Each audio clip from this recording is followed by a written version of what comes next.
Target acquired. Eagle 1, first strike. You have permission to engage the target.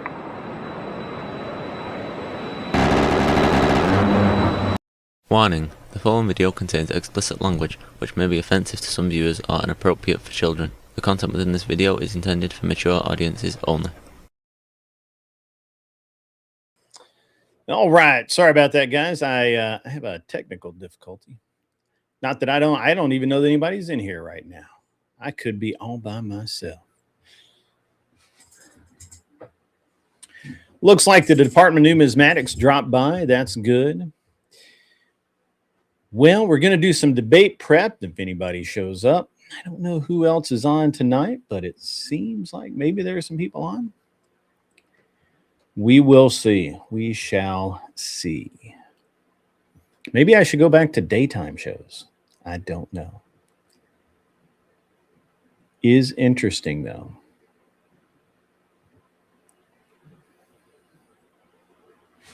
Well, at any rate, it's going to be a good show, regardless if anybody is here tonight or not. Got a lot of stuff going on. We've been doing a bunch of work on the new channel, really getting set to having that that all set up and launching on time. Unfortunately, the materials to change my studio around seem to have been delayed for some time. Not really sure when, and at this point, even if I'm going to get that which I have paid for. We'll see. It's a little weird to me because on the one hand, we're trying to get this all going on. I really need this studio changed, but we just keep having things happen. The weather was nice and we were waiting on materials, and the weather was crappy and we were told that the materials would get here, but we would have to take some extra precautions. And now we still don't have material,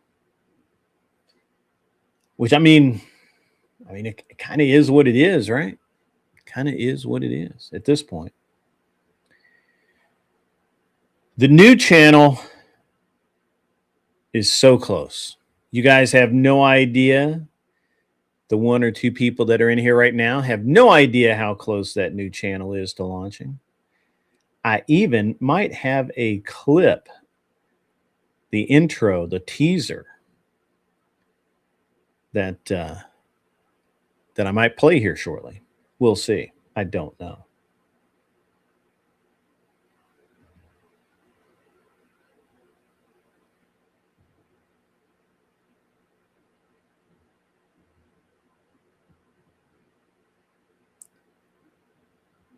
I just don't know. We'll see. See what we do.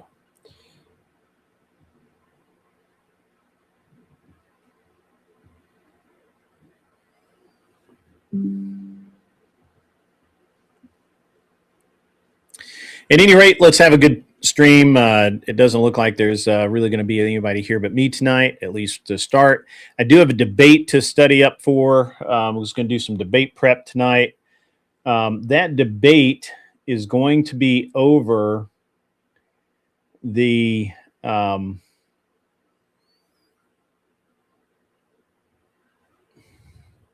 Somalis in Minnesota, the embezzlement there. There's just so much going on with that stuff. It's really interesting. Also kind of terrible, to be honest. It's kind of terrible.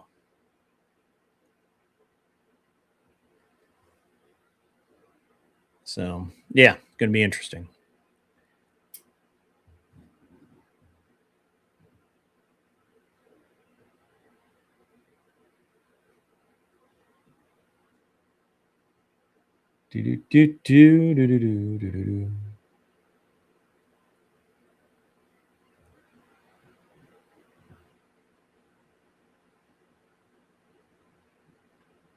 At any rate, as I said, it should be an excellent, wonderful evening tonight. But we'll see. We are going to be debating tomorrow night the Somali in Minnesota. Hey, what's up, Jared Speak? How are you? We're going to be debating that over on Gibbs. Give me a break. It'll be cool. It's going to be really good. I think it's going to be better than I generally give things credit for. And we'll see how it works out.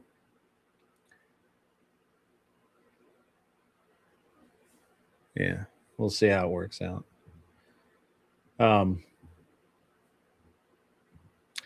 As I was saying, I have a lot of the work done on the new channel. The website is done. I believe the store is working. It worked for me. I did a test. I did a test hit, so to speak, earlier today. Everything seems to be working. We'll see how that goes, and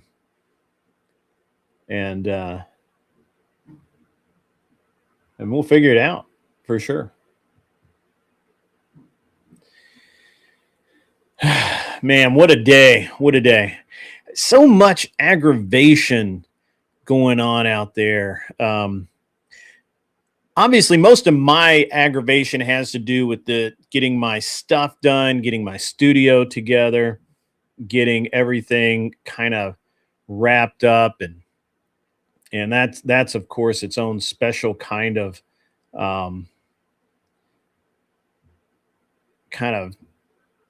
aggravation, I guess you would say. And man, I don't know. It's so we'll see. We'll see how it works out. There's a lot going on out there, guys. It's really going to be interesting. This Somali in Minnesota thing, I really can't. I don't understand the opposite argument to it, because it seems so clear to me. You know, basically, you have these people who came in. There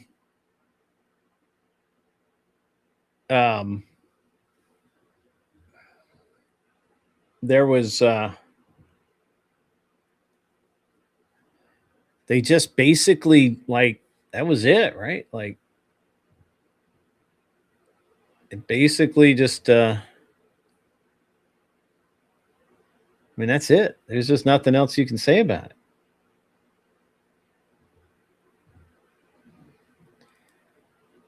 You know?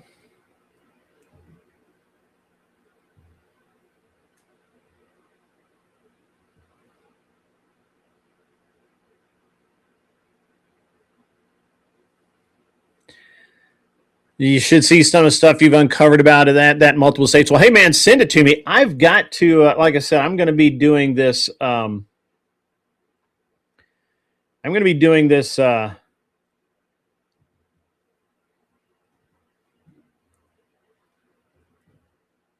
Debate tomorrow night. Ryan, the Radical Coder, is going to be in it, and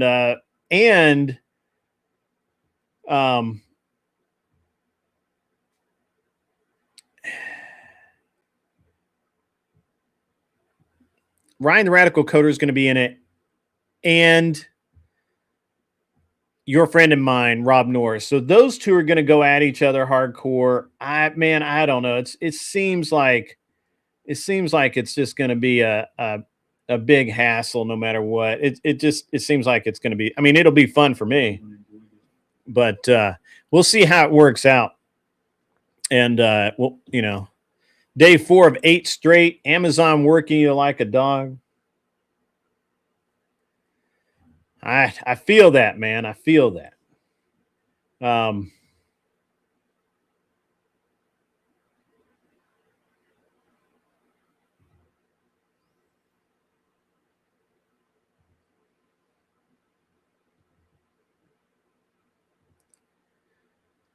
I feel that hardcore, man.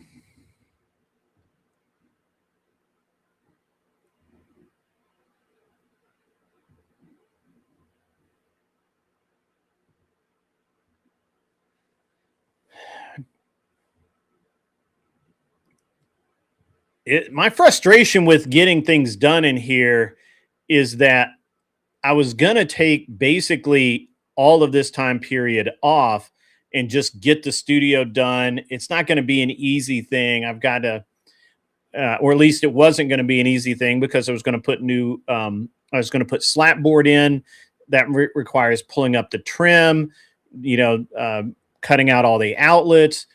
We might add more outlets. I got to trim out for the windows. It's it's like a full day's work. In addition to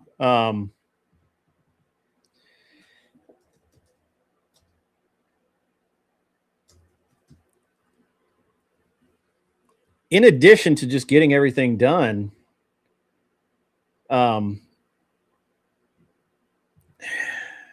it's just it's just going to be really it's going to be really tough, man. It's going to be really tough. And what's going to end up happening, I can already feel it, is I'm going to get ready to launch the new show. The studio's not going to be done, and I'm going to be all frustrated because the show's launched the way I want it to, right? Like, I'm kind of a weirdo about that. And okay. I got that, Mr. Mister. I got that. That's cool, man. Thank you. I'll look at it in just a minute. But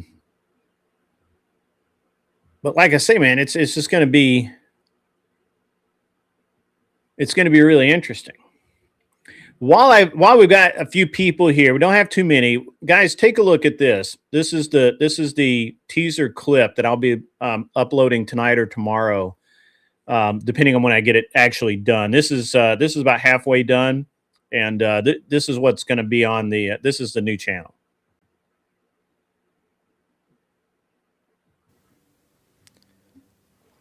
My name is Don Walker, and I have been a competitor most of my life. Why is this not working? This isn't working. Sorry. Stand back. What the fuck happened? Did not do what it was supposed to do.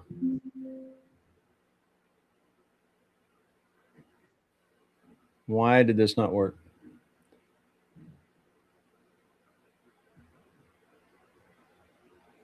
Oh, I see what happened. Well, we'll get rid of that. Hang on. Let me delete that. And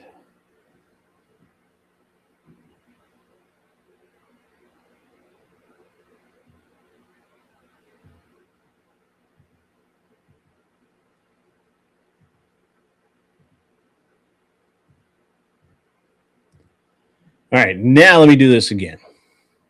That was my bad, guys.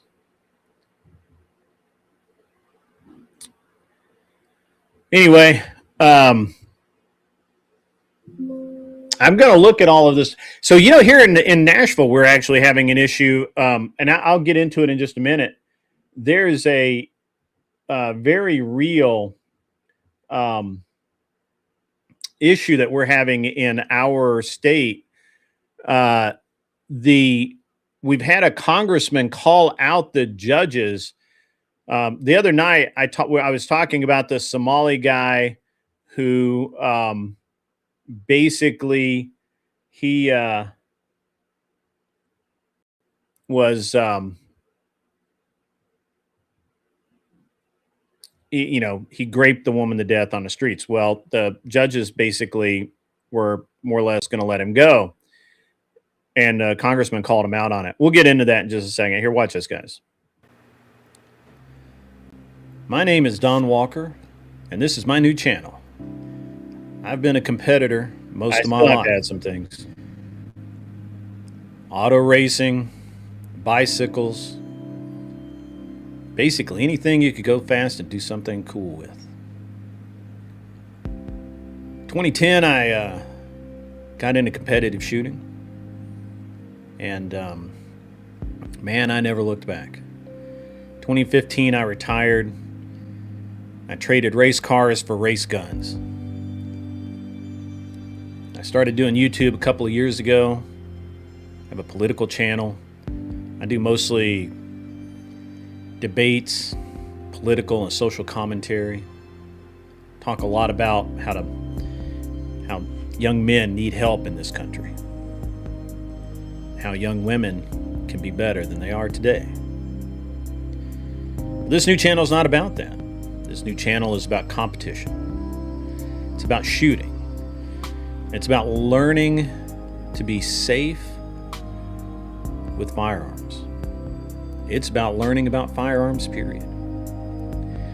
On my show, we often have people on and we'll start talking guns, and I could spend the whole show doing it. They call it gun prattle. My entire chat laughs about it because they know once I start, it's really hard to stop. Well, I've decided to dive headlong into it. I've decided to own it. And so here's my new channel, Gun Prattle. I hope you enjoy it. I know I'm going to enjoy doing it. Y'all have a good evening.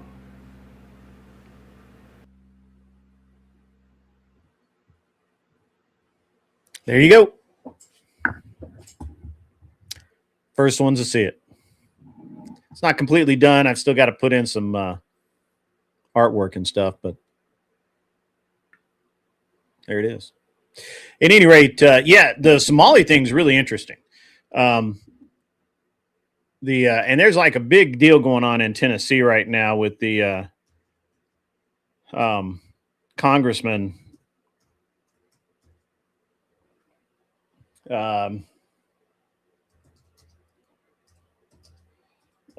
going after these judges who are letting these Somalis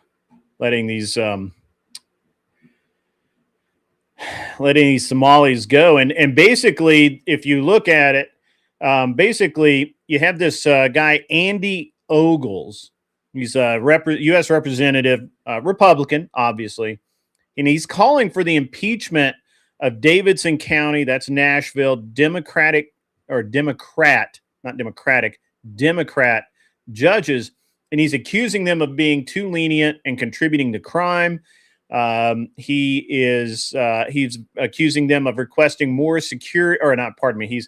The judges are now requesting more security due to threats because Ogles has called them out and has been highlighting the fact that these Democrats are putting criminals back on the street, especially in this case with the Somali guy who's had literally 16 fake IDs. Now, basically, he's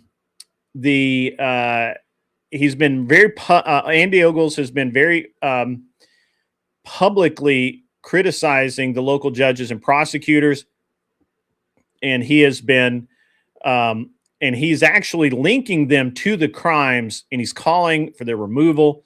Obviously, he wants them gone. He calls them woke. And he says that they are letting criminals off easily over and over again. And this has been a long time. This has been a battle, for a long time in my area. And this is where people will actually listen. I can't even imagine what it's like in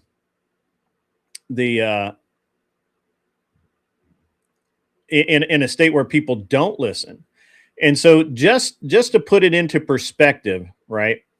The judges have actually gone to Governor Lee, Bill Lee, our governor, to ask for heightened security because Ogles made a social media post about this Muhammad or whatever the heck his name is, who is accused of, graping, SAing this woman who died of this while, on the steps of a church in Nolensville, which is in Nashville. And I actually used to hang out in that area quite a bit. Not hang out, but I had to go there for various things.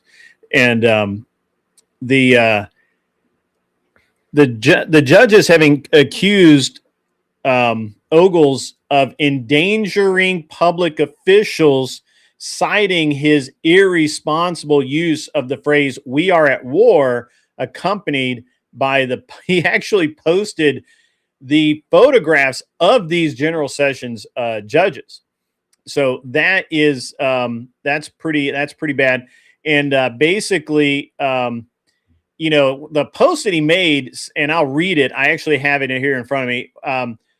Breaking, meet Muhammad A. Muhammad. He was recently caught allegedly raping a woman on the steps of a church on Nolensville Road in Nashville. He is a Somali migrant let in by Obama. Not only has this man been arrested over a dozen times, but he has had every single case from drugs to indecent exposure to criminal trespass dismissed. And Ogles, this is Ogles talking, and I actually agree with him. Every judge and prosecutor who let him off the hook was a Democrat. As long as local liberals are running things here in Middle Tennessee, we are at war. The state should impeach all of the judges, send the guard to Nashville. Now, I think that, honestly, that could have been a lot worse, right?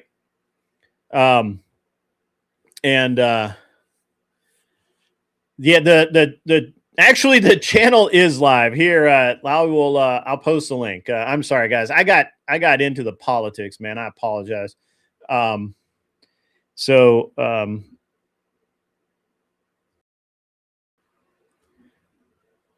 I will give you all. I will give you guys all the links.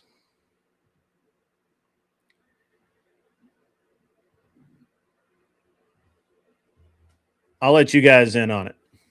There you go. There's the website. Give me 1 second. I will give you the.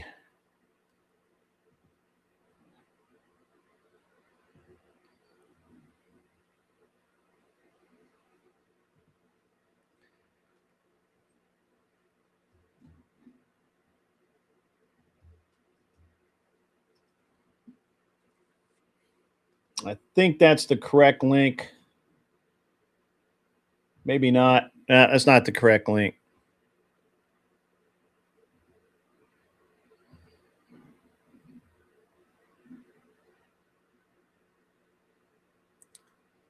Oh, did it take you there? Awesome.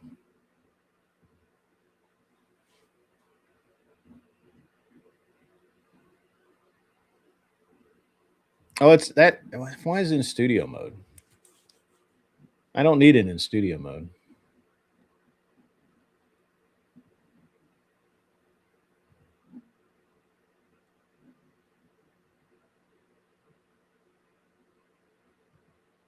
There we go.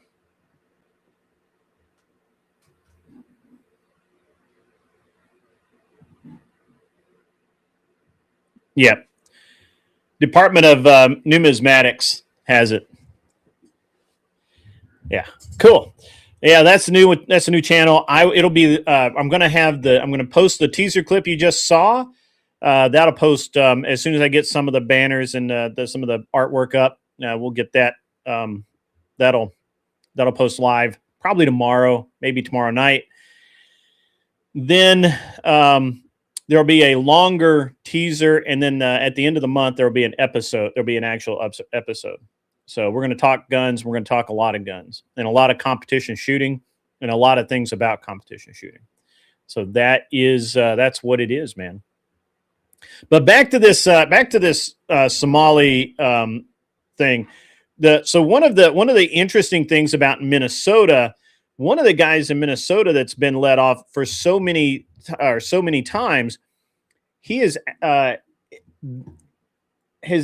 guy has actually been let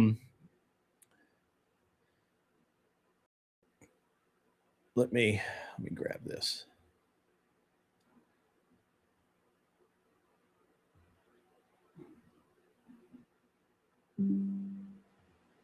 I don't know why it won't let me. There we go. All right.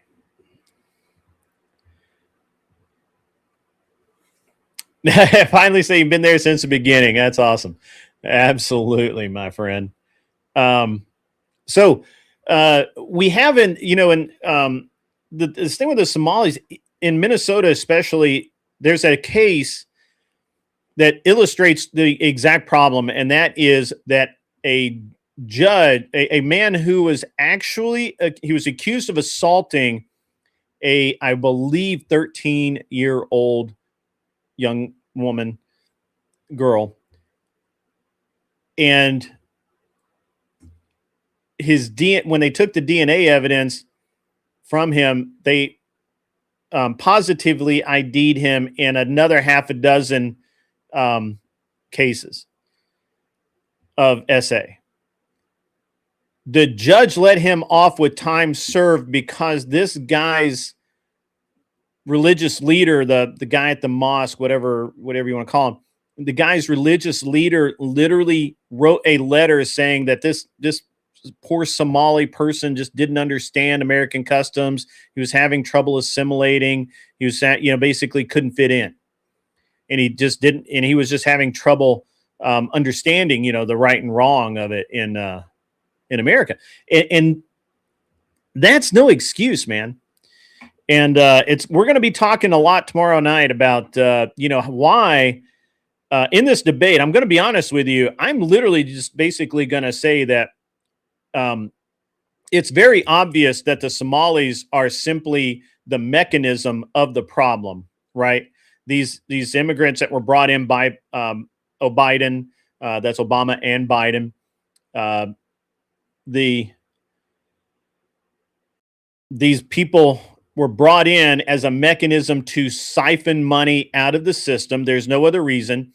These are literally cousin fuckers that we know leads to retardation, right? The lower and lower and lower IQ. The average IQ in Somalia is something like 80. Okay.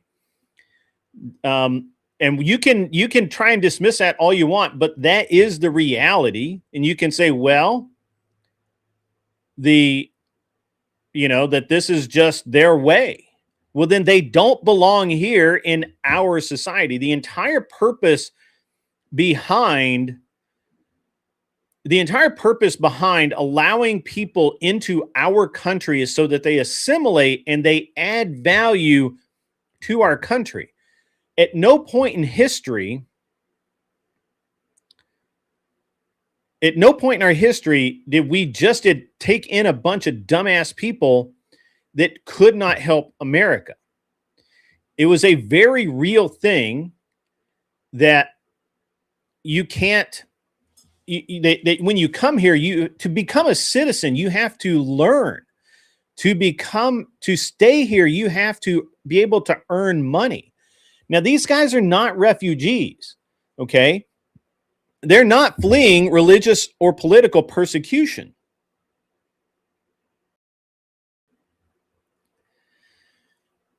Hey, Chuck in Tennessee, man, honestly, we don't do that here anymore. And I don't know that it was, I think it was something that they talked about in the South.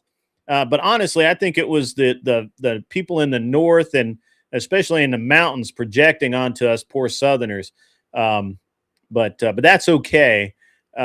We don't do that anymore. We understand, we can learn and but these guys are legit, like it's in their religion that it's okay for them to cousin fucker. Anyway, I understood it was a joke. I just wanted to continue the joke, and somebody else is going to say the same thing, and I don't want them to be, I don't want them to not to be or I don't want anyone to misunderstand. So there's a,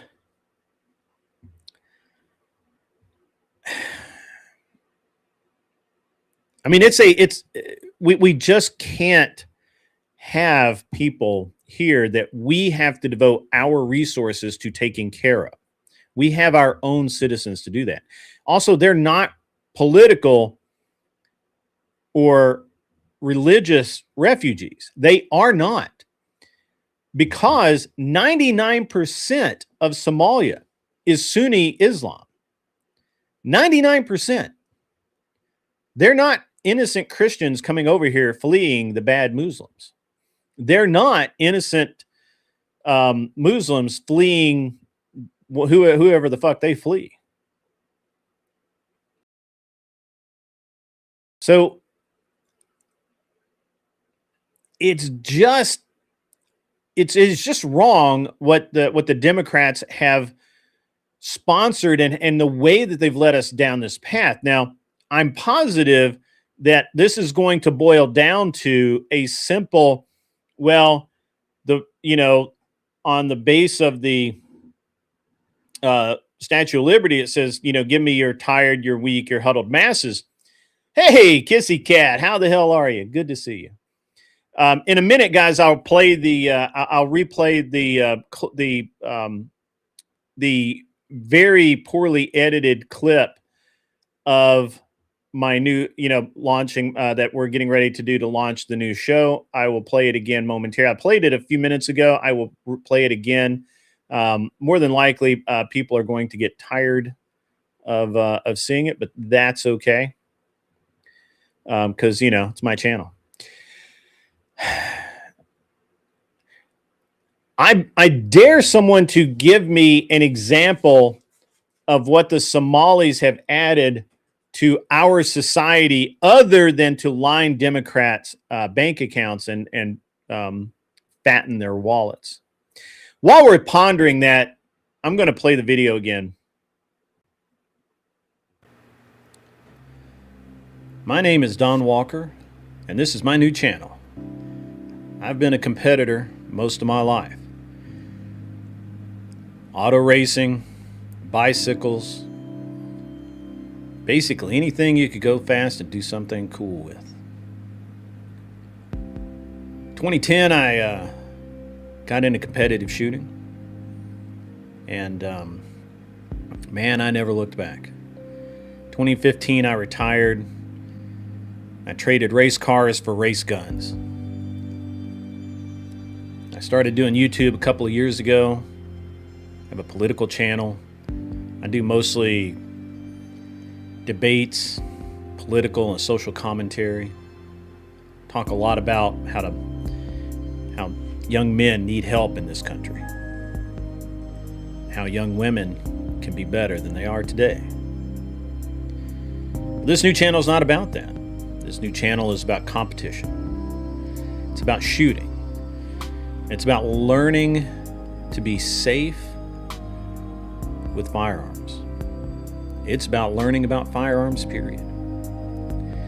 On my show, we often have people on, and we'll start talking guns, and I could spend the whole show doing it. They call it gun prattle. My entire chat laughs about it because they know once I start, it's really hard to stop. Well, I've decided to dive headlong into it. I've decided to own it. And so here's my new channel, Gun Prattle. I hope you enjoy it. I know I'm going to enjoy doing it. Y'all have a good evening. There we go. That's a new channel. That's the teaser. We're teasing it. Anyway, so I need to look up some facts on these Somali guys.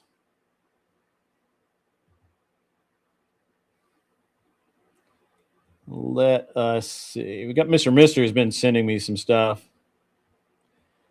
So Somalis in Ohio have also been Mr. Mister's got some stuff going on here. He sent me this. Somalis in Ohio have just been exposed running an EBT fraud ring by owning restaurants with attached grocery stores using welfare benefits to buy ingredients in bulk and funneling them straight into their cash-paying eateries while reporting losses for tax write-offs. That's awesome.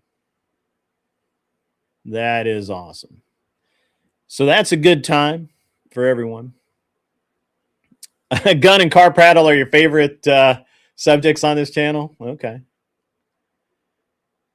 Yeah. Well, I'll have to take up some of your time there, because this debate. Now, I'm going to tell you, we have the spurgomatic leftist on for tomorrow. We have Ryan, the radical coder. I'm going to tell you who we got on here. So we got Liberal Cluck. Liberal Cluck is, my understanding is he is very much a spurgathon in and of himself. Then we have Radical Coder. You know, the only good liberals we have, and they both consider themselves centrist, is Sociologic and Castle, who's been on this channel before. So those two will hold it together. Now, the problem that Radical Coder and Liberal Cluck have is Rob Knorr is part of tomorrow night's show, along with myself and Ryan McGlaley. We're just going to lay wood to these boys, because this is an indefensible topic. Why would you take this topic? This does not seem like a good plan for anyone.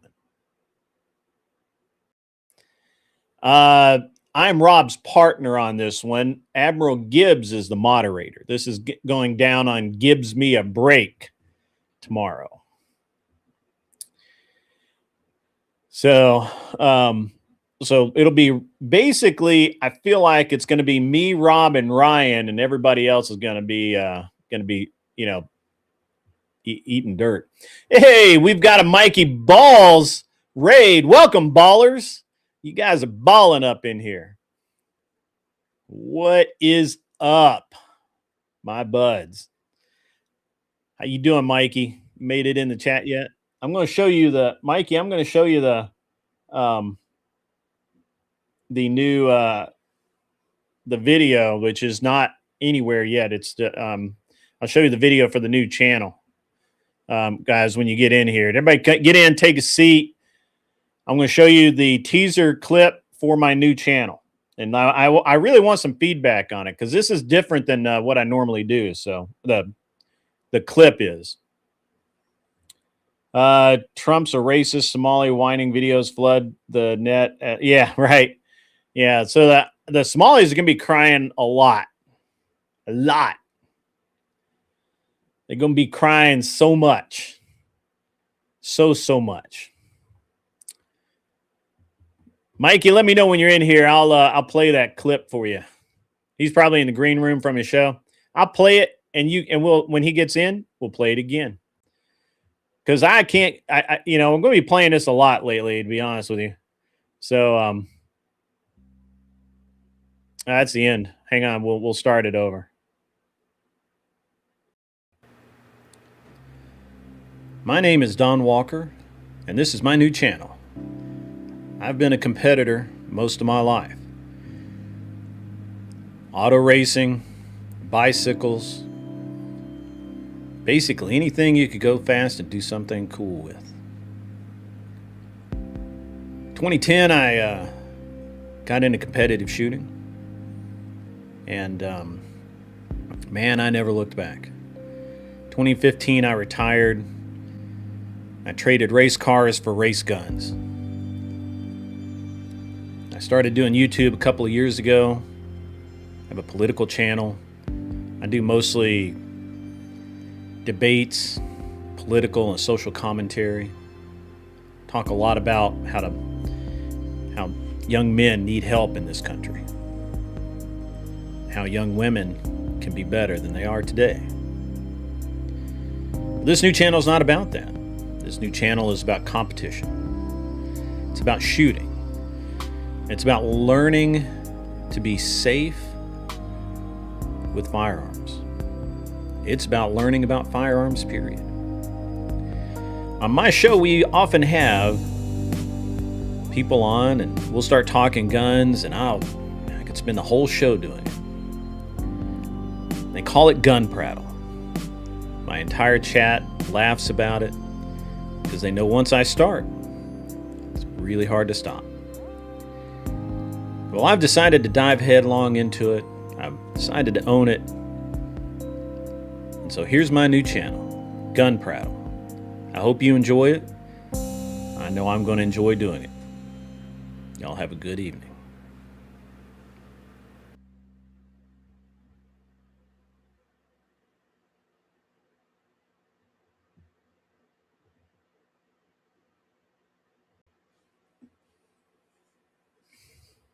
That's a new channel. Launching soon. The link is out there. By the website, if you are interested, I will throw that out there.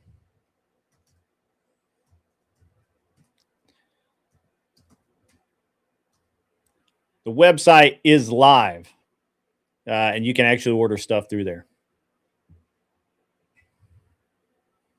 The Facebook is live. The Instagram is live. Everything is live, except the YouTube.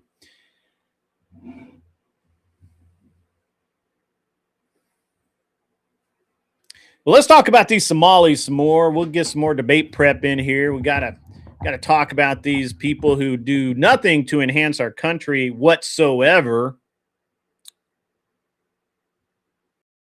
Why not? Why do we need those people here?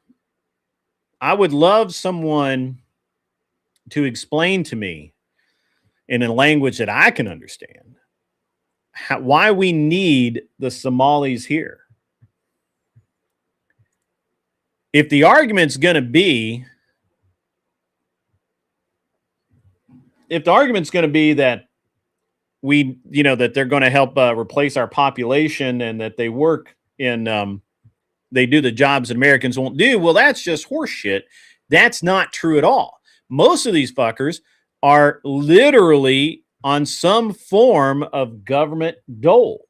They literally pay or get paid by us taxpayers, people like me, people like you that pay taxes. Our money supports them. They don't have jobs. They don't have skills. We're not talking about there's at no point that we're talking about the next Albert Einstein coming out of Somalia and all of a sudden, we got like this super smart guy. Only an idiot, a literal idiot, someone with like a room temperature IQ would even pretend that is the case. Correct, Stephen Akari. It is, in fact, simply to get billions, not millions, but billions of taxpayer dollars funneled right from my pockets and yours into politicians' pockets, and the Somalis get the scraps. That's what's up. That's why that's what's happening, and this is what it is, man. So basically, the prompt or the subject matter is Somali fraud in Minnesota. Okay, now I'm not really sure.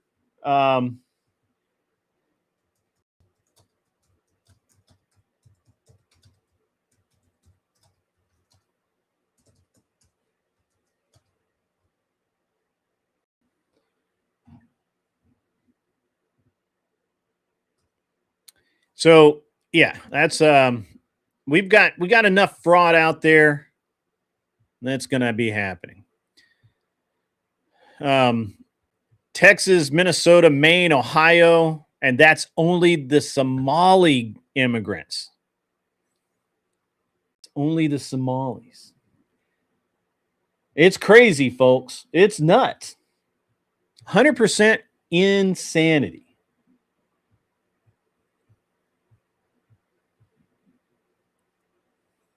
%.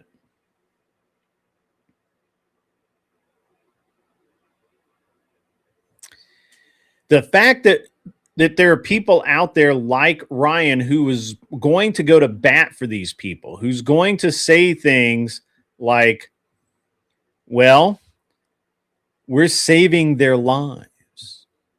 Sure. But can't we save American lives first? Can we do that? I mean, I'm not saying they're mutually exclusive. I'm not saying that if we're saving American lives that we're by default not saving Muslim lives or Somali lives. The problem is that they don't assimilate in.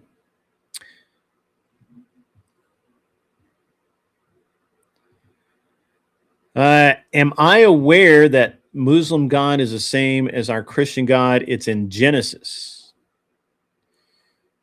That's incorrect, sir. It is correct to some degree that the Muslims worship, in theory at least, our God, and they just don't acknowledge Jesus Christ, except as a they basically, depending on who you're talking to, because their story changes so damn much, they either look at Jesus as an apostle or a prophet like Allah,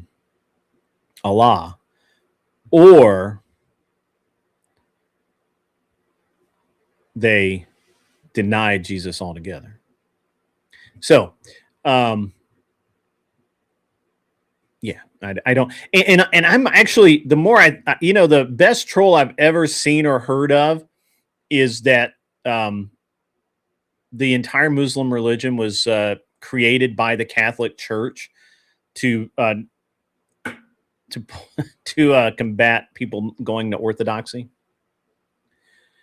Yeah.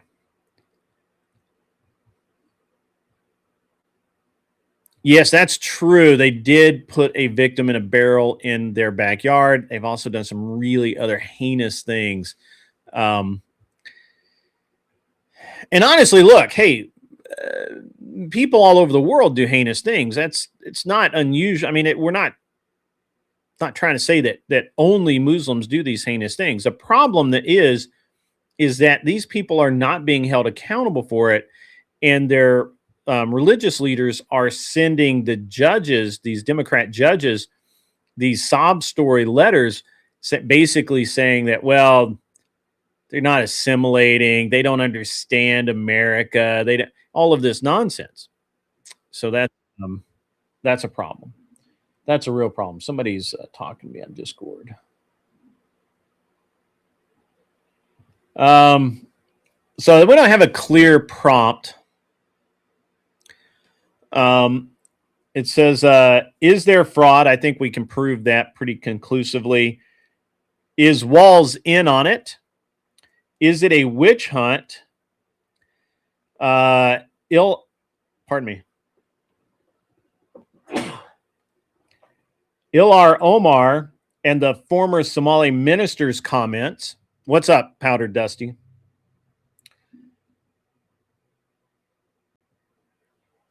Trump on Omar, the photos of the fraudster with them, just a few starters. It's not a clear prompt as of yet. So I don't I don't think that that's correct, Mordo, but I'm not here to argue about the Muslim religion. I honestly don't care. I honestly don't care. The problem is they're a bunch of cousin fuckers that have, cousin fucked to the point of retardation, and they can't fit in polite society. That's the end of it.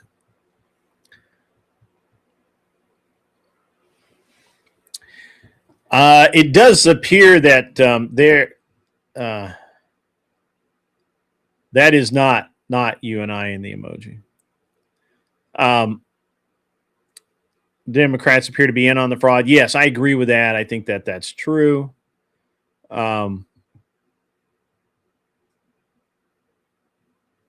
Wait, I missed the first part of that. Oh, you're talking about Ilkan or Omar. Gotcha. Gotcha.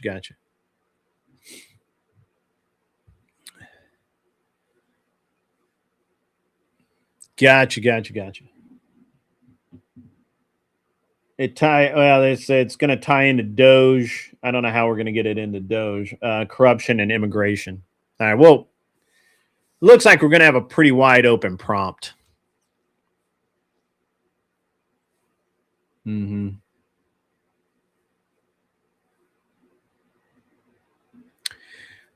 I agree with you. I agree with you. So, Dusty, I'm gonna play my new clip, or my teaser clip. It's not completely done yet, but I want your opinion on this. I've been playing it all night. I'm gonna keep playing it. Nobody can stop me. It's my channel. It's my I'll cry if I want to. What else done?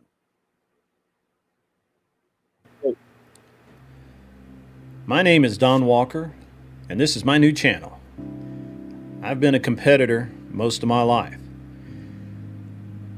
Auto racing, bicycles, basically anything you could go fast and do something cool with. 2010, I got into competitive shooting, and man, I never looked back. 2015, I retired. I traded race cars for race guns. I started doing YouTube a couple of years ago. I have a political channel. I do mostly debates, political and social commentary. Talk a lot about how young men need help in this country. How young women can be better than they are today. This new channel is not about that. This new channel is about competition. It's about shooting.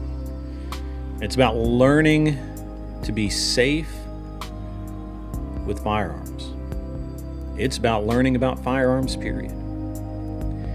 On my show, we often have people on, and we'll start talking guns, and I could spend the whole show doing it. They call it gun prattle. My entire chat laughs about it because they know once I start, it's really hard to stop. Well, I've decided to dive headlong into it. I've decided to own it. And so here's my new channel, Gun Prattle. I hope you enjoy it. I know I'm going to enjoy doing it.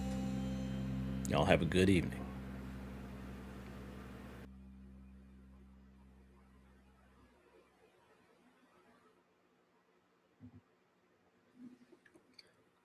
Hey, thanks, man. Appreciate that.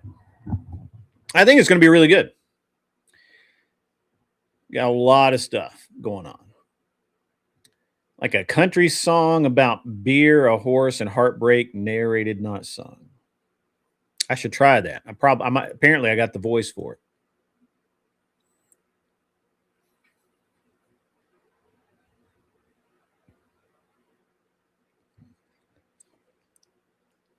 Well, it looks like the debate tomorrow night is going to just be a hodgepodge, various topics. So I'll just have to prepare for all of it. Hey, Naomi, how are you? We have Naomi and the Powdered Dusty in the same place at the same time. I'm not sure how that happens. Now we need his Trippy cast, and it'll be a party. Is he okay, by the way? I haven't heard anything.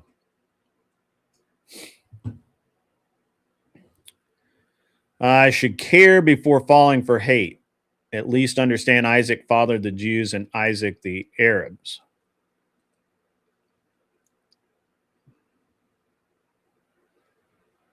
I don't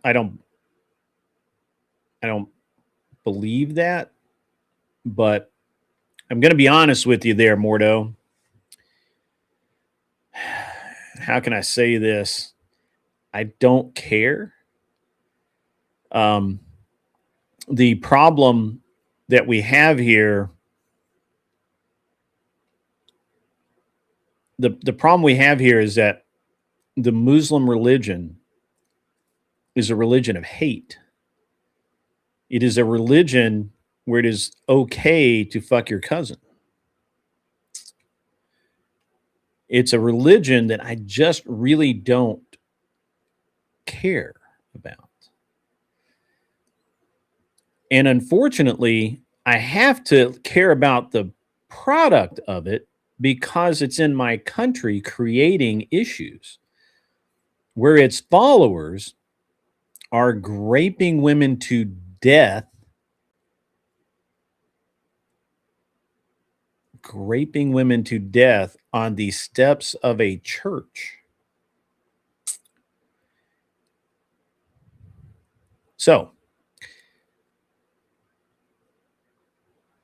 I mean, you can put whatever spin you want on it, but in my book, cousin fucking is bad. Scientifically, cousin fucking leads to a denigration of IQ and intelligence to the point of retardation. I have to wonder if the entire country of Somalia has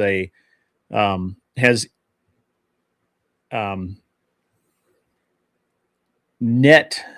You have to wonder if the average IQ in Somalia is even room temperature.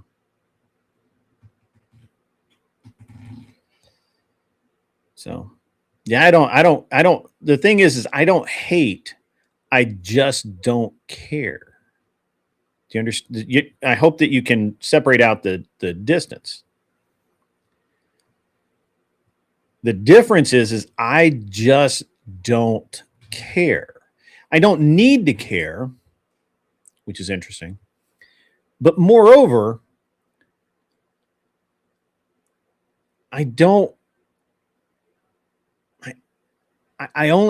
have to care that their religion is the motivation behind what they're doing. I'm looking at their actions, and their actions are such that they are not a net benefit to anything. The religion is secondary. The only portion that the religion is there are two aspects in which the religion of Islam touch this issue. One, that they're cousin fuckers, and that cousin fucking results in mental retardation, inbreeding. It's just the way it is. Second, their churches, their religious leaders are writing letters to judges saying he's a good, honest engine. He's a good boy. He just doesn't understand our society. He just doesn't fit in here. That seems like fucked up, because I'm going to be honest with you. That I don't care what religion you are if you're going around SAing people. I don't care what religion you are if, as a result of you being here, our cities and towns are less safe.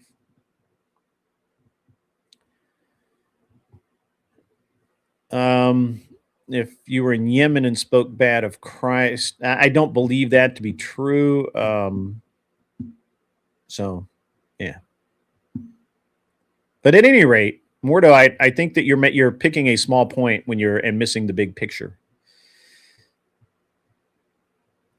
So, Smoking Spaceman, I actually do buy this. Give me 1 sec. I'll come back to it.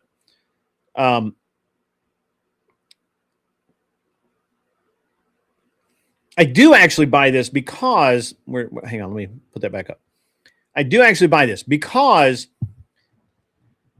they simply, and I'm not being rhetorical or hyperbolic here, they're simply too stupid. Hey, what's up, my friend? I'm being a wonderful bogaloper. Appreciate that.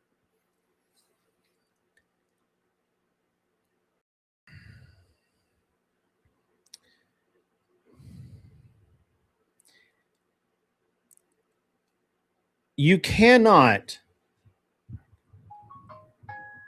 import mass numbers of people who have no intention of assimilating into our culture, into this country.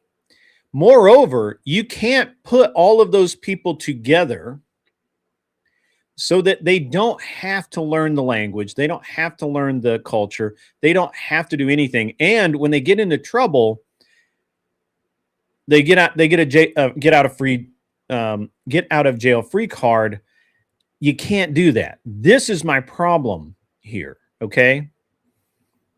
Now, you can clutch your pearls, you can cry, you can whine, you can talk about that, that we all believe in the same God, but I don't believe, in fact, that we do. And also, it's irrelevant what God they believe in if they're going out and they think it's okay to SA women. Okay. And their religious leaders keep getting them off the hook for it. If it would be an entirely different story, to be honest with you, if their religious leaders didn't say, hey, those guys over there are they're members of our religion, they're members of our church, but they did wrong. They need to pay for what they've done. They need to be held accountable for their acts. And we will help identify those people. We want those people to go to jail. This is a problem that we have here, is the mass amount of stupidity involved. And I'm not being rhetorical with that either. It is literally stupidity. Now, you can, to some degree, you could make an argument that these people are being used by the Democrat Party, and they are, it's a word that I'm looking for here, that they're actually being used by the Democrat Party, and that while they do not intend to be a problem, they are. Right? It's not their intention to come over here and be a problem. They just are a problem.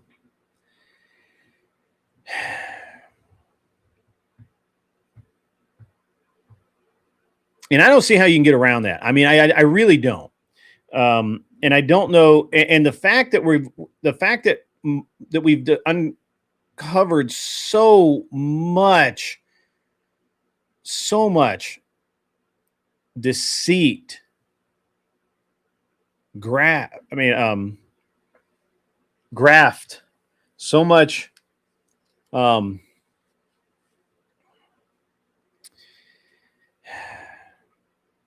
it's just so much corruption. What did I miss?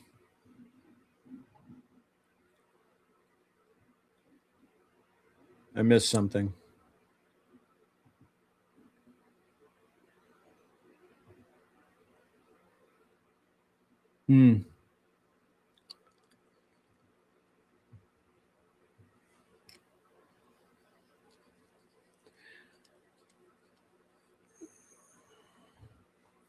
So the guy, the Ismail,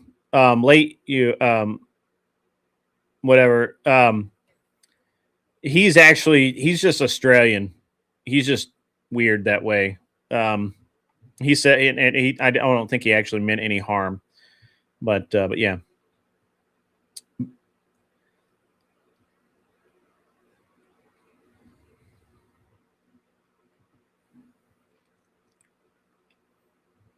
No one's ready for what's coming. J.J. Carroll did good work on what the deal is with immigration. He's a whistleblower for Border Patrol and provides indisputable evidence and receipts for $40 million.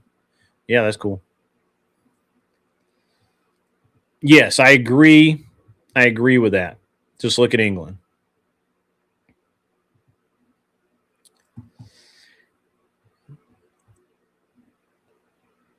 Yeah, I saw that. I thought it was weird, a weird thing to say.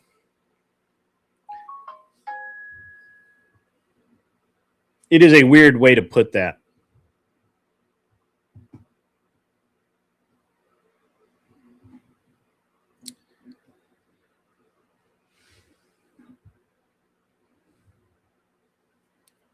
This will not be a long stream tonight, guys. As I said, I wasn't even actually planning on streaming. We're supposed to have this is all supposed to be torn apart. None of this stuff's even supposed to be in here right now. I got new cameras ready to go in. I got roof mounts or ceiling mounts for the cameras, drop downs. Now I got to figure out what I'm going to do, whether I'm going to paint the walls black, which is looking like it's probably the best solution temporarily, until we get the material here.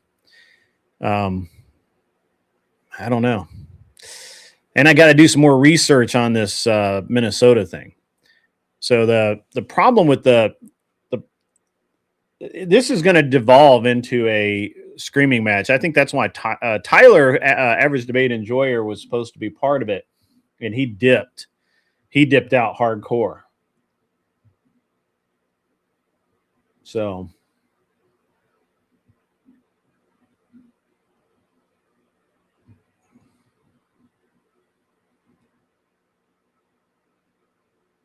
speaking of,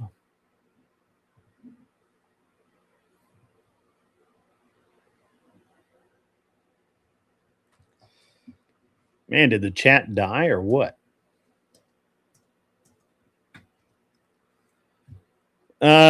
Those thoughts come from demented mindsets and bred tards, not being slanderous by any means, just factual. Yeah, and they teach women are just basically an object to produce. It's part of the. I mean, there's more to it than that.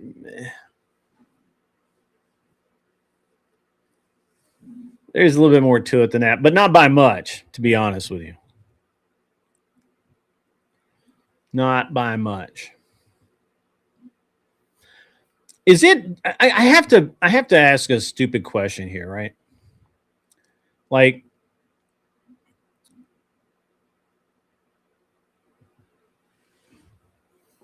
if you,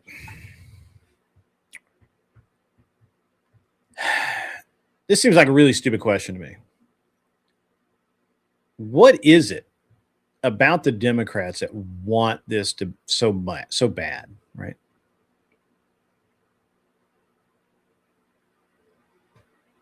Why do they want this stuff so bad? I just don't get it. The Democrats are just off the rails. That's the only thing I can come up with.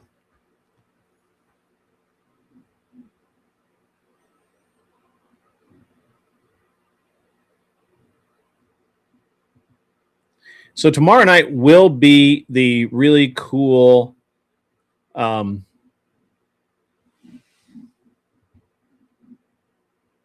debate. Starts at what time does it start? Hang on.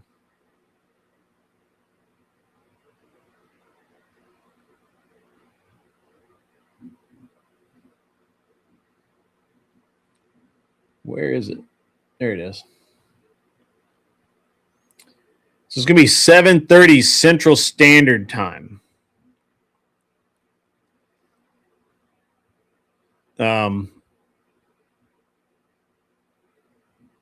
I totally should. So tomorrow night, the debate's going to be at 7:30 Central Standard Time. I will be restreaming it here. It's going to be a good time. Bring your snacks and enjoy the show. It should be lit. Permanent group of ignorant voters. Yeah, that's true. Probably. It's not just D's. They play good cop, bad cop with ours. Yeah, a little bit here and there, but I don't. I don't think so in the states we're talking about. Liberal economic order agenda of bringing America and the West down to the rest of the world's level. It could very well be. I would not disagree with that.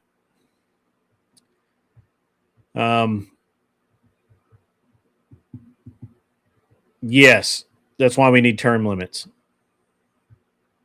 They need the votes and the identity politics. Yeah, I agree with that. Yeah, rhinos are actually worse. I can understand a Democrat because they're dumb, but rhinos I don't get. Yeah. Yep. I don't think this is going to be I think this is going to be an uphill battle for the lefties on the panel tomorrow night. I don't think they're going to be able to get anywhere. We'll find out. I'm not going to talk too much more about my specific strategy, but It's very interesting. The facts are very interesting.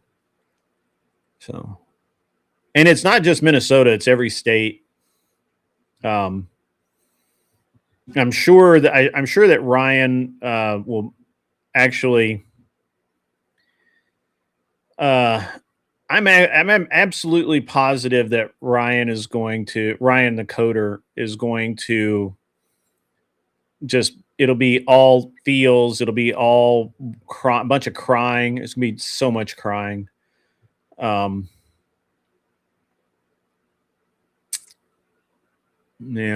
that's the way that's going to work.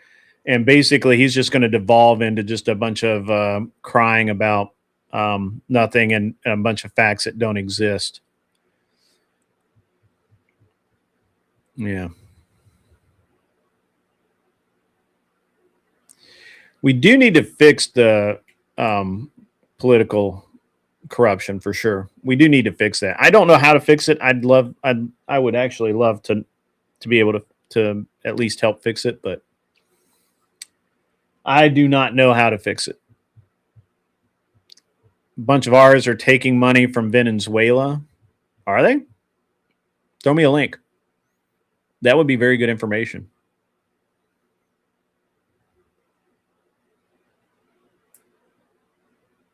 Oh, you can't throw me a link. You'll have to throw me a link over in the Discord. Yeah, because if you try and throw a link, it'll kick you out for like 5 seconds or something. It'll delete your link.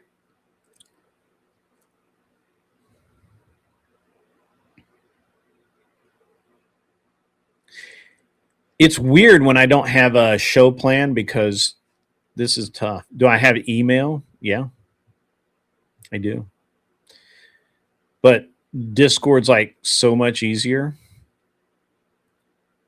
And you can just go put it in the chat, in the general chat.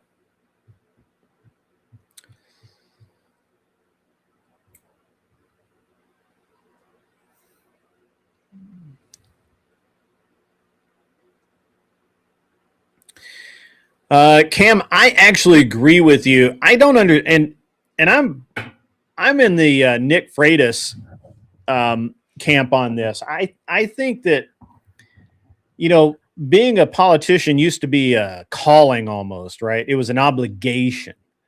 You lost money doing it. You didn't make money doing it.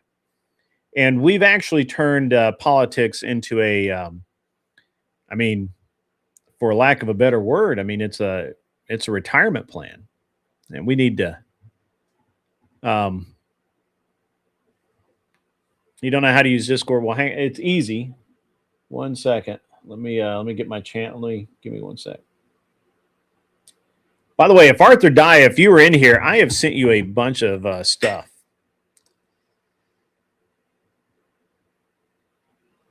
Let me see.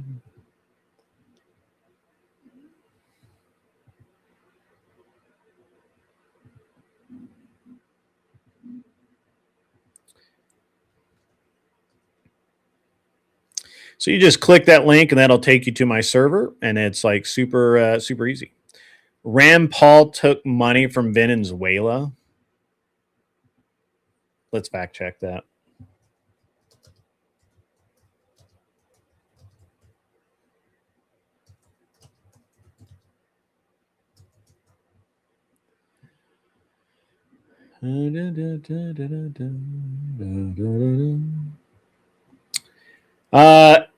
Yeah, so you better have some pretty strong evidence because according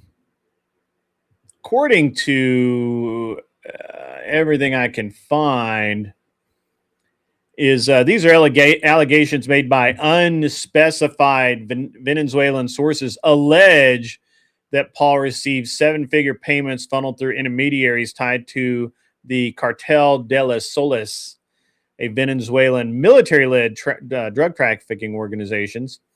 However, there's a severe lack of evidence. The posts circulating these claims on social media were widely described by other users as highly misleading with no supporting evidence from credible sources. So posts on social media, not actual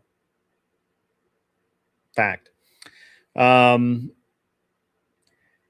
The context of opposition is that Paul's actions, such as co-sponsoring a war powers resolution to prevent the president from engaging Venezuela without congressional approval, are consistent with his long-led non-interventionist, like me, foreign policy stance, and have been publicly debated, not hidden. He has repeatedly argued against U.S.-led interventions, like me, and potential wars without proper congressional authorization. So, yeah, can't find anything.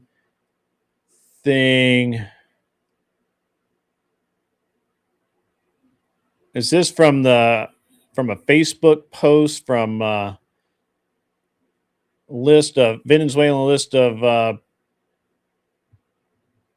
politicians that took money from? Let me see if I can make this bigger. Let me see. Bill Can't Rand Paul is, that's hilarious to even think that Rand Paul might.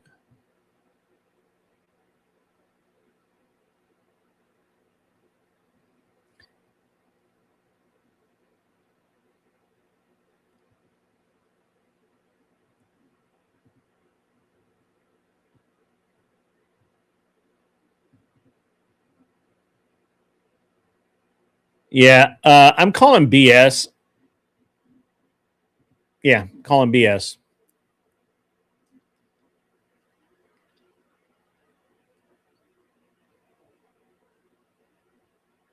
Yes, politics used to be civil service, and it should still be so.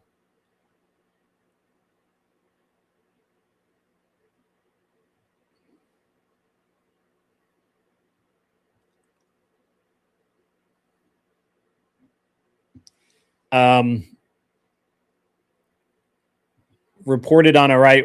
Well, first, which, and if they did, they're fucking wrong, because I literally just looked all this shit up, and there's the only thing I can find is a Facebook post, which is Oregonians for Oregon, which is that's super fucking reliable.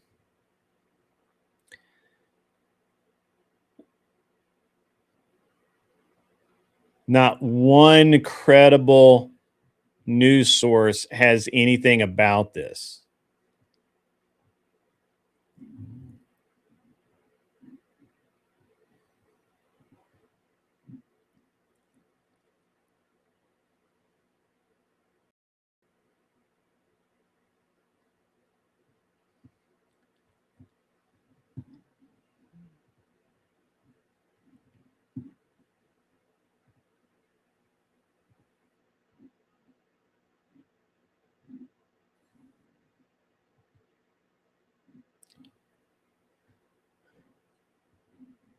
Oreganos, sure enough. Yeah, I'm calling BS on that, Mordo. Just kind of like I disagree with your interpretation that Allah is mentioned in Genesis. I've read Genesis many times, and I don't remember seeing Allah's name there ever. Could have been Max Popular Report or Full Spectrum Survival. Not credible.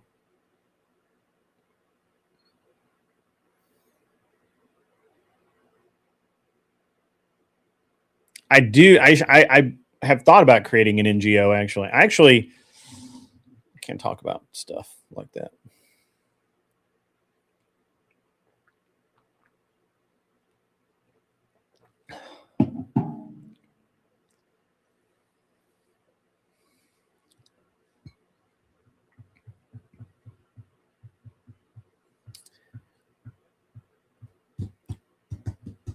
Yeah, sorry, Mordo. I guess, I'm waiting. You can jump over on my super sweet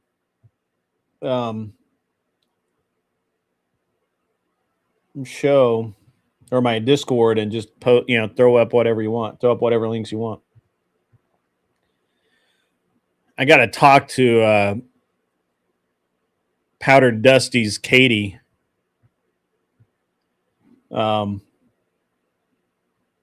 about posting the stream links in the general chat. We don't do that. That's why we have a stream links page. You never said Allah was mentioned in Genesis. Ishmael, the father of the Arabs, is. But I don't think they call him the father of the Arabs. Do they? I'll have to look. I could be wrong.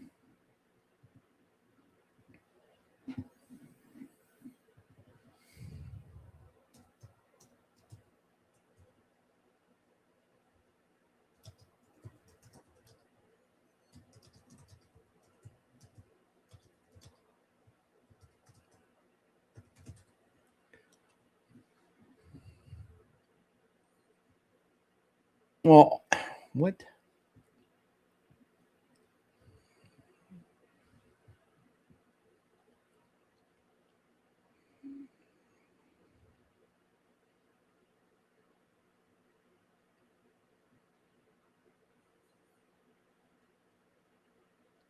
Yeah, this is just. I honestly don't care what the Muslims believe, but that's not.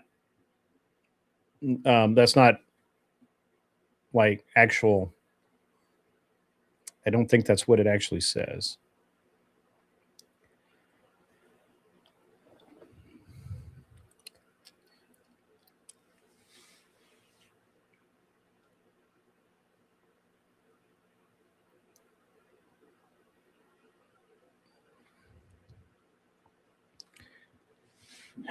Well, I mean, basically, I had to look it up because I barely remembered it, but he is regarded within Islam as a prophet and ancestor of the Ishmaelites, and a patriarch of Gadar, whatever.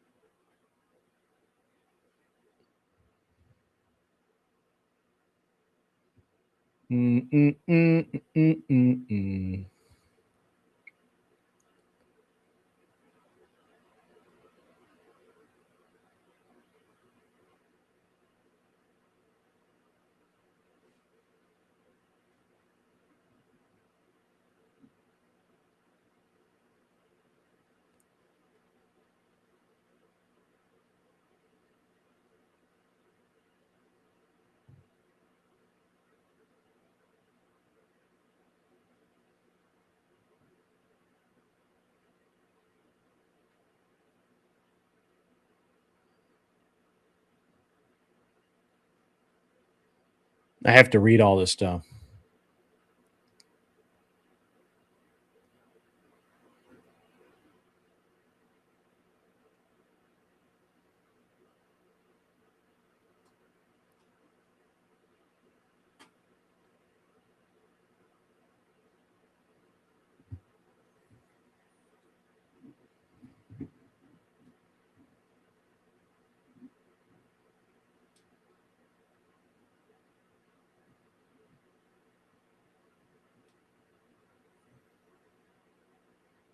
Yeah, I'm not finding that. That may be something that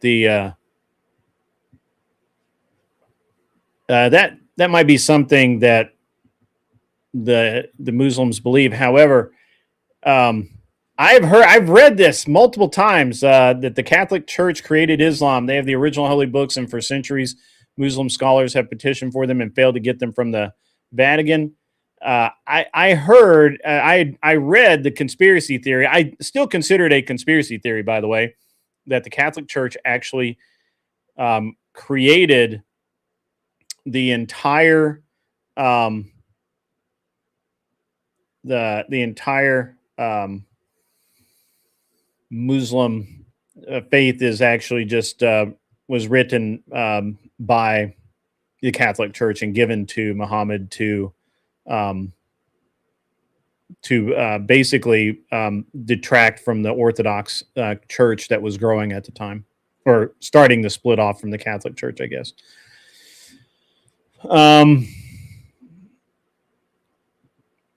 I can find nothing that says that. He fathered the Ishmaelites, which may have become the Arabs, but that has nothing to do with that's not how that worked out. Also, technically, he still would have been a Jew. He was the son of Abraham. So, you know.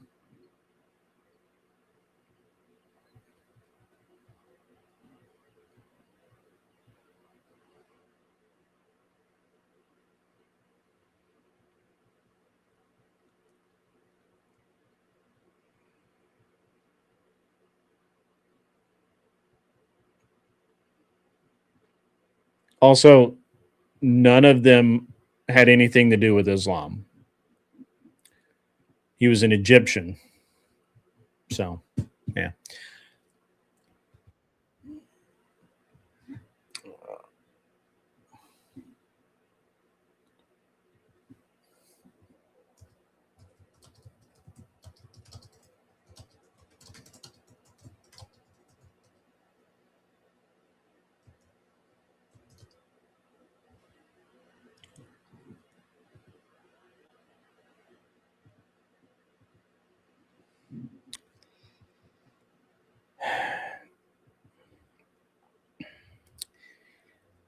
I don't find a single reference to Ishmael being the father of the Arabs and having anything to do with Islam.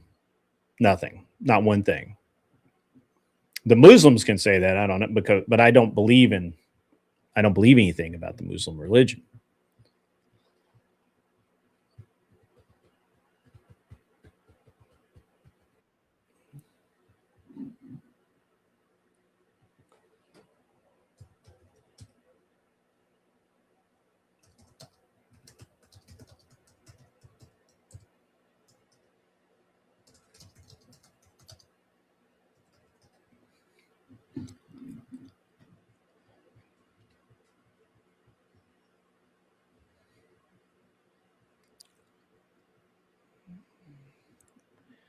There is no real prompt. There was no real prompt. It's we're just going to talk about and end up debating all of this nonsense. It's going to be fun though.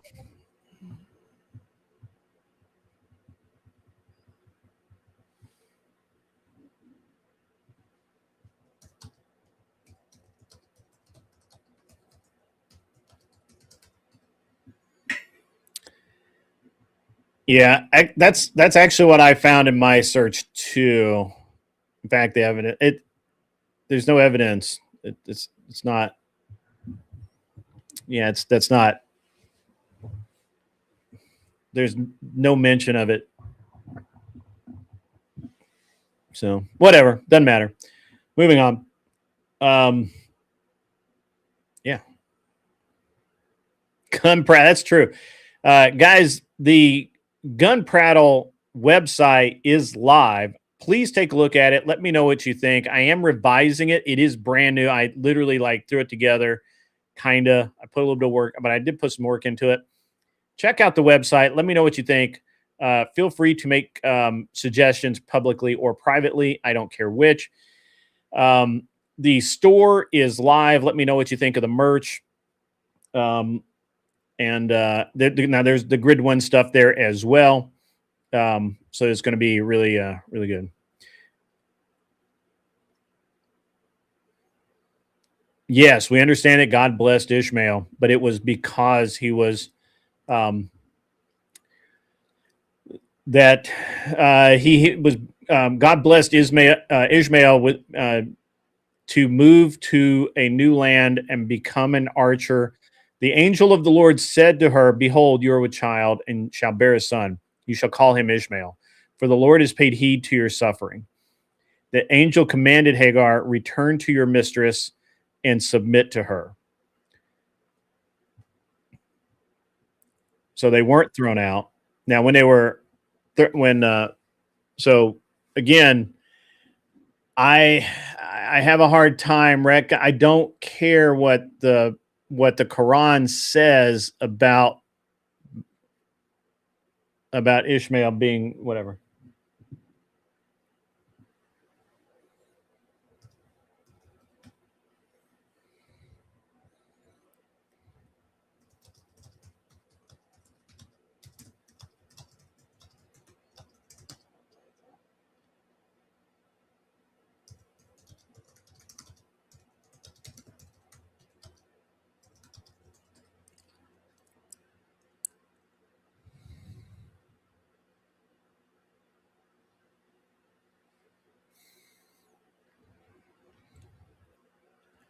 Yes, I'm aware of Genesis 17:20, but that has nothing to do with Islam, Mordo. I mean, you can read whatever you want to into it, but it doesn't have anything to do with Islam at all, or the Arab people.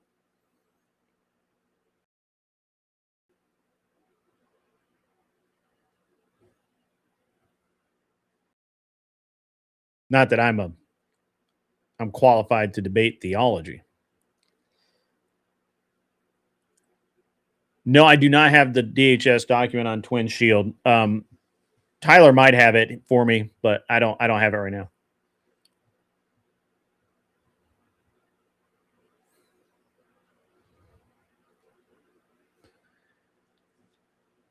Yes. So what's going to happen, Mullet Baby, is I'm in the process of setting up the Kick, the Rumble, and the Twitch accounts for Gum Prattle. And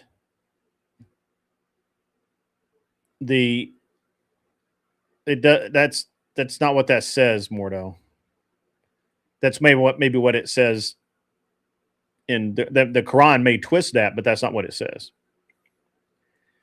So anyway, Abraham was the father of the Jews. Isaac was not the father of the Jews. That's stupid. They're Abrahamic peoples from Abraham, not Isaac. That's not how that works. We all know that, except you, apparently. So the way it's going to work with Gun Prattle is Gun Prattle is going to be a mostly pre-recorded show. Now, when I do the interviews for people, I will be I'll do those live, and you'll only get to be able to see those if you happen to be able to watch while we're live.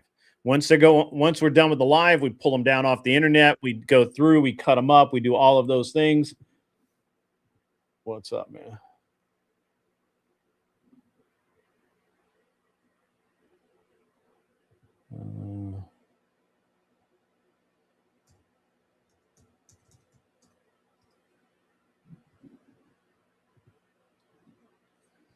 I got that, Mr. Cool.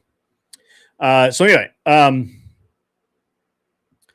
so the way the Gun Prattle show is going to work is it's going to be all pre-recorded, at least initially, except for the live interviews. The live interviews I will stream live. I'll pull them down. We'll edit them. We'll put in footage, and we'll put in all the other stuff, and then we'll put that out as a completed edited episode. And that episode those episodes will probably air on Wednesday or Thursday. Now, it is possible that on Kick or Rumble, I will be able to live stream the matches as I shoot them. And we'll get into that. We'll talk about that on that channel. I'm going to go ahead and play the clip again because, well, I just want to. And it's cool. I don't know if Tyler is there. But Tyler, if you're out there, here's a new show. My name is Don Walker, and this is my new channel. I've been a competitor most of my life. Auto racing, bicycles, basically anything you could go fast and do something cool with. 2010, I got into competitive shooting, and man, I never looked back. 2015, I retired. I traded race cars for race guns. I started doing YouTube a couple of years ago. I have a political channel. I do mostly debates, political and social commentary. Talk a lot about how young men need help in this country. How young women can be better than they are today. This new channel is not about that. This new channel is about competition. It's about shooting. It's about learning to be safe with firearms. It's about learning about firearms, period. On my show, we often have people on, and we'll start talking guns, and I could spend the whole show doing it. They call it gun prattle. My entire chat laughs about it because they know once I start, it's really hard to stop. Well, I've decided to dive headlong into it. I've decided to own it. And so here's my new channel, Gun Prattle. I hope you enjoy it. I know I'm going to enjoy doing it. Y'all have a good evening. And there we go. That's going to be cool. I'm getting set up to do the first interview, which will launch the first week of the new year. I'm going to do a teaser episode probably the last week of December, like a couple of days after Christmas. Really gone all out on this, guys. You have no idea.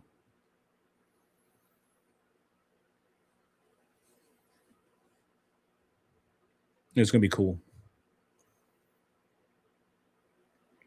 And I will make another clip just for my friend Cam the King. One that doesn't sound like a country song, or I'm narrating a country song. I do tend to have that sort of calming voice, though. I don't know that I could. I don't know if I could get all hype. I'm not a hype man. Maybe I'll get somebody to read it for me. Maybe I'll get a professional. You know, get a hype man. But please check out the site. Let me know what you think of the clip of the teaser. The name of the new channel is Gun Prattle. Literally, that's the name of the channel. We're like you guys named it for me. You guys posting Gun Prattle in the chat the whole time.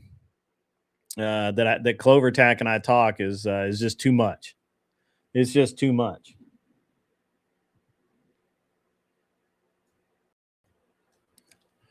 Where is Clover Tack? We need Clover Tack to come in and chat, get into some gun prattle. Yeah. Yeah. And the store again, you can unlike my Grid One site, which has never actually worked. I put a lot of time into it. It still kind of works. That doesn't really work. Unlike that, everything works so far. The website works. Now it's not done. The website is not done by any means. So much work to do, but it's going to be awesome. And the episodes are going to be awesome. The interviews are going to be cool. I've got industry people coming in. There's a real chance we can do actual live stream stages, which will be awesome. And the reason for that is I've got a Starlink. I've got the cameras. My camera inventory right now is fucking impressive, and I'm adding more. So I have a lot of camera inventory right now. I probably should get rid of some, but you know, why? I'm still waiting for proof that Rand Paul was taking the bribes from Venezuela. I really want to know about that because, first of all, it's not really old Paul's style. You know what I'm saying? Like I could see a lot of things, but Rand Paul taking bribes is like on the list of shit that doesn't happen.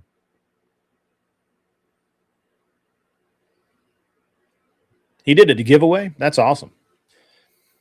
We're going to do, I'm going to be doing giveaways. I've got some industry people who are going to be helping out. The revenue model for that show is going to be completely different, where this one is all super chat based and grifting based. And I just, none of these shows get enough clicks to worry about, you know, that kind of thing, where this is all, basically this is all donation based, revenue model. The new show is going to be, I honestly think, I'm sure, I mean, super chats, all that stuff will be cool, but it's going to be membership to get the members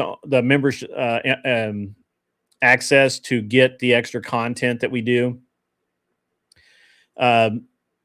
There will be the revenue will come in through industry partnerships where we, you know, and product placement and things that I use and giveaways of their equipment, that sort of thing. So it's going to be really good. It's going to be really, really good.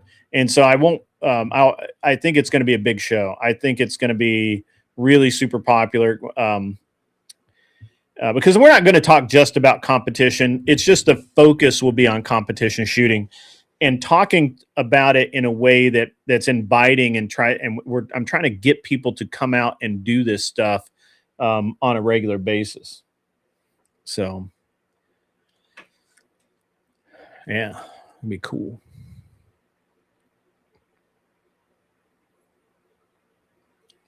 We've used those infinity targets, the self-healing rubber targets. They're pretty rad. They're actually pretty good. So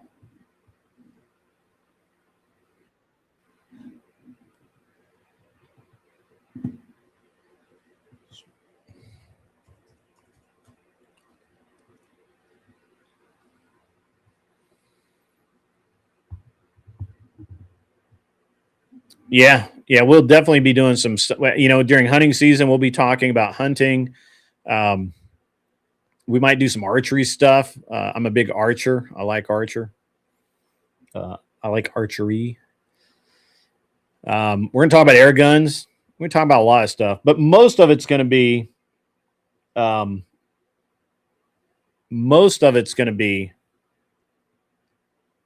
competition based stuff that you can do to shoot better, shoot faster, drills that I do, practice sessions that I do. I don't think you guys, I don't think most people really understand when I'm active. Like right now, I'm actively prepping for matches coming up in the spring and to some degree in the winter. So I'm actively preparing. And so to do that, I shoot pistol 3 to 4 times a week, usually 4 times a week. I shoot 200 rounds every time I go, at least minimum. That's the least amount that I shoot. And I'm shooting targets. I do what are called dot drills, and they're literally like 2-inch diameter dots at 7 to 10 yards with a pistol. And I load 6 rounds, 6 to 8 rounds in the magazine, and I want to put all 8 of them in the target. And it's and that's just what I do. That's a big part of my practice. And then once I'll do 3 or 4 sets of dot drills, and then I will get a 6-inch a 6-inch target, and I'll move that all the way back to 21 to 25 yards, and then I'll shoot that. Now these are all standing offhand with a pistol, and that's what I do. That's how I shoot things, and so it's a you know, kind of an interesting drill that I do. Now there are other people have other drills, and we'll be talking to those people throughout the year. Before hitting targets, we all better be worried about dodging drones with infra. You mean infrared? Like, who cares about infrared? But interestingly enough, Mordo, you really seem like a conspiracy theory sort of guy, because you're talking about things that literally nobody talks about. You know?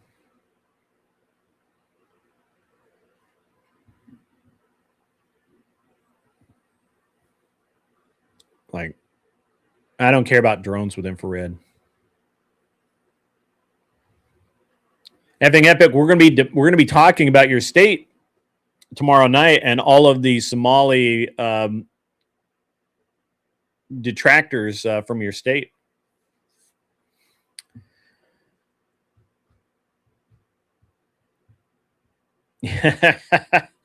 Yeah. Look, I don't get into I think it's interesting to watch the various conspiracy theories that people indulge in, right? Like, Flo is a great conspiracy theorist. I think he's hilarious. You know, he's got a theory about everything.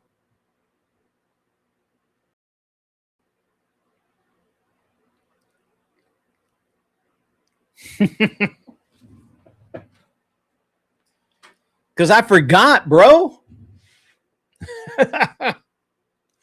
Because I forgot. Oh, Gun Bunny. That's funny. That's funny. So I'm actually trying to get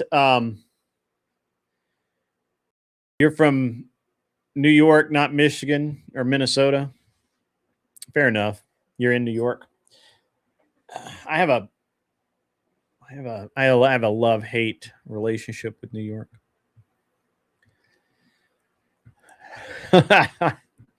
So for the new meme at the new channel, get Kel to dress up as Gun Bunny, so make Gun Bunny memes. So I'm actually going to have, if you remember,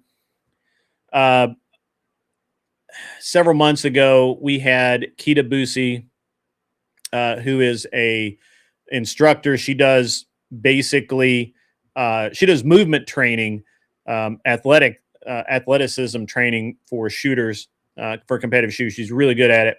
We had her on the show. She really didn't get a chance to talk because the other coach that she travels with just kept talking about the mental aspect of the game, and so Kita really was really not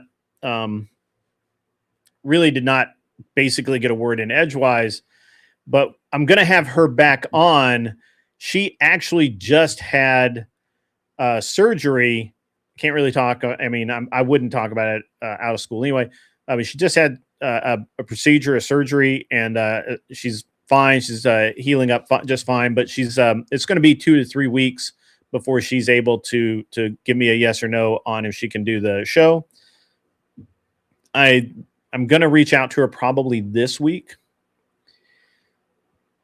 coming week, and then we'll figure it out. Yes, Kel is not allowed to handle firearms until she receives training. She has said that if I actually shoot a match, there's actually a match in St. George, which is near Moab where she's at. There's actually a match going on right now, or went on this weekend, the PCSL Nats, that I was going to go shoot. I just didn't. I haven't trained up. I'm in much better shape than I was, but I still need to train up. And to do that, I got to get my shit together. So that's there's gonna be some good stuff. So I think it's gonna be. I don't know who's gonna be the first interview. The first interview is gonna be rad, no matter what. And then it'll be interviews. It'll be product reviews. It'll be training. We'll talk about training. This will be a 1 episode a week show, released probably Wednesday or Thursday. I'm putting it into so many different formats. It's not even funny. It's a lot of work for me, to be honest, but it's going to be cool. So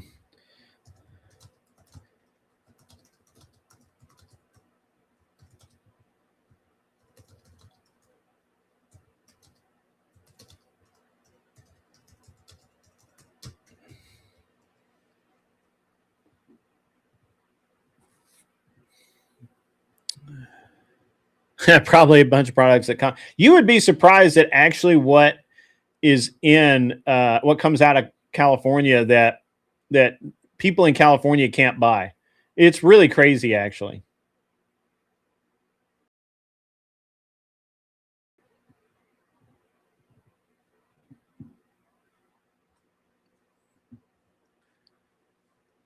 Yeah, you can't see her taking guns seriously. I can't see her taking anything seriously except her alcoholism.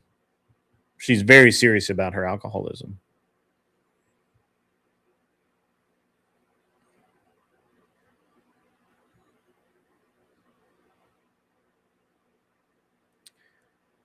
She needs restraints. Maybe that too. But I'm trying to get all my cool friends, and I think one of the things that's going to be interesting is that I'm going to be traveling all summer. From when is my first match? Let me see. I haven't actually been squatty. I need to reach out to him and see what's up.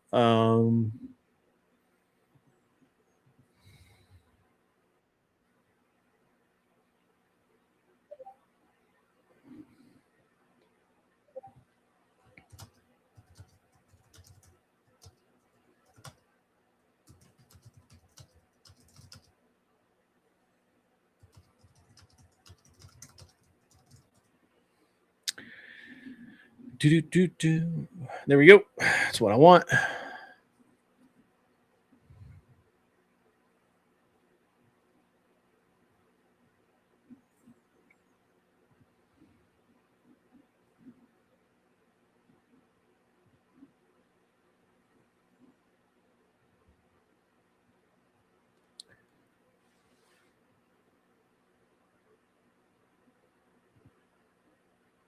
Looks like I've been waitlisted. Damn it, man.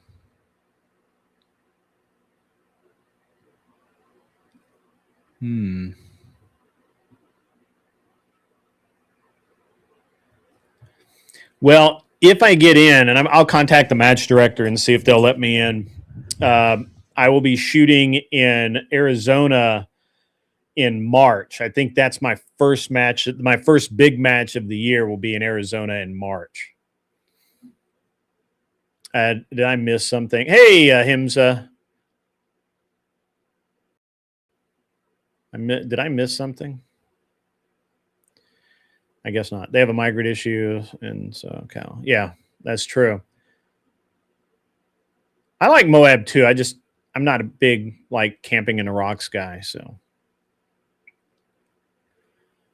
welcome, Ahimsa.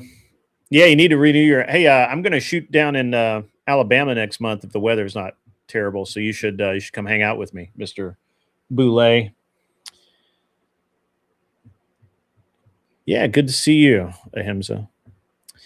But yeah, so my first big match, unless something else happens, this is usually my first match of the year. My first big match of the year is going to be in Arizona,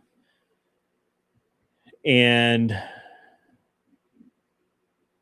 it's outside of Mesa, Arizona. So,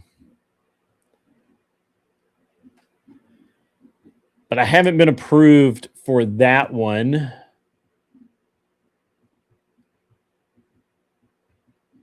Let's see.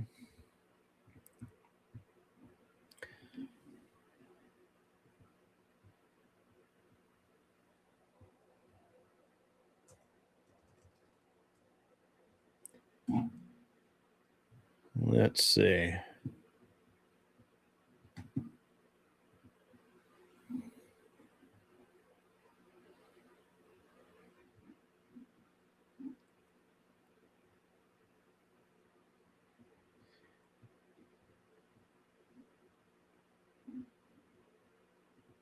Yeah, I'll have to see if I can get into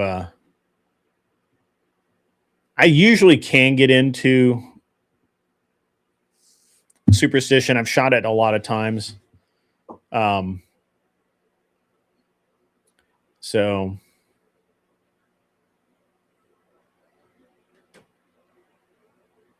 yeah, Hawaii is screwed up with what they're doing.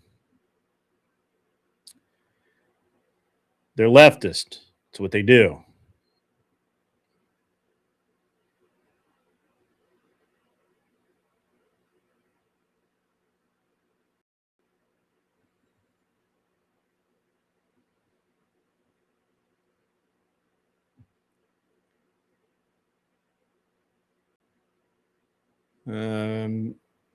Mullet baby, throw me a link over. Let me see if I can find this person.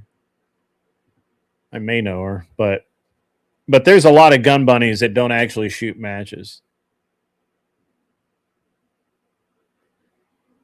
They say they shoot matches, but they do not, in fact, shoot matches.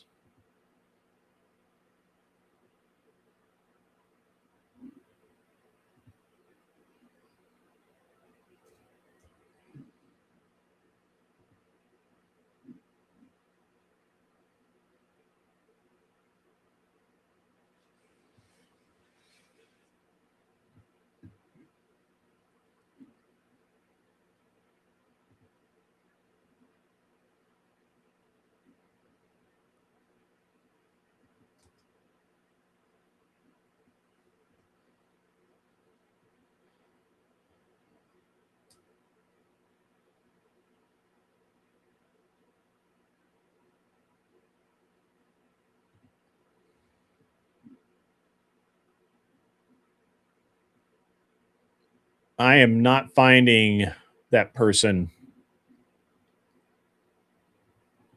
I am not finding that person.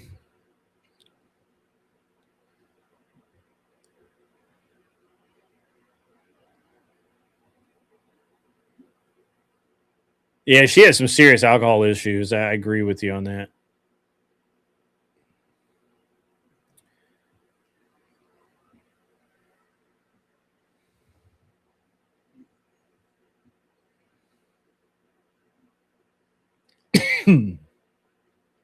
Pardon me. Make sure I did this right. Yeah, I did.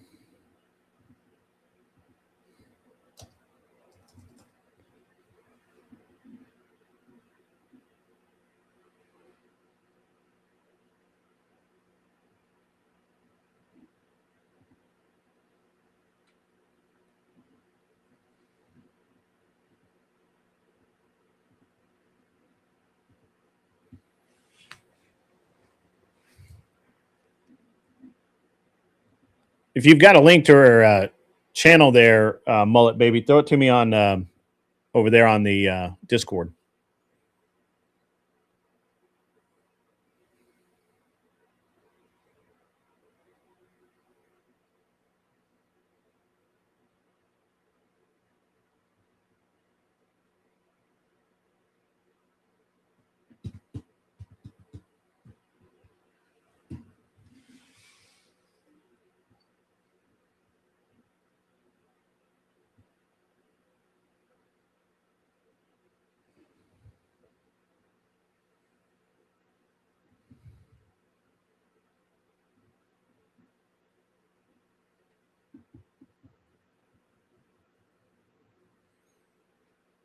And Hims, are you in Florida?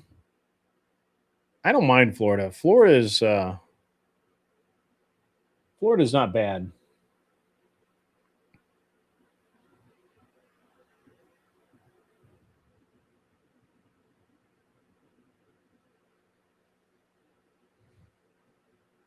I thought about buying a house in Orlando, and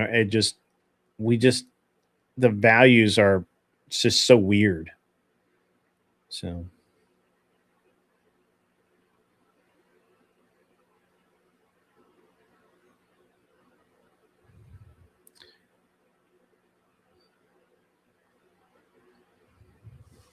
California is not a dumpster fire, it's a volcano.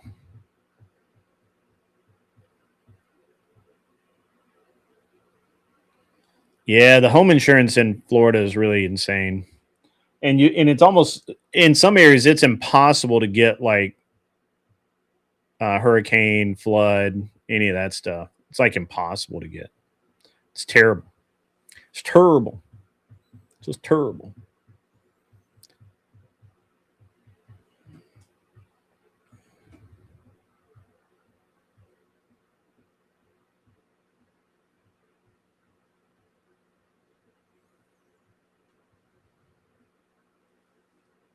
I actually just had to insure one of my houses. This is interesting, I think.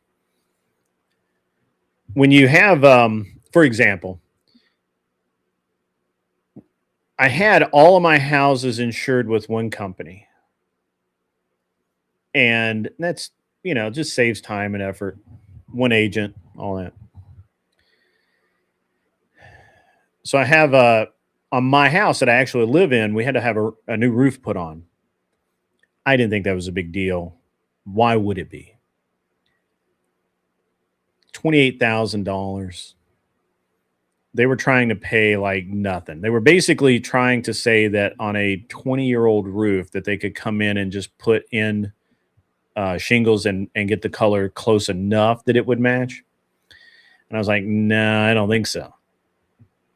So Tennessee has a law that basically says you can't, you have to replace the entire roof or paint the whole house or whatever if just patching it doesn't if just patching it causes a loss of value, it basically has to be restored to the way it was or better. And so the insurance company did every possible thing they could to stall and deny the claim, and ended up, we're basically threatening to go to court and turn them into the state. So they finally paid for the new roof, and then they promptly dropped the insurance on my house. Okay. So then I ended up changing companies. I got a really good deal with this other insurance fellow. And I moved 2 houses, my house and one of the rental houses, onto this insurance because it was just a better deal. And I left the original insurance on one of the other houses.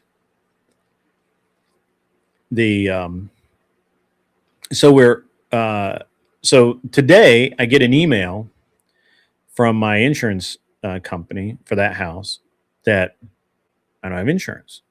It's lapsed. They need to talk to me. Okay. Call them up. And I was like, I didn't get a renewal notice. I didn't get a bill. I didn't get anything. And I'm set up on auto pay anyway. Like it's not like I write a check and send it in. And so she's like, let me check into that. So she did. And apparently they weren't going to let me renew. They'd actually they just waited till it ran out. They were not going to offer a renewal. Fine. 20 minutes later, I have a new policy, just paid for it for the year. It's actually a little bit cheaper, saved me a little bit of money than the other company. And hopefully they won't be so hard to deal with. If I do need a roof or whatever. So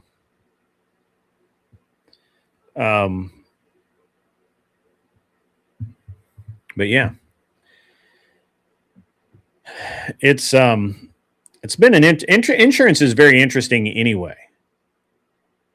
I have I've had a lot of different insurance companies, and now I just don't even care, right? Like I have no loyalty to insurance companies anymore. The insurance companies used to try and convince me that I needed to be loyal to them and I needed to like it was going to benefit me in some way. But the reality is that generically I can get the same insurance or better for cheaper every few years just by doing a little bit of shopping. Second, and these companies will raise their rates just randomly. Second, all of them do the same thing when it comes to a claim. They will, the first thing they do is they're like, nope, we're not going to cover it. Or they'll say, yeah, we're going to cover it. And then they come out and they say, well, we're only going to do X amount. And so it's not like my grandfather's day when he would go down and him and the insurance company literally, had coffee together every Sunday afternoon, right after church. And they were buddies. And that was the way most things in town were. That ship has sailed. Those days are gone. They're gone. We're not going to get them back. And so, it's not. I just don't feel any loyalty to them at all. It's just wrong.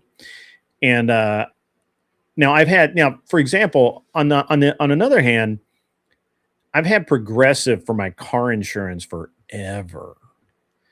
And originally we got Progressive because they were just the cheapest. And then we went to who else we had? We had somebody else. We bounced around a couple of times with the insurance. And I think we had Geico. We had Geico for a little while, back to Progressive, then back to Geico, back to Progressive, over to State Farm for a little while, back to whoever. Anyway, but I think now we've been with Progressive for like a decade. And every time I shop them around and I give them a quote, they will, at least for me, they'll beat the quote. And when my roof got damaged on the house, when it blew the shingles off, it actually scratched my car. And so they ended up having to repaint basically my entire car. And because I have, because I have a nice car, I was like, well, we're not taking it into just anybody. So there was like only one company that was okay with repairing it. And they were fine with that. They worked with them anyway. And it was fine. Effing epic. Haggerty is great with classic cars. This was not a classic car though. And so my insurance did go up because I had basically I had a rash of claims with Progressive.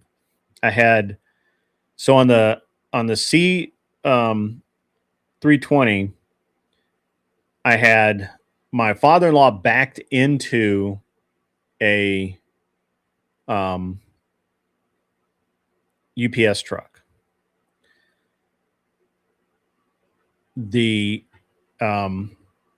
Well, actually, let me go back. I got kind of pushed over on. I was on the highway one night, and a guy was coming into my lane, and as I got over a little too far, and I clipped a plastic highway barrel marker thing. Didn't do any real damage. It just broke one of the rearview mirrors. No big deal. Got that fixed. The next one, my father-in-law backed the car into a UPS truck that was parked. Didn't really damage UPS truck, but it bent the exhaust, did some other stuff. And then the roof, the shingles off the roof scratched the shit out of the Mercedes. It literally scratched the window, the passenger side and driver's side windows, where the shingles were flying around. It literally scratched the glass, Scratched the hood, scratched the roof of the car, scratched the deck lid, scratched a bunch of it. So basically, I had to repaint the whole car. And then we'd just gotten the Mercedes back like probably like 3 or 4 weeks, maybe 5. And I was on the highway, and and the Jaguar, a piece of plywood that had dropped off somebody's probably landscaping trailer. 2x2 piece of plywood comes flying up from underneath the car in front of me and hit the lower edge of the Jag's bumper and grill, and it broke the grill, broke the bumper, tore up the underside of the car, the plastics. It didn't really do anything else. It just did, just a bunch of cosmetic plastic stuff, and of course the front bumper that got fixed. Again, same people did all the body work on this, so that got fixed, and then about a year later, my father-in-law actually hit a parked car in the Jaguar and had to get another front bumper on the Jag. And so we've had a lot of claims in a few years with Progressive. Now, understand, we went like 10 years with 0 claims, like none. And man, I'm telling you, they've been great. And I knew my bill was going to go up a little bit, but it didn't go up that much, and it's already starting to come down again. So that's something I don't know. So we've stayed with them, but when we were shopping around insurance early, which we do every year for car insurance, Geico got really close, but Geico's protection wasn't quite as good as Progressive's. So it was like really close. 40 plus years with the USAA. Okay. I've heard good things. So, but yeah, it's I don't know, man. The home insurance thing today was just stupid. Yeah. And my agent, so my real estate insurance agent is solid. She's badass. And she gets it done. So, and if she can't do it, she'll send me to somebody that does. So it's gonna be cool.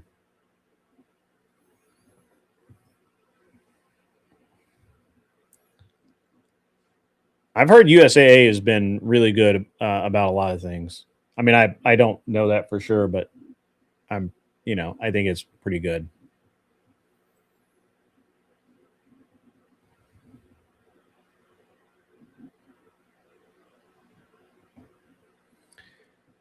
A UPS truck flipped on your property. I had a UPS truck.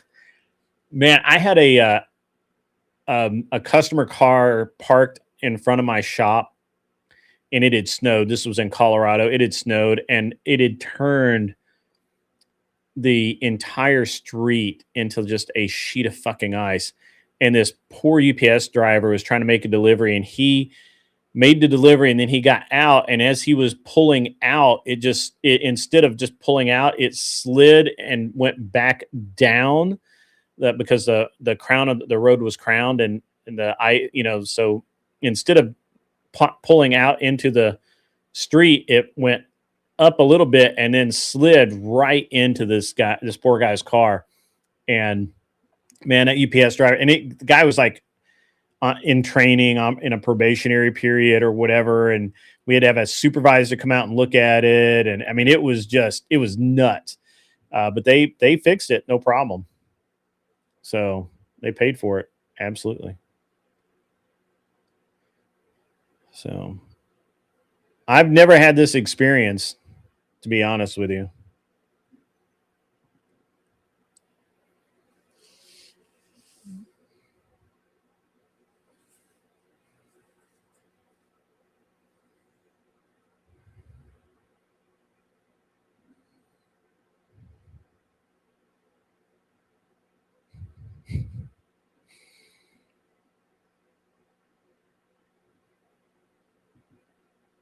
I mean, right? I mean, right? Was in a training period, yeah. Yeah, I don't know. I mean, I think the conditions were such they probably were okay. Uh, yeah, to some degree. We're starting to buy more houses again, and so our investment fund is at. We're actually closing out this investment fund, and the goal now is to the next investment fund we really want to be like super, like really really hot, really big. We want a much higher fund than what we have now. I think we're going to get there. In the meantime, um, we've got some other business to do that needs to get done, and we're looking at new areas to move into to buy houses and stuff. San Antonio's my pick, to be honest. It just is. And then the there's a slim there's a slim chance that might be in Indianapolis or somewhere. But I do a lot of insurance companies. So San Antonio has a lot going for it. And the biggest thing going for it, to be honest with you, is they have so many jobs moving into that area. And I say I think the same thing about Huntsville too. I'm torn. Um I like the idea of Huntsville because it's close, and they're going to have there's going to be so much money coming into the area. There's going to be so many people needing to move into the area. They're moving Space Force there. There's going to be more jobs. They're doing some other odds and ends, and it's just I'm torn on Huntsville. This is true, and it's about to grow more.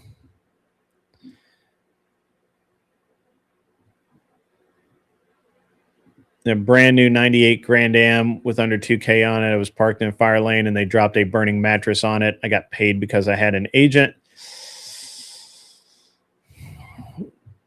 Yeah, I mean, I could see that. I could see that. I get paid because I know how to talk to people.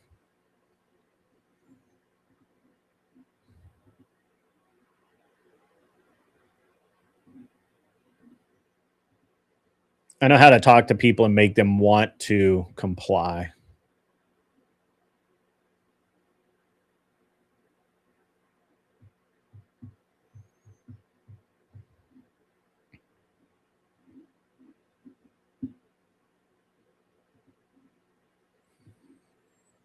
I think it is. I mean, if you don't know how to talk to people, you will end up getting hosed for sure, 100%. And by talking to people, I mean literally, like if you don't know how to talk to your agent, the insurance adjusters, if you don't know how to do all of those things, you're just, I mean, you're in trouble, man.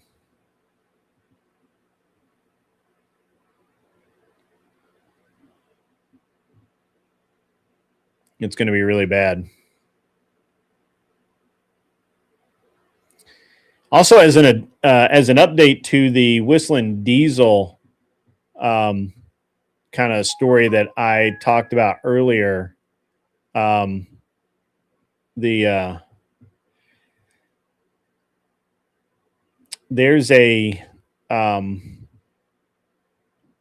there is an update here, and that update is that they have he basically won on all counts with regard to the gag order, and now they're just waiting for the court date.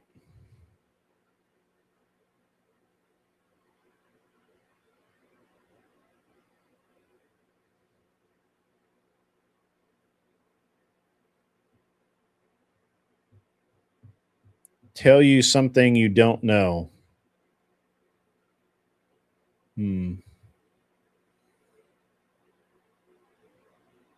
I don't know. What do you not know? What is it that you do not know?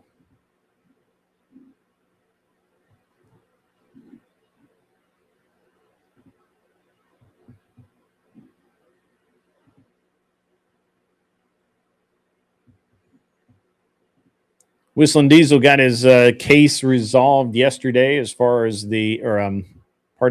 Monday, as far as the gag order, and they're getting some more information about the investigation into him.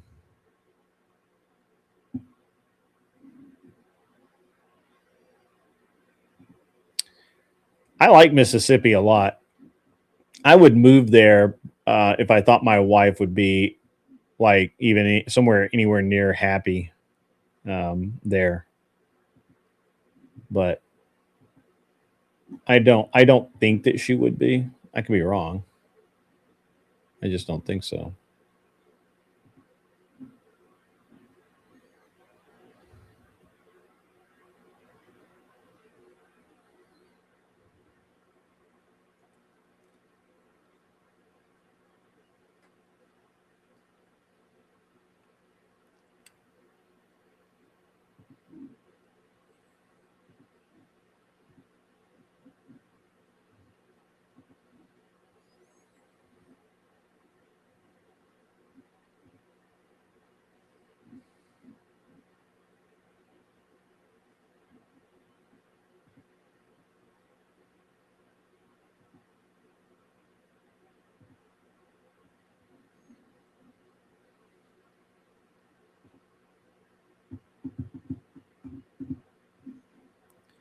What did the case revolve around? It's still the case is still active. Basically, it's they're trying to get him for tax evasion for not paying the sales tax on his Ferrari, which was destroyed. The problem is that we don't know anything about what the we really don't know what's how that's going to go. I don't even actually know why it's a I don't know why it's an issue, because he, as near as I can tell, he hasn't really actually done anything wrong. So, as far as I can tell, now it is absolutely possible that he has broken the law in some way, but it really seems like that is in fact not the case.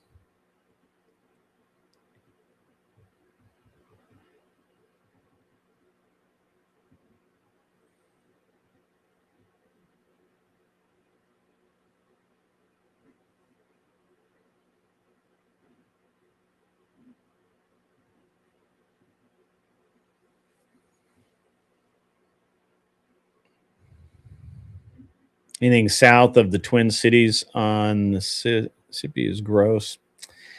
Yeah, I don't know. I like Mississippi. I dated a girl from there for a while.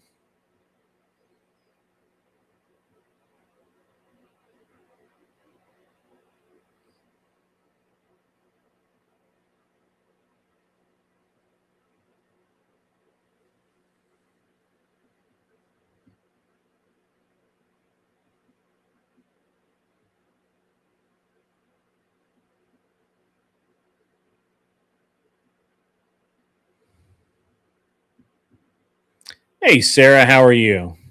I see you're in the house. Since Sarah's here, I'm going to play my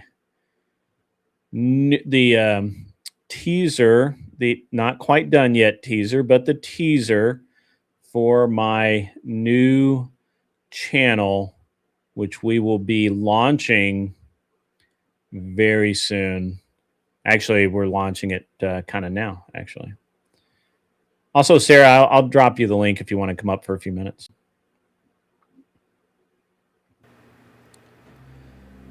My name is Don Walker, and this is my new channel. I've been a competitor most of my life.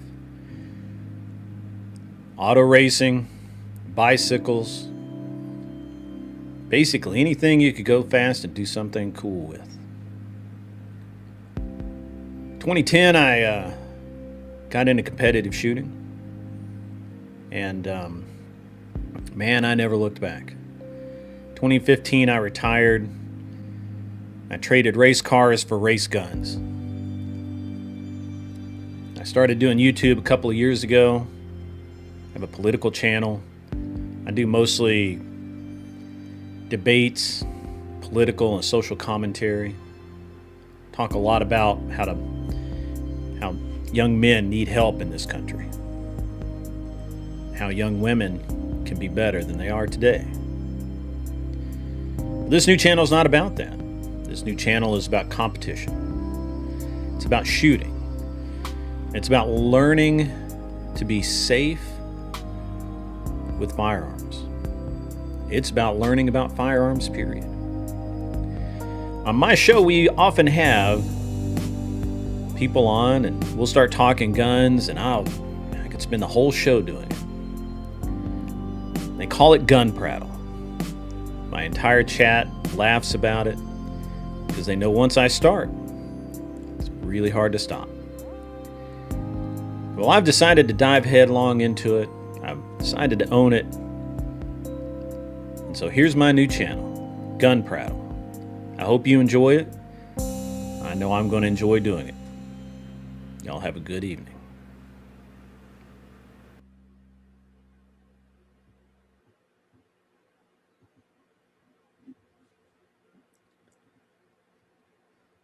It's Juan. Don Juan. That's funny. Sarah, I sent you the link. It takes a minute for it to reconfigure.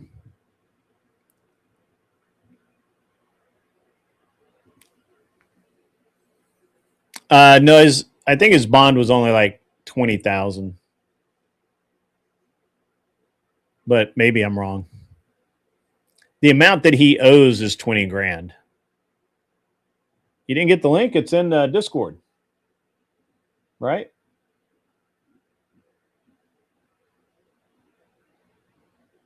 Oh, wait. I put it in the wrong spot.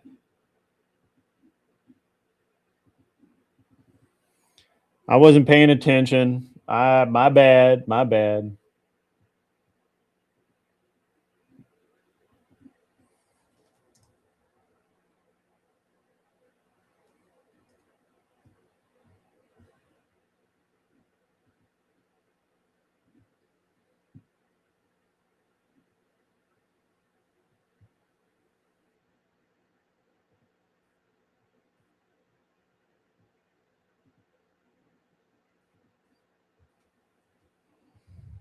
Now you got it.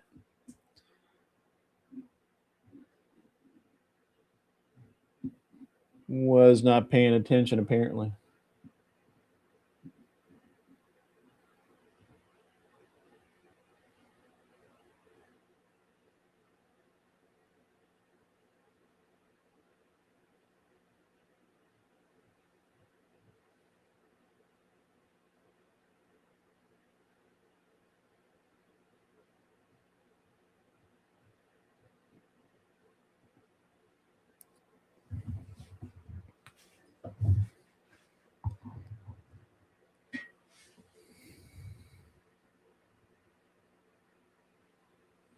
Oh, the tomato has made it. There we go.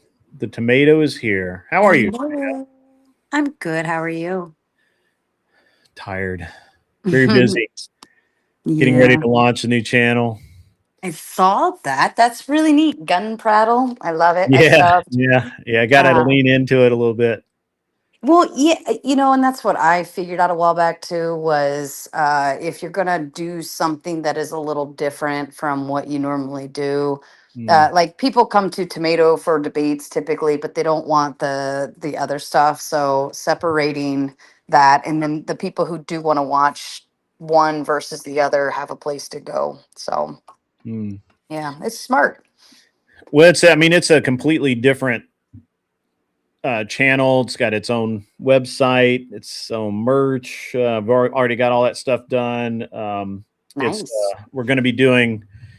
Um, I'm going to be doing not just the like here in the studio. Like this studio is changing. It's supposed to have already been changed.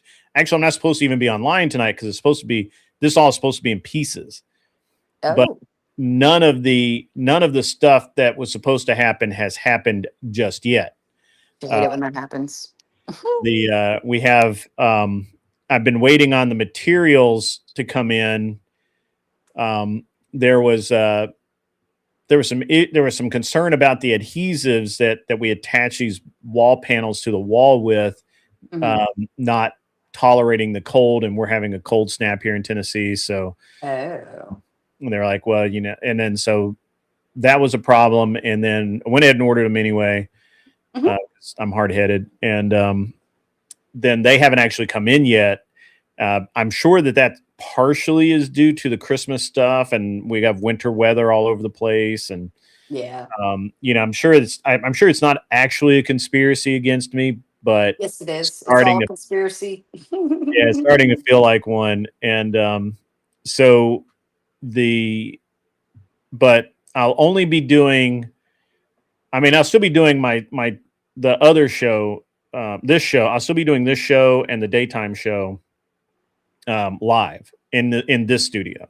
Mhm. But I've rented an office space that's big enough to do in person interviews. And Oh. yeah, so we're going to I'm going to be doing in person interviews with fellow shooters and people in the industry and people, match directors and just interesting people like that. And I'm sure we'll have some feds on, and some other agencies will be involved. And that'll all be most of that I'm trying to have live. I'm trying to have Mhm. people as they come to events in the area or they're traveling across country. I'm really pushing. Hey, stop in, give me an hour, 2 hours of your time. We'll sit down and we'll we'll do the interview live, and then I'll chop it all up into the 1 hour show. We'll do 2 hours of of material, and then I'll make it into a 1 hour episode. And Nice. yeah, and so I'll be streaming that part live. Um, but it'll only be live as until we go off the air. Once we go off the air, we'll be pulling it down because it'll have to get cut up and processed and produced into the show. Right. Which makes sense. So and I have the ability, and I have the ability now. I think I can on Kick and maybe Rumble, but I have the ability technology wise to actually stream the matches live as I shoot them. Oh. Because I have Wi-Fi cameras, and I actually have Wi-Fi cameras that are helmet mounted, and I have Mhm. Wi-Fi cameras that are gun mounted. Um, What? yeah, I have gun mounted cameras, and so I've put a lot of I put a lot into this, I can tell. and I have a Starlink. So in theory, anywhere where I can see anywhere the Starlink can get a satellite signal, it doesn't matter where I'm at. I can um, I can stream live to Kick or to Rumble or wherever that allows live events to be done like that. Hmm. And so that'll be cool. Uh, Nice. Nobody else I think has done that No, in I the way mean that I'm. none that I've heard of. Yeah, and I've invested. Um, a pretty decent chunk of money into equipment and the office space and getting everything set up, and so it's and its revenue model is going to be completely different than this show. Like this show is donation based. It's very difficult to kind of plan around, and you know, it's just this is fun, and I enjoy doing it, and I see the future in doing it, but it's not. It doesn't hit the right like buttons with me. Mm-hmm. And so the new show, the gun show, will be most of the revenue is going to come in from product placement, partnerships, that kind of thing. Right. And then the revenue from the actual content will be secondary. Oh, nice. Yeah. That sounds So exciting. Sounds like you've like really put a lot of thought and time into this and like kind of sat yeah, and laid it out. yeah, it was something I started thinking about a while back, but I couldn't. Well, first of all, I didn't have the technology to do it. I didn't have a Starlink, and I didn't have, I didn't have the Run Cam, which is a helmet-mounted camera. I didn't have the mounts to put cameras on the guns, or at least the rifle. And the shotgun's too violent. I think it won't do any good. And then the pistol is. I don't want a camera on my pistol, That but makes sense. but everything else is all Wi-Fi and Bluetooth together. So the video it's a live feed to the computer that then puts it up on the internet. So I think that'll work. I don't know. Technology. Yeah, I mean, we want to plan and hope that it works the way we want Yeah, it to but it work, right? doesn't have to work. But you'll smooth out the wrinkles along It's the way, and other bonus. things will kind of figure Yeah. themselves out. So, I mean, it's always a learning curve, Mhm. right? Yeah. Well, it's a bonus if it does work. Mhm. It doesn't mean anything if it doesn't, because we'll still be getting I'll still be getting footage from the it'll still be recording to the cards. So Mhm. Yeah. um I'll still have all the footage. And I mean I've got I have a Black Magic pocket cam now, which is a cinematic camera. They call Mhm. it a pocket camera. It's not really. I don't know whose pocket it would fit in, um, but it's a cinematic video camera that is like it's pretty pro quality. And I have I went ahead and got the Black Magic micro studio camera as well.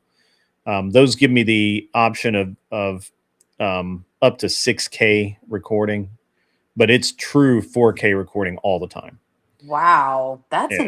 So, and goodness that's another reason why gracious. the I want to do as much as I can live, because Mhm.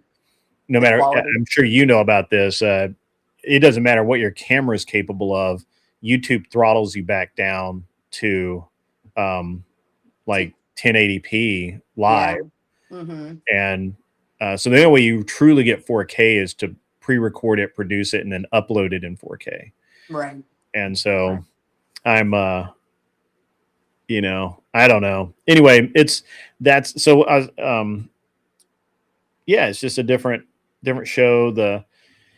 Now, what was the motivation behind switching gears? I mean, because I know you're very passionate about the gun prattle kind of stuff. Yeah, I mean, what motivated you to say, you know what, I really want to it's market dedicate more. saturation, really. There's so many people that want to be the debate guy now. There's so many people out there that are trying to um, that are trying to talk politics. They don't really know anything about politics. They're trying to host debates. They don't know anything about hosting debates. Mhm. Their moderation is terrible, um, and it's a diminishing return anyway. Mhm. Um, so, and I truly enjoy all the donations that my audience gives me, and I really, I mean, it's like it's just amazing that they're willing to give me money for me to sit up here and do this. Mhm. But um, but I think the reality is that I'm more aggressive than that, and so I would really, if there were a way to um, just make the investment, spend the money, get the training, whatever, and just be Andrew Wilson, cracking down, you know, $5,000, $10,000 a show. I would be far more interested or I would spend the time to do that. Right. The problem is that Andrew is Andrew, and he's a really good human being, and I'm not him. And so, while I think that I will I mean, this channel is not. I mean, it's bad tonight, but it looks like everybody's a little bit bad tonight. Yeah, Tuesdays and Wednesdays are slower nights on the YouTube streets. It's the And holidays; people are doing well, stuff. I noticed it got better this week. The last 2 weeks were rough, Yeah, all around. Not just for me, but for like I noticed a yeah, lot yeah. of people were Everybody's. hurting. But Tuesdays and Wednesdays I know are already slow nights to begin with. Like you Mhm, really have to have something crazy going on to get a pull, mhm. or you have to already be a big name. Yeah, and I think that the it's for me. It's just. I mean, I enjoy so I will continue to do the debating because I enjoy debating. Hmm. But I think I've also lost a little bit of the it Sorry.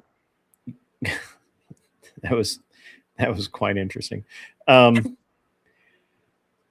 I I've I'm less enamored with the people who just get up and spurg and just Hmm.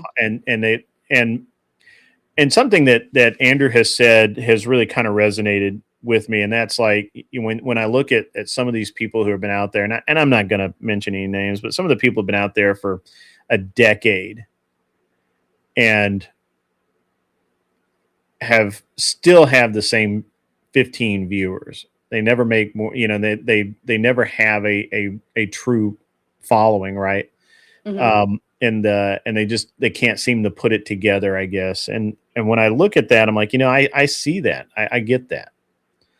Um, my and my I'm slanted the other way.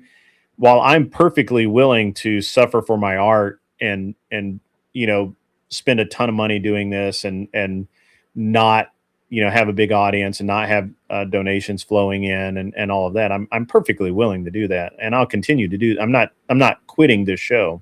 Hmm. The thing is that for me to do this, I have to get something out of it, because this is time I take away from my family. This is Hmm. time that I could be. I mean, I could be playing with my airplane. I could be, which I need to do. I could be shooting, which I love to do. I could be, there's like 1,000 things I could be doing, and most of them pay me money in some way. Right. And this pays me enough to keep it interesting, but that's kind of where it ends. And so, um, the the gun I see the gun prattle channel as more of an actual business, more of an actual professional effort. Um, and I'm not saying I'm like super professional yet with anything I've done over here. Um, Certainly, I could be far more I don't think it's necessary that I be far more professional, but certainly I could be. Um, and when I look at people like Brian and Andrew, who literally their entire lives revolves around doing the content that they do. Right. I'm not. That's not what I'm doing. Right. Well, and you also don't really rely on the income either. It's Yeah, not like that's the other. this isn't your job, this isn't your career. You're settled in and established. You've already got things in the works that Mhm. produce that for you. Yeah. So this is like you're doing it something fun, and it happens to make money too. But at the very least, like I can understand why you would want to do the pew pew stuff more, because that is actually something that you're passionate Mhm. about and you enjoy it, and like you said, there's oversaturation. And I noticed everybody over the last month has like tried to dabble in the taking up the debate, moderator hosting, all of that, which is comical to me. But like to maneuver and shift gears to something that you like doing. And I did the same thing too with Sleepy Tomato, because that's what I originally started as, was covering stuff and talking about it and kind of throwing, running through things. So I understand why the direction shift in that aspect, and also recognize that if you're gonna make money, right? Yeah. And do something that you enjoy doing, and it usually the two go together. Hmm. So Yeah. mhm. And it's not like the and Cam is right about this. It's not like the shooting sector isn't super heavily saturated either. It's just it's there's a lot of people who do really bad shooting shows, and it's very it's not hard to do well. And moreover, not only is it not hard to do well, I'm I should have. I mean, I never really cared anything about social media and combining social media and shooting, but Mhm, I literally know everybody in the industry. Like I have their phone numbers. I can call them up. mhm, Um, we'll have Kita Boosie back on when she's recovered from her surgery, and she'll be awesome. mhm. I'll have the Olympian. I'll have. I don't know if I can get um, both of them, but I can definitely get my Olympian friend to come on, and Mhm. she'll be awesome. Right. Lanny Barnes and her sister Tracy Barnes are twins, and they competed in biathlon. Oh. Um, yeah, and they're big shoe. And Lanny is amazing. And her story is amazing. And I'm really, um, there's just so many different ways I can go with it. Mhm, And to be honest with you, nobody's actually doing anything about competition shooting except for Ben Stager, who's not a friend, but I know him. mhm.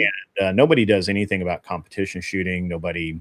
I mean, people post their match videos, but nobody's doing the way that I'm. Planning to do. Yeah, nobody's doing it the way that I'm going after it. Um, and I just, I'm honestly, I'm just, it just has to, I have to do something that makes sense. And Mhm, the debate audience seems to be shrinking, not growing. mhm. Right. Uh, Well, I think the debate scene had a fun run. mhm, But I think also it's like, at what point do you move on and do something different, right? Now I would say I was bringing in new panelists all the time and finding new people, which worked out great, because when you're cycling people through, it helps keep people from getting mhm, bored of it. But then obviously with that big mess, it kind of like threw a big wrench in that. And now I don't know, I'm like on people's like I'm blacklisted mhm. from new Yeah. people. So it just kind of ruined the whole concept of keeping it Mhm, fresh, new, and cycled around, and bringing, like, I guess you would call it fresh meat to the table. mhm. But that's the only way to keep it renewed, is to cycle new people who uh like maybe they're just now getting into debate or whatever the case may be, and that's the only way that works. But when you are cycling through like the same 12 people, it's not gonna do you any good. Right. And I mean, so, and I will still do debates. I'm supposed to do some debate, I think, next week or Hmm. whenever. And that'll be it'll be fine. Hmm. I don't mind doing it. But uh there's a lot more people interested in debate than there has been before. The problem is that you don't have my this is my observation, it's my opinion. You have basically a dozen people who debate reasonably well. Hmm. And most of them are on the right. And then you have your Connor and a few others that are kind of in the middle. And then you really don't have a lot of good lefty debaters right now. Hmm. Um, Well, that's because nobody's done that's where the hard work comes in. You got to go find those people. Hey, sure. hold on just a second. I got to check on my daughter. I'll Yeah, be, no just worries. hang tight. Yep. While she's doing that, chat, it has been a great night of hanging out with you guys. Not a lot of people in here. Didn't Not a big deal, but did you guys know? I know a lot of you guys watch whatever. Um, so Felicity, who I guess kind of replaced Madison, has has left the whatever show because she decided to do OnlyFans. Now that's a surprise to me. I met Felicity while I was out there and on the show, and she seemed very nice and very kind of based, really. Um, the things that she would say and talk about, but she's decided to go the way of the OF, and so that's the way it is sometimes. So um, I think it's very interesting, and Brian obviously doesn't align with the OF girls, so he had to let her go. So it is kind of weird. I don't really play clips of whatever.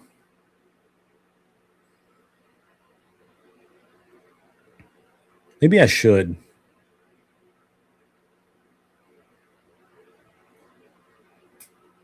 The merch is live.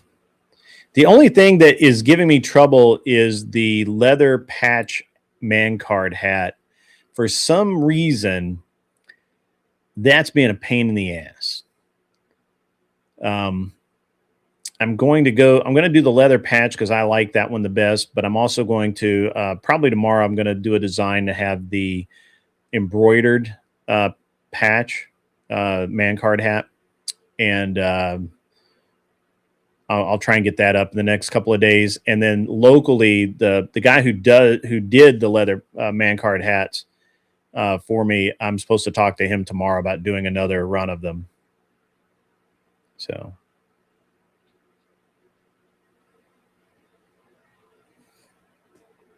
but yep, yeah. So the merch is live. You can go buy it. Most of that stuff only takes them a day or two to produce. Um, the hat that you want, I know, right? Try and order it. I mean, see if the order will go through. It's supposed to take them a day to a day and a half to produce the hat.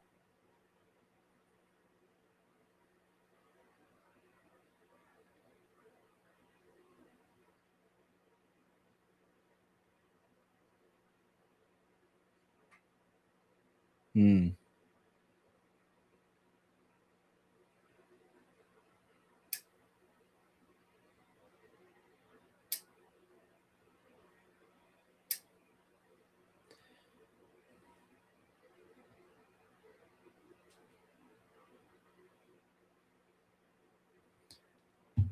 Brian, we'll have her on the show when she's a certified of OF Chuck. I think Chuck, it works out too.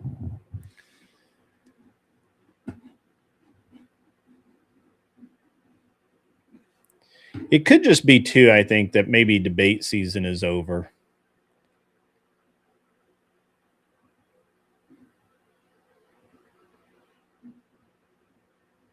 You know, people are just kind of ratcheting down all that anger being placed somewhere else. Yeah, so I had talked to Brian when I was out there that I was going to go back on whatever and do a full episode. He was trying to get a panel of OF girls, someone who would be more, you know, a little bit more spirited, if you would. I've since asked him about it, and he's you know, he's on the fence. He's still trying to kind of regain that the momentum that he had, or that he feels like he had lost since Andrew was on so much. And you know, we'll see.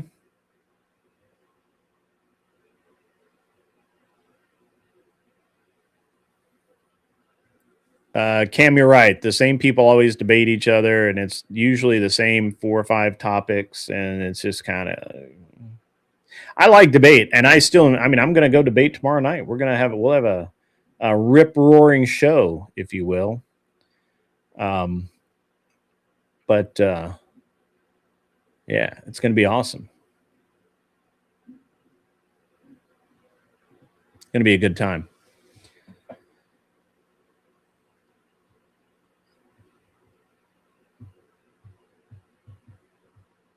Anyway, while we're waiting on Sarah to get back, we will. I don't know what I want to talk about now. We were talking about Felicity jumping into OF. Can't say I'm shocked. Can't say I'm shocked.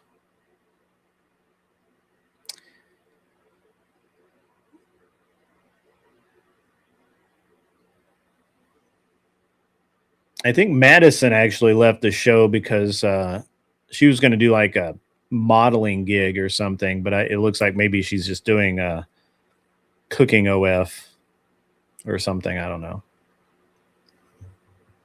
You know, back to the streets.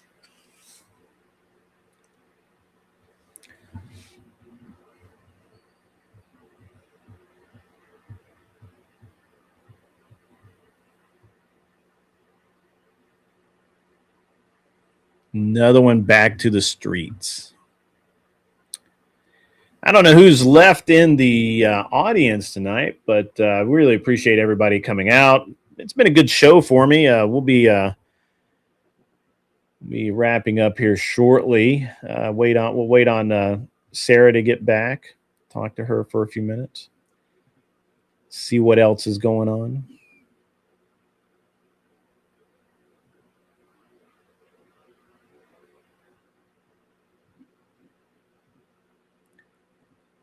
Another reason why I didn't really shoot a lot last year is because my son competes in clay targets, and that ate up a lot of my time.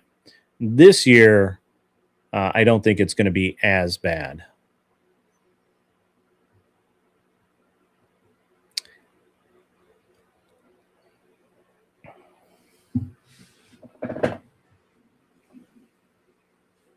And of course, we have the debate tomorrow night on the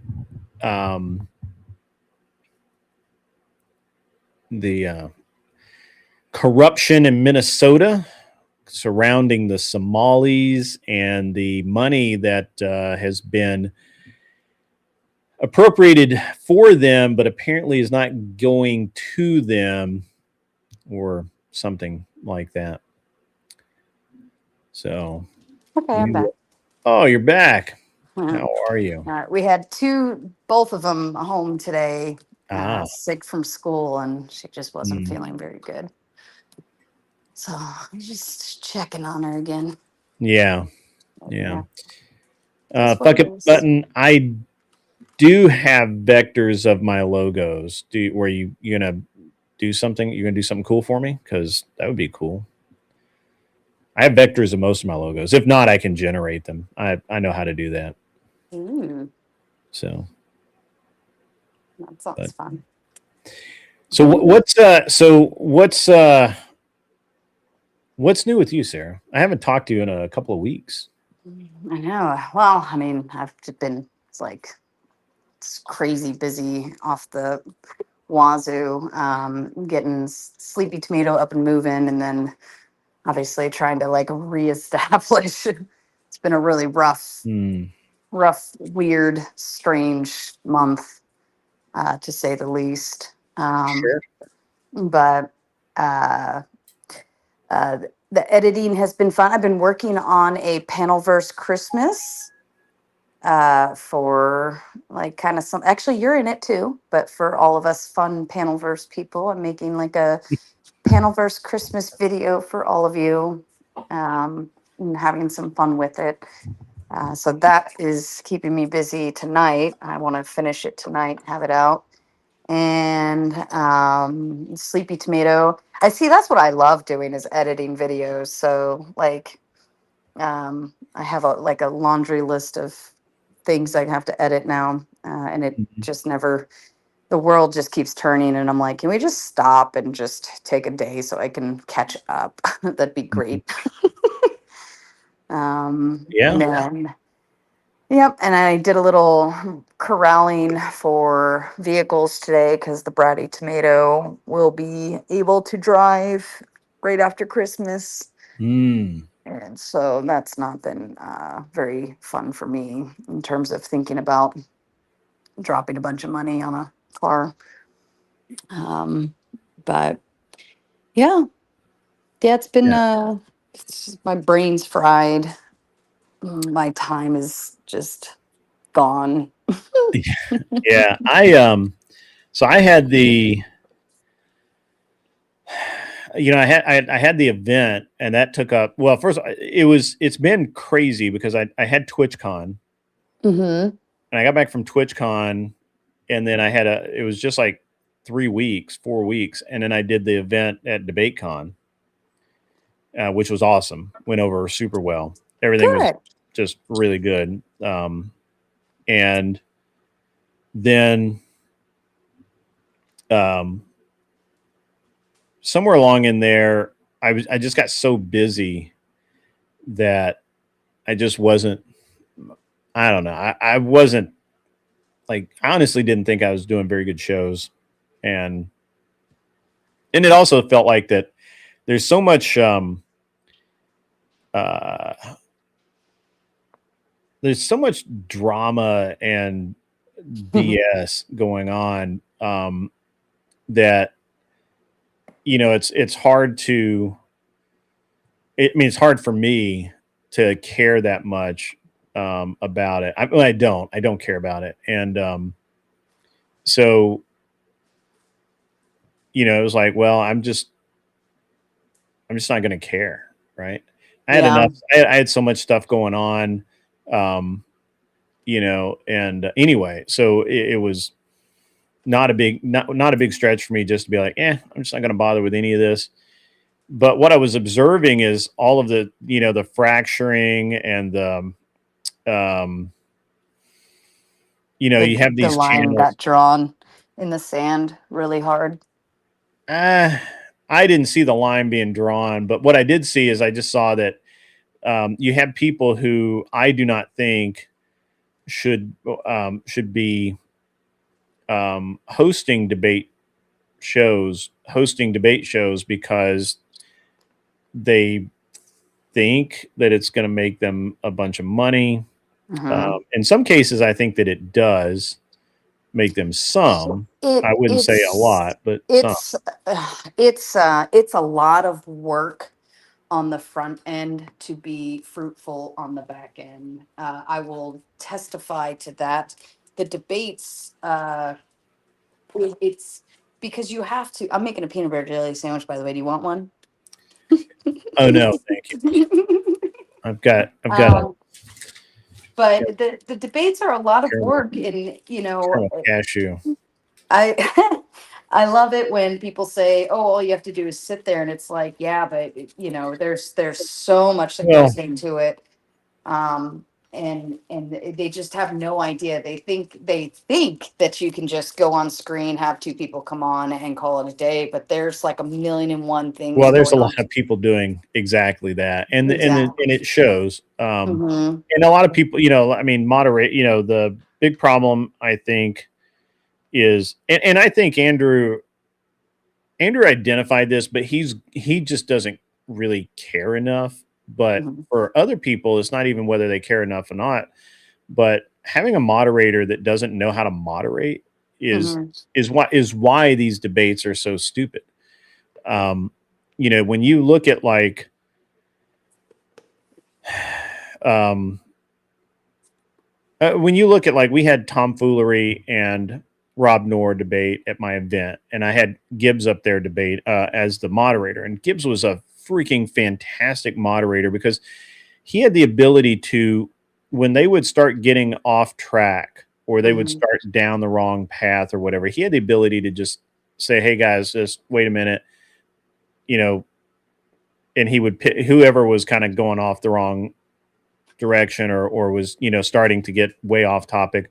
He'd be like, "Hey, can you clarify this from the what?" And he did it in such a way that um, it seemed like both debaters were able to figure out really quick, like, "Oh wait, that's really not on topic. That's really not a Hmm. point I need to make. If we're just going down a gopher hole here, so let's bring it back." And he was able to do that without pissing everybody off, and except the audience. The audience didn't like it because they're used to moderators just sitting there watching a clock, and that's because that's what most moderators do. They just watch a clock. They're just timekeepers. They're not moderators. Yeah, my favorite thing is whenever I say, "Are we inside the scope? Like this feels like it's outside XYZ," and then people in the chat are like, "Shut up, Sarah, stay out of it." Like, and I'm like, "What the fuck?" But then if you don't say something, then it's like do your job as a moderator. It's like you guys need to fucking pick one. Y'all are crazy. I- and I so anyway, I just think that there's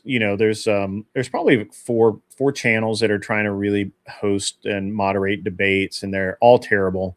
Hmm. They're not very good to watch. um and But at the same time, I don't think there's that much. I don't think that there's people out there that are going to debate that are going to be a big enough draw to make it worthwhile anyway. uh Um, you have well, so you, not only that, but you have to. When I say there's a lot of work on the front end before you get even to the show, a lot of it is the networking piece, and networking ekes up my whole day in mm, and of itself. And that's a big part of it. And a lot of these people, like I see a lot of people just tapping into the same people that I've already brought on the screen, right? So it's just like wash, yeah. rinse, repeat everything I've already done. But they're not going out finding new people. And again, like I said earlier, that's the only way to keep it fresh is Well, to be bringing new people. I mean, and like, hey, chaotic truth super chatted $1. What's You're up, my so man? weird. I like chaotic truth. He's cool. I like him a lot. He It's used to irritate me because he'd just drive by yeah, he's a the drive-by. channel and he just says link. And I'm like, we're not at the link point yet, dude. You're not Yeah, paying attention. he sent in So, another $2 and said, "Great show. If you want the link, man, I'll throw you the link for sure." Um, but it's an interesting thing, I think, because we have um, we're in a situation where there's tons of people who want to watch debates, and there's a ton of people who think they can debate. The problem is as I see it, is you have an inability currently to have good debates.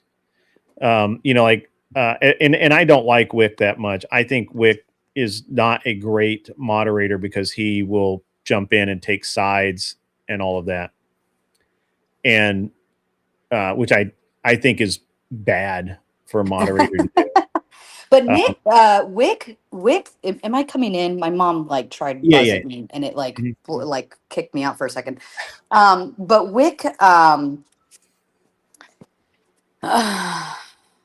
no, oh that's not good. Oh, I could take care of that later. The the thing about Wick though is he's very well networked, and that's why he still continues to have great Right. panel. Yeah. Not, I mean, whether you think he's a good mod or not doesn't matter. And Mhm. maybe even more so, that's his style. Like I have a style, he has a style, you have a Mhm. style. Everyone has their different styles. And that's when, moderator shopping is an important piece for a panelist. If they're going Mhm. to debate, if they don't like the moderator style, then don't go there. Just the same as Yeah. Prime. Prime has his That's why. style, Yeah, that's why Prime and I had a falling out. I haven't been back on Primes because of it. He hasn't asked me either, which is fair enough. But Mhm. he's an idiot. I got a good clip out of it though. It's really awesome. What happened there? Oh, we've got the clip. Give me 1 second. Where's the clip? I just had it, but I will. Oh my God, fuck it button. You crack me up. How to put it nicely. Yeah. Oh Yes. man, Wick Well, is. see, again, like a big piece, like the networking is very important in how you Sure. interact and engage with people, and I think that was my strongest suit, and I think that was where I did really well, and I still also agree, or I would come out to say that, like, I think even more so, my moderating got better and better and better. I was always looking to improve. I did a lot of stuff behind the scenes trying to improve, you know what I mean? But I still had my style. Mm-hmm. Like I have my rules, I have my pace, and I have like my goal is to not jump in and interrupt you guys and be involved. If you go off track, maybe if you do this, if you're interrupting, but outside of that, this is your debate, Mm-hmm. and everybody was usually prepped with that. So, but that's my style, you know. But I don't know. A strong part of it is just being able to be nice to everyone, and overall in general, fairly interpersonal skills are very important, and of course women typically do better at that. I mean, maybe I don't know. Um, Here, I'll show you the clip. Got it up here. It's kind of a quick and dirty way to do this, but it's Just the way I like them. I've heard that. Hmm. Uh, Set of perverse incentives for capital, right? Like the only reason they can buy these Blackwood's company, right, is because there's a bunch of debt, right? They do it through debt financing, and they get Blackwood's company to buy to make the loan. So Chuck in Blackwood's Tennessee, company at that's first was just, exactly fraud. profitable, but now it's underwater because now it has to service all these loans that the new owners are forced to buy. Right? Well, let me give you a real world example of that very thing.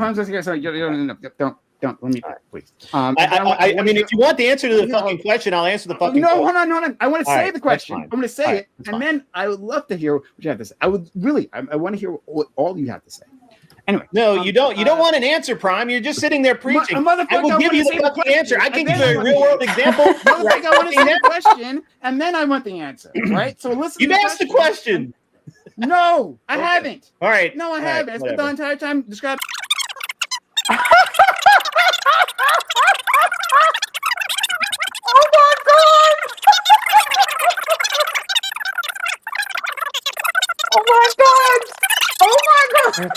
It's literally like 30 minutes.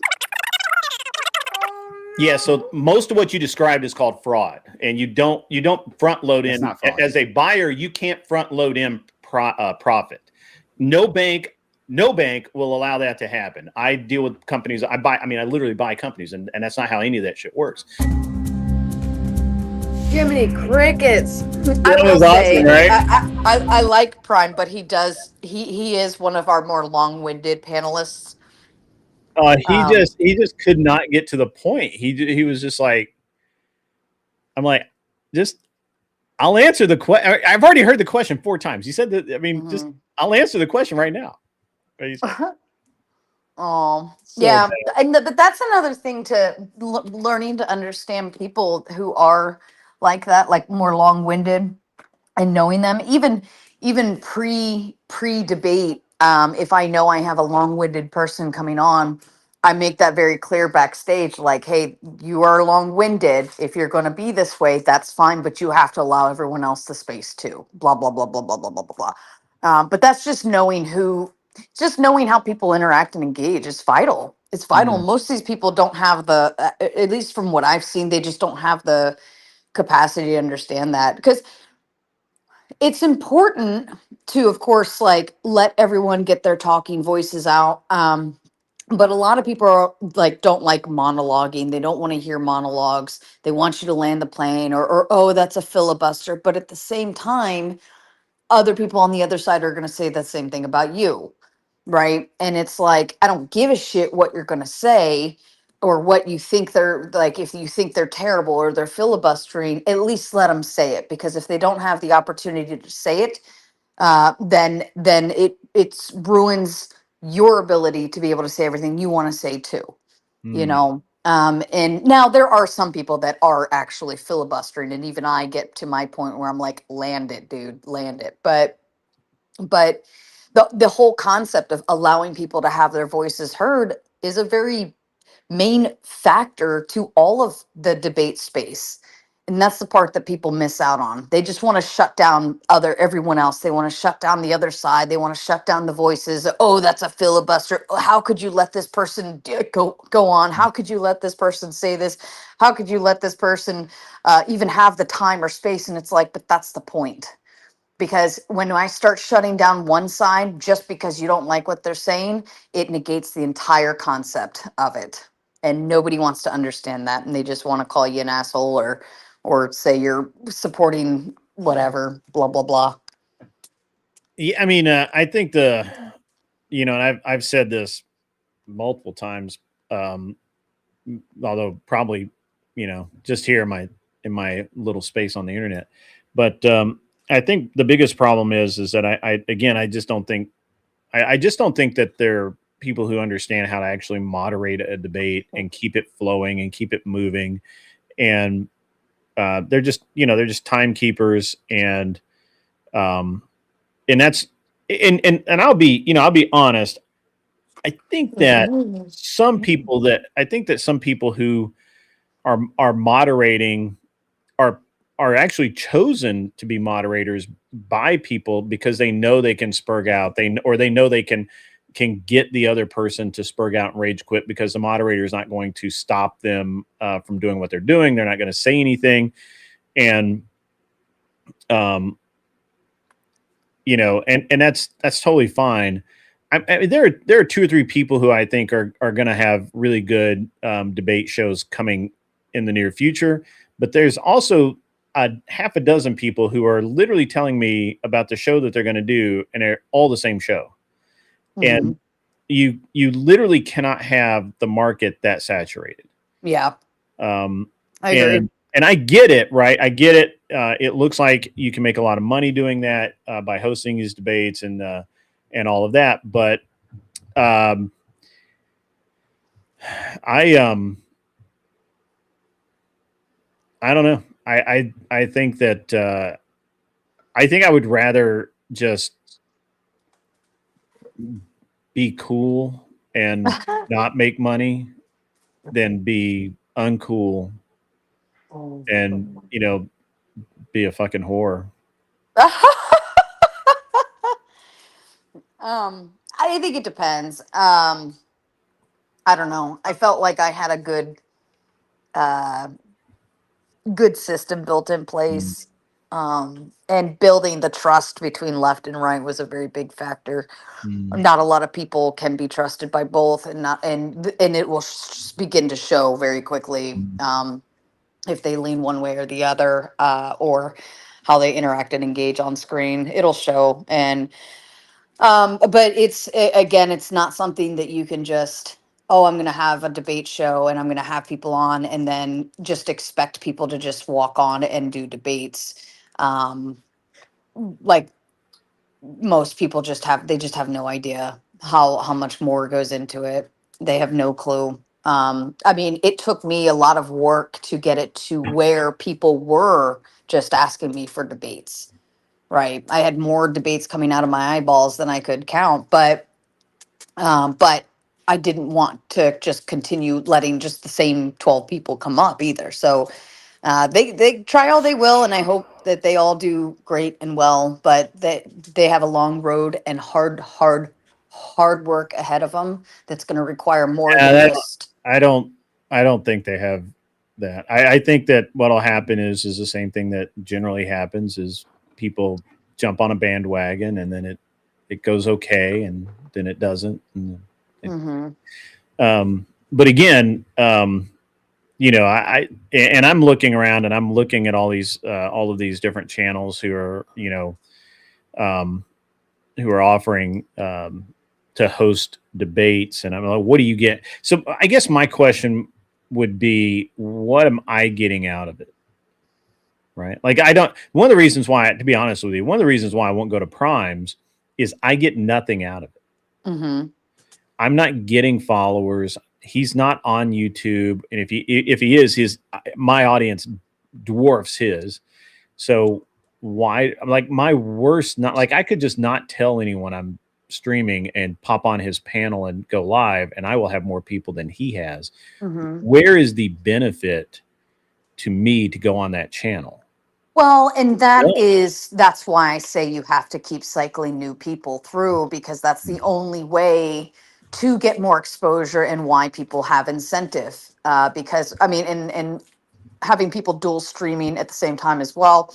That's, I mean, I'm not going to give away all the secrets, but you know, you have to offer something else besides Sure. just the And I same mean, show so to cycle through again and again and and again. this is actually one of the reasons why I think that most of the channels aren't working because, or they're going to work until the people realize that they're not making any money. And they're you know Well, the yeah. super chats stop, you know, the super chat start flowing as freely, and the reason for this, and I you know just because it is the way it is that if I go on your show and I'm watching thousands of dollars flow into your pocket, then the next time you ask me to come on, I'm going to be like, why? I didn't get anything out of it last time, right?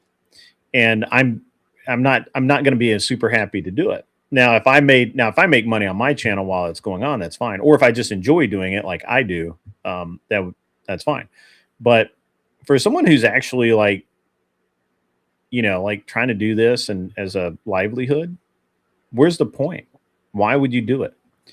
Um, Well, and I think that's the kicker, though. That's what I'm saying is the debate portion doesn't make money.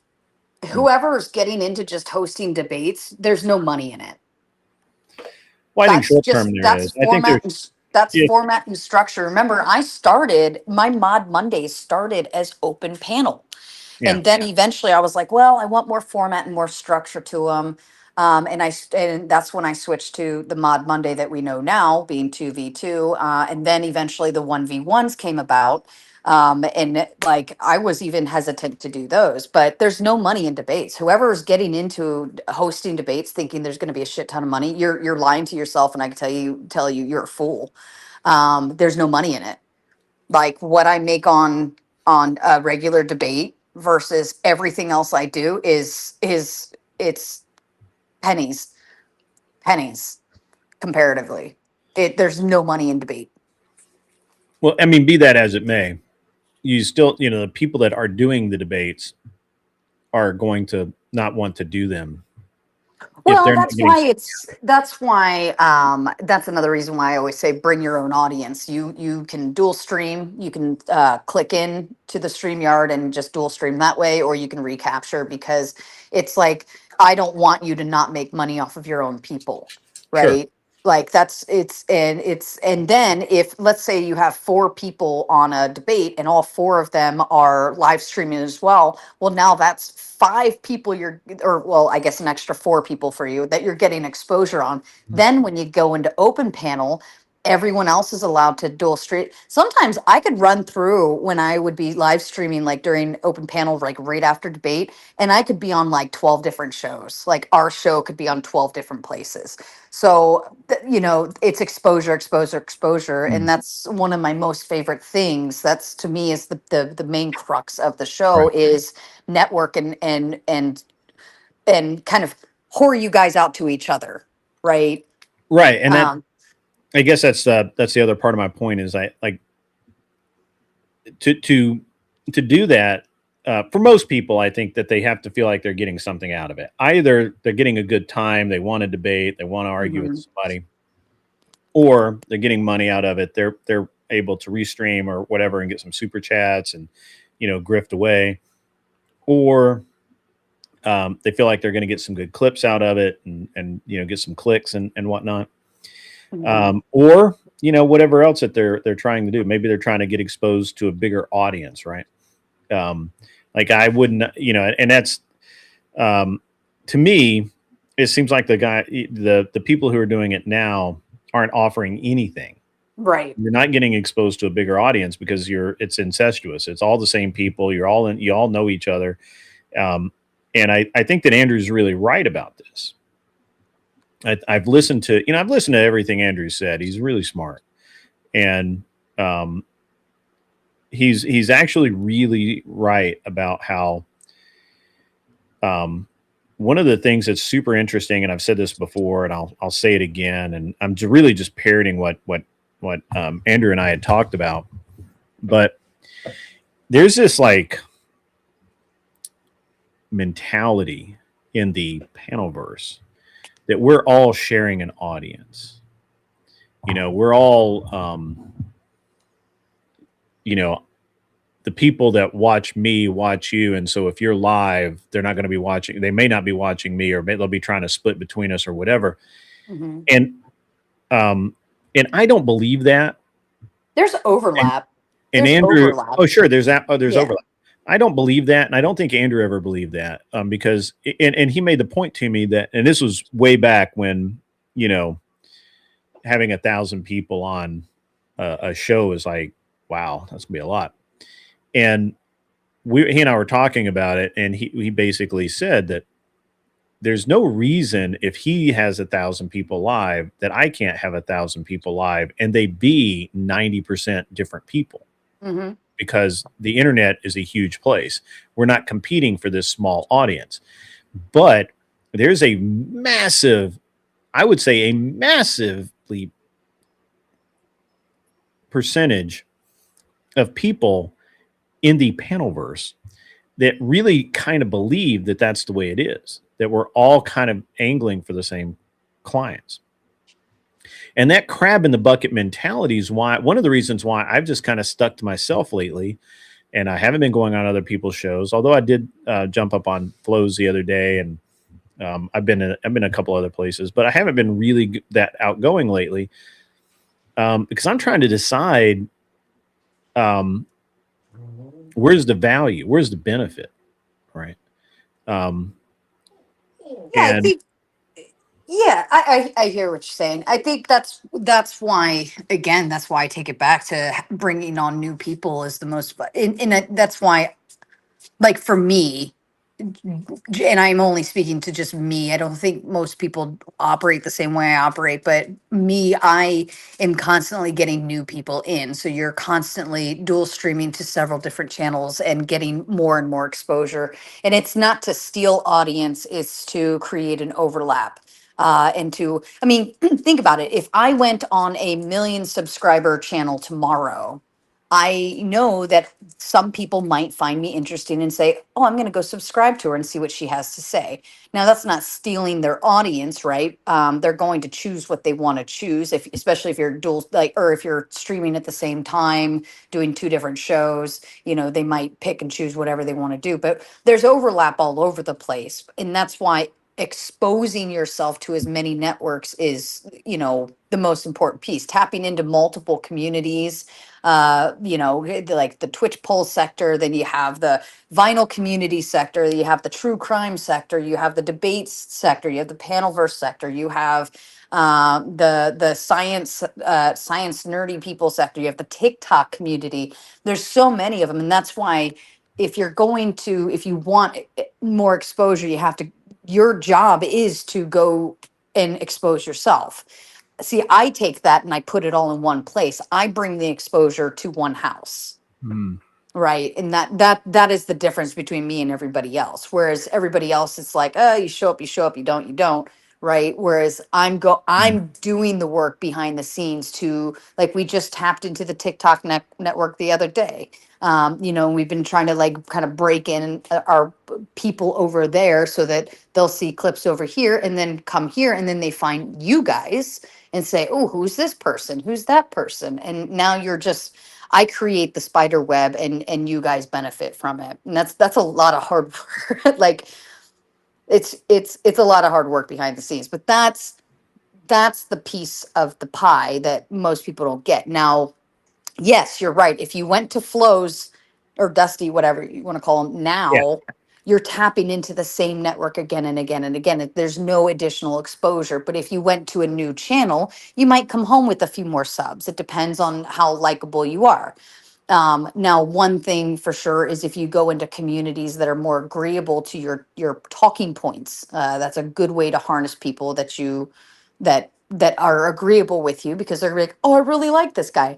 You know, one of my favorite things is when people say, yeah, I found Grid through Sarah and now I'm subscribed over there, or yeah, I found Dusty through Sarah, or I found this person through Sarah, or, you know, and watching that spider web outward, and that's the beauty of it. Like, I do the work so that you don't have to. I Mm. do all the footwork so that you don't have to go to several channels to get additional exposure. It's all in one house, and that's the difference between me and everyone else. But yes, a lot of people will just hang out at the same place, the same time, the same stuff, the same shit, different day, and expect it to Yeah, give it's the different same results. subject, same debate topic, Right. same. Right. You know, it's like, how many more times can we debate? Morality. Yeah, whatever. You know, and Mhm. it's like, come on, guys, let's pick something new. You know, Yeah. Yeah. um, and you know, it's I don't know. For me, I'm just looking at it, and none of it's particularly interesting. So who cares? Hmm. Um, and I guess the biggest part of the reason for the new channel is I would have done this anyway, but I'm looking around right now at um, the work groups that I have been kind of indulging in, and there's so much nonsense and garbage that I just, you know, I'll wait until it all like settles down and people get their fifis under control, and Hmm. it'll be fine. Um, Yeah. I just, you know, like, um, you know, for me, like, I just keep going back to, I'd rather be cool and just doing what I want to do than be uncool and be whored out to everybody and everything. And, you know, and that's the way I look at it, right? Like, I really do. I'm, you know, I'm not just saying that. I really do look at like these guys who are, and I don't know if there's any girls right now trying to do it, but there's just a ton of dudes out there that all of a sudden want to be the debate channel, the debate bro. Hmm. Yeah. I don't think they Moderate. know. I mean, it kind of happened to me by accident. But I don't think they know like what it really takes behind the door, like Yeah, of actually creating that space that people want to be. yeah, um and and the amount of messages I get in a day of, can you connect me with this person, can you connect me with that, which I love doing. That makes me happy, it gets me excited. or going and finding new debaters for people who request a specific topic, and or knowing exactly who to get on. It's like I have a spreadsheet, like it got to a point where I had so many panelists that I had to put a spreadsheet together of who does what, and just so I can like actually have it written down somewhere. Um, and but they try as they will, but I think that they think it's going to be like, oh, I'll just host a debate, and it's all going to just happen, and it's not how it happened at all. Like, Yeah. creating what I created took so much shit. Like, they just have no idea. No idea. I mean, think about how many months it took before I even hosted like my first like 1v1 debate, which was Andrew and Based Oracle, to getting to the point where I was 2 months ago. Like, look at how it moved, and how much work and change, and everything that went into it before it even happened, and did well and became what it became. Like, I think a lot of people are going to try to overnight this, and it's not gonna work. My man, Doomsday 91 gifted 10 memberships. That's rad. That's rad, dude. That's pretty badass. I got to be on. Yeah. So, yeah, I mean, all of that's, relevant, but I guess like I said, I just think there's a lot of people out there right now trying to be debate bro captains or something. And, it's, and when I look at it, Andrew's never going to have trouble finding like a really good debater to debate him, because there'll always be somebody out there that thinks they want to take a shot at the king, right? Yeah. And so that's always going to, I mean, he'll never have a problem. But there's a bunch of other people out there who are like mediocre to poor debaters. That, I mean, who's going to debate you? Who's going to debate? Well, the thing of it is there's got to be a starting point somewhere, right? You're going to be mediocre until you get better. And that's why I always offered that. That's why newbies didn't bother me. If people said, hey, I want to get into the debate space or whatever, all right, join open panel and earn your way up. I never had an But I issue mean, with that.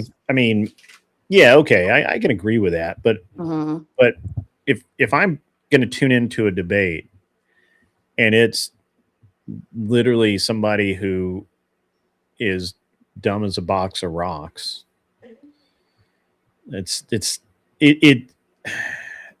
won't stay long to watch. I'll be like, this, even though it might be funny down the road, because I'm sure at some point, whoever they're debating is going to be like better in something. And I don't know. I just feel like that it's a very saturated market. It's tough to do right. It's tough to do it right and be entertaining. Those two things are mutually exclusive of each other. And I just find it interesting that everybody's jumping on the bandwagon. And what's really interesting to me is it's the same people I already have seen debate 10,000 times. Like, I just don't care. And I've even kind of lost, I do the debate game show on the weekends, and I've lost a lot of enthusiasm for it, mainly because we're not getting the same number of and I don't know why, because the lefties won quite a bit, but we're really not getting the same quality of lefty that we were. And honestly, we're just not getting the same number, we aren't getting the numbers that I think we should be getting. Now, part of that's partially the season, right? I'm sure. No. And part of it, I think, is just simple scheduling issues, right? Like, there's a lot going on Friday and Saturday nights when I do the show, and I'm competing for a market share that's already super saturated. So, and I don't see any point. I'd rather sit here and bullshit than have 3 people debate for a round robin. So, Mhm. but I don't know. I'm going to lean back into what I mostly do anyway, which is, the day shift show will be politics and that kind of thing. And then Mhm. this show will be more, I will debate. I'm debating tomorrow night. We're going to, over at Gibbs's, and Gibbs is one of the better. So on it, Gibbs is one of the better debate shows that I attend. Mhm. And now tomorrow night's going to be a Spurg Fest, so I'm ready for that. Yeah, Gibbs wanted me to come judge a debate Sunday night, and I was gonna happily do it, but then Bratty Tomato has a tournament, like, and we don't get the times. This pisses me off. We don't get the times until like 3 days before, and I'm like, dude, what the hell? Um, but they finally gave us the times for it, and it overlaps right over that slot. And I was like, seriously, like, Yeah, I love Gibbs. I really enjoy him, and I want nothing more but to go over there some more. So, yeah, Gibbs does a really great job. hmm But yeah, so I don't know, Mr. Boulay. I see that you're clocking out memos and PowerPoint. Hey, man, keep that American military industrial complex running. That's what we need. We need more of that. So I'm actually getting ready to get out of here too. I'm over time as it is, but that's okay. Yep. Yeah, I just think it's very interesting. I've been watching it. The Everyone felt the need to grab at my seat. it wasn't just that, I think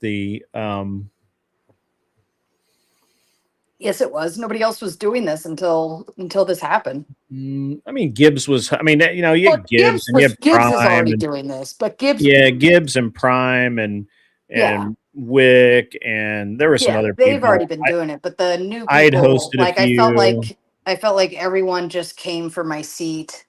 Oh yeah, Uh, for sure. Like again, I had hosted a few.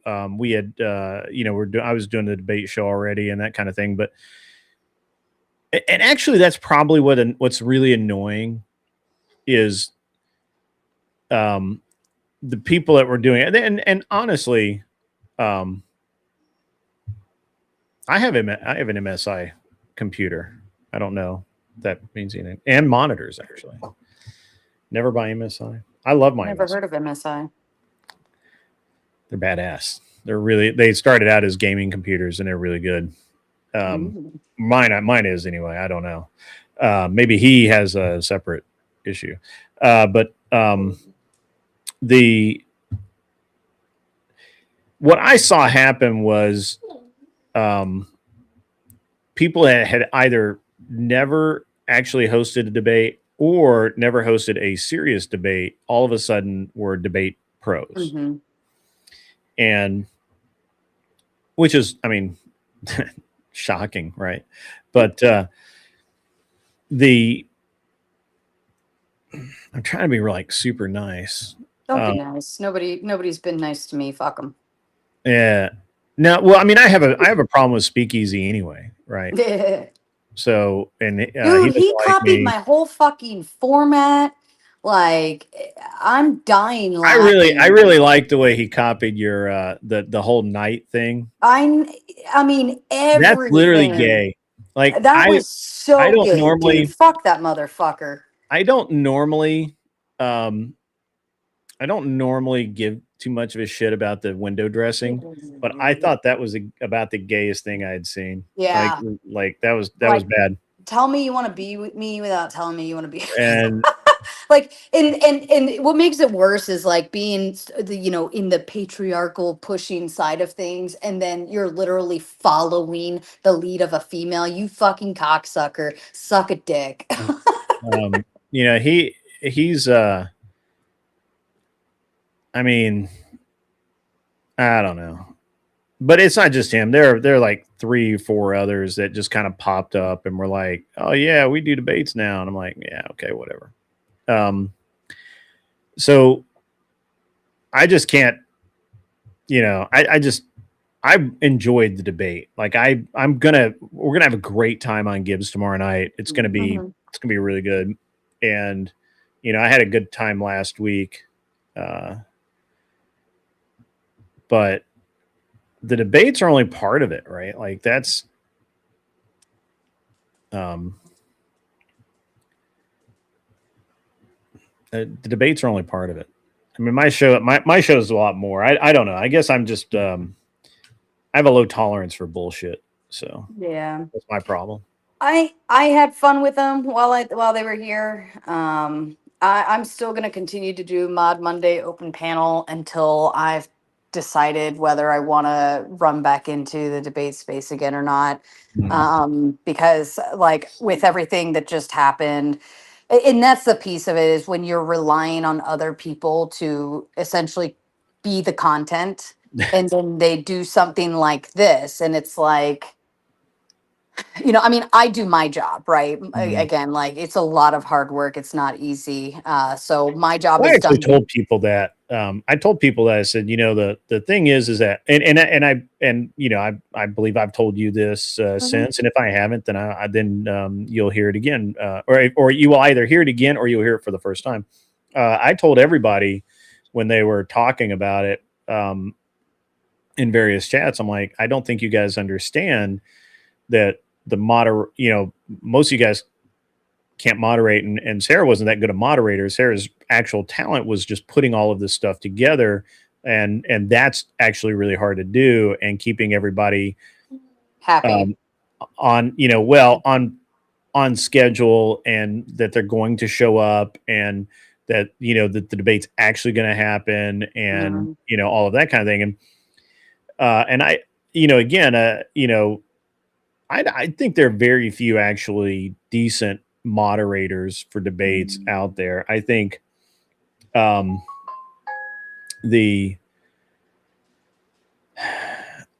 is about the best moderator I've ever seen. And he did. I mean, I didn't realize he was that good a moderator. I watched a bunch of old videos from the Crucible back before Andrew got big, and he was had Fabian Liberty and somebody else were 2v2 against some other couple of dudes, and Andrew's moderation was just key, like super on point. And so he's probably the best actual moderator I've ever seen. And but moderation is actually really hard to do well for this kind of debating, like and so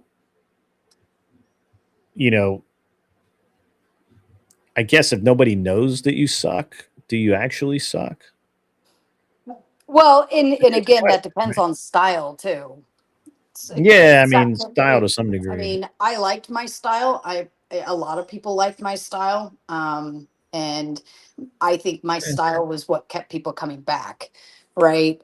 Because the biggest complaint I hear is when mods interrupt, or like interrupt and jump in too much, or this or that or another, and it's like, I'm just going to give you the space, and like it's my job to try to stay out of it, but like here is where I will jump in, but outside of that, I mean, I'm not gonna like nitpick specific points or anything. I just as far as moderator goes, like Gibbs is pretty good. Andrew's really good.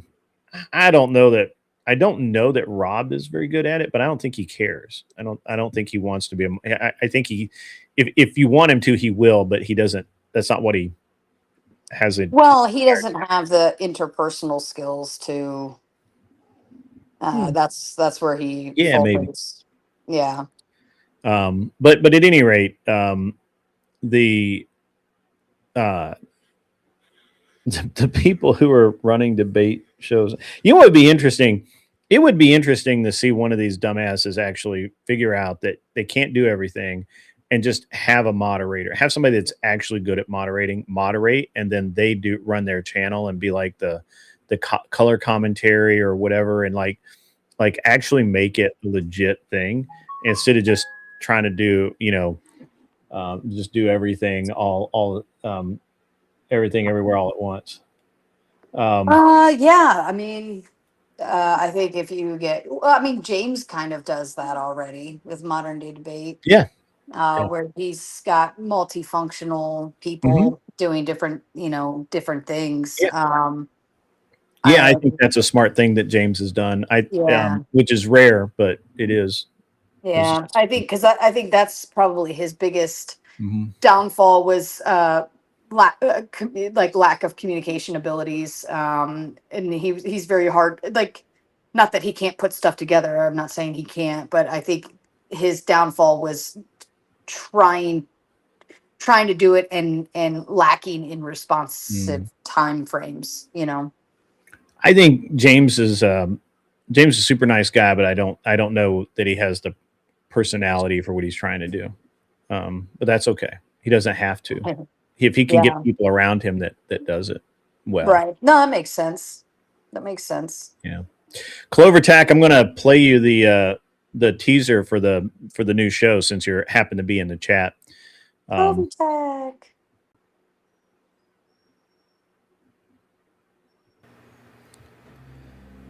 My name is Don Walker, and this is my new channel. I've been a competitor most of my life. Auto racing, bicycles, basically anything you could go fast and do something cool with. 2010, I got into competitive shooting, and man, I never looked back. 2015, I retired. I traded race cars for race guns. I started doing YouTube a couple of years ago. I have a political channel. I do mostly debates, political and social commentary. Talk a lot about how young men need help in this country. How young women can be better than they are today. But this new channel is not about that. This new channel is about competition. It's about shooting. It's about learning to be safe with firearms. It's about learning about firearms, period. On my show, we often have people on, and we'll start talking guns, and I could spend the whole show doing it. They call it gun prattle.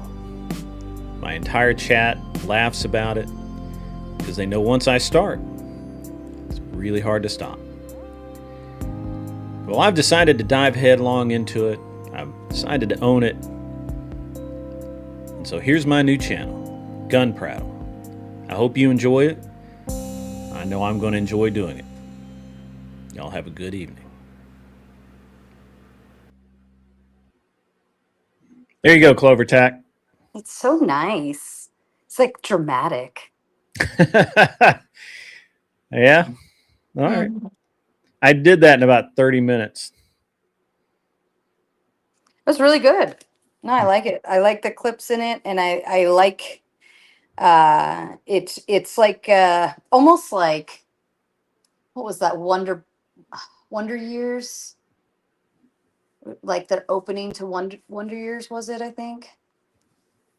Like, you're probably wondering why blah blah blah blah Oh, blah blah.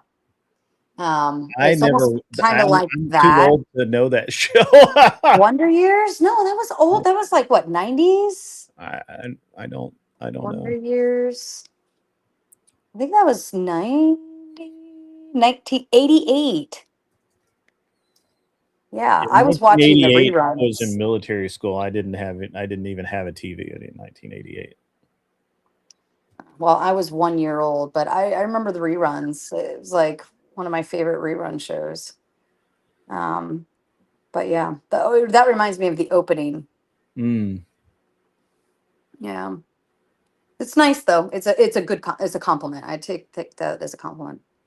Mm. But Yeah, yeah, well, I like, and that was exactly the vibe that I hit was exactly the vibe I was looking for. yeah, it's it like it's says who you are, but also what you're going to be doing. And yeah, Clover Tech. Holy shit, I'm old. Well, I'm not really that young either, Clover Tech. I remember backbones in cars too. I remember when I was 16, I had a deal with my parents that I would get a new car, and I wanted a Fiero, and I wanted the to take it down to the stereo shop and have them put the Alpine car phone in that like clicked into the console. Mhm. Yeah, yeah, I had the hard mount phone. Yeah, that's it. Mhm. I wanted that, and the only reason I didn't get it is I the Fiero got such a poor rating that my parents like, yeah, we're not buying that, especially not new. They're like, that's we're not doing that. And then I ended up with like a 10-year-old Nissan, which was fine. That's funny. I love it. Well, Let's. my parents had said that if I whatever I earned over the summer that they would match, and they didn't think I'd earn that much, but I ended up doing landscaping and working my balls off.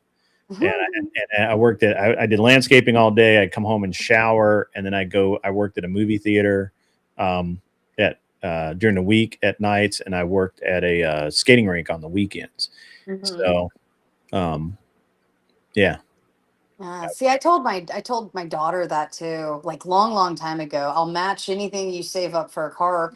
But as soon as she got to high school, she wanted to work, but her schedule with her sports Mm-hmm. is so crazy. I was like, look, like I can't do that to you. You know what I mean? Like and then especially this summer, she wanted to work, but my YouTube was really taking off. And I was like, look, like if I can't do a show because I have to come pick you up in the middle of it, like Yeah. that's not fruitful. So I'm like, I'd rather you focus on what you're doing, which is great because she got a call from a college coach for after this college showcase that they just did, and they're very interested in her, and it's a school she really wants to go to. So obviously, like that will come back the way it needs to come back for college. Um, Yeah. you I know, told my son that if he does reasonably well in school this year and he has a productive summer, that this summer we would look at, because he wants a Jeep so bad, or a 4-wheel drive of some kind, because he likes going camping and stuff. And so I told him, like, we will actually look into getting you the car that you actually want, rather than just giving you something to drive, which is not a hard life for him. right. And but he really wants a Jeep. And Nice. I Those told are expensive. She wants. no, he wants an old Jeep. He wants one with a fold down window, and like he wants a Oh, Jeep. well, they all fold down. I mean, even mine folds down. Does it? Because a lot of Hmm. them, some of the new ones I looked at didn't fold. They all fold down. Yeah, nice. Um, Yeah, he wants the old Jeep. So I told him, I mean, I don't care. It doesn't matter to me. well, and you are capable of. See, I would love an old Jeep too, but I don't have the mechanical Mm, capacities like you do to be able to keep up with that. yeah. So, but no, I went and I looked at a Nissan Kick today, Mm, reasonably priced, but it's actually it because I've looked at used cars and brand new cars, and the price is like you're talking like a grand or two difference mm, between a year or two, 3 years old, and 50 to 100,000 miles. And I was like, that doesn't make any sense to me. Then mm. the used car market is so ridiculously expensive right now. Like it actually doesn't make sense to buy a used car. It makes none whatsoever. Yeah, so my son currently when he gets his license, had the fleet that he has to choose from that I just don't care about, that he can just go drive, is we have 3 Mini Coopers that are different years, and they're different. But none of them are expensive. Like, they're literally cheap enough that if he balled one up in the ditch, I wouldn't really care. And then I have a Miata, a 2000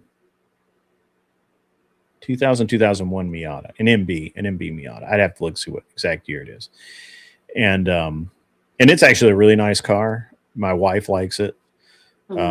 So, and those 3, and I have a Ford Expedition. It's like a 96. No, it's a 2006, but it's got 300 some odd thousand miles on it. Wow. And it still runs. And I had the transmission rebuilt like a couple of years ago. It's my loaner vehicle. I loan it out to people. When their cars break down or something, I just give the keys to that. I don't care. And so he kind of wants that Expedition, but at some point he's going to decide that the Expedition is cool, but it's not that cool. Right. And chicks dig cool cars. Chicks dig cool cars. And yeah.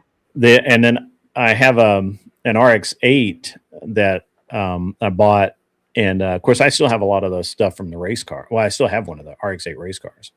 So he has considered the RX-8 a couple of times too, but I don't know. We'll see.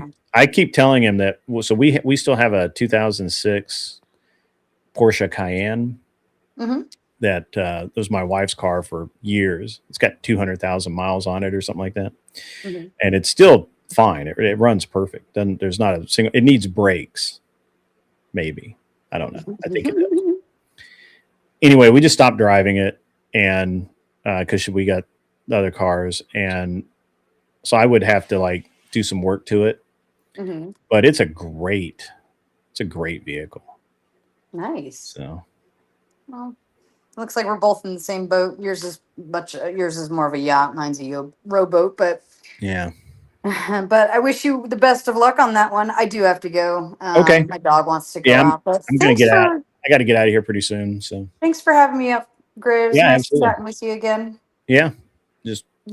I sent Clover Tack the link, but he obviously, he's probably. Cool. Well, are you sure you actually sent it to him though? Yeah, I sent it to him that time. It was weird because I just did the find the conversation, and instead it did not link it directly to you. It went to your page for some reason. Yeah, I sent you a link, Clover Tack. Oh, I bet you put it in the tomato chat or something. I did. I deleted it immediately after. Oh, okay, good. I was like, shit, I gotta go fix that. Yeah. All right. Well, love you, Grid. I'll talk to you soon. See ya. Good luck on your new show. I can't wait. Yeah, well, we're launching in a couple of 3 weeks. Sweet. Heck yeah. All right. I'll talk to you later. Bye, Clover Tack. Bye, Vagdean. Bye. See you guys. Or see you, Tomato. What's up, Clover Tack? Hey, man. So what'd you think of the teaser? I like it. Cool. I like it. Hopefully it'll be short-lived. Yeah. Well, I mean, if things grow, not really a whole lot of need for that. But well, that's just a teaser to put out for the next 2 or 3 weeks. Yeah, that's what I'm telling you. That's what I said. Yeah. I'm getting that. Yeah. Yep. But it definitely gets the point across for sure. I like it. The imagery look good. You like the pictures and all that.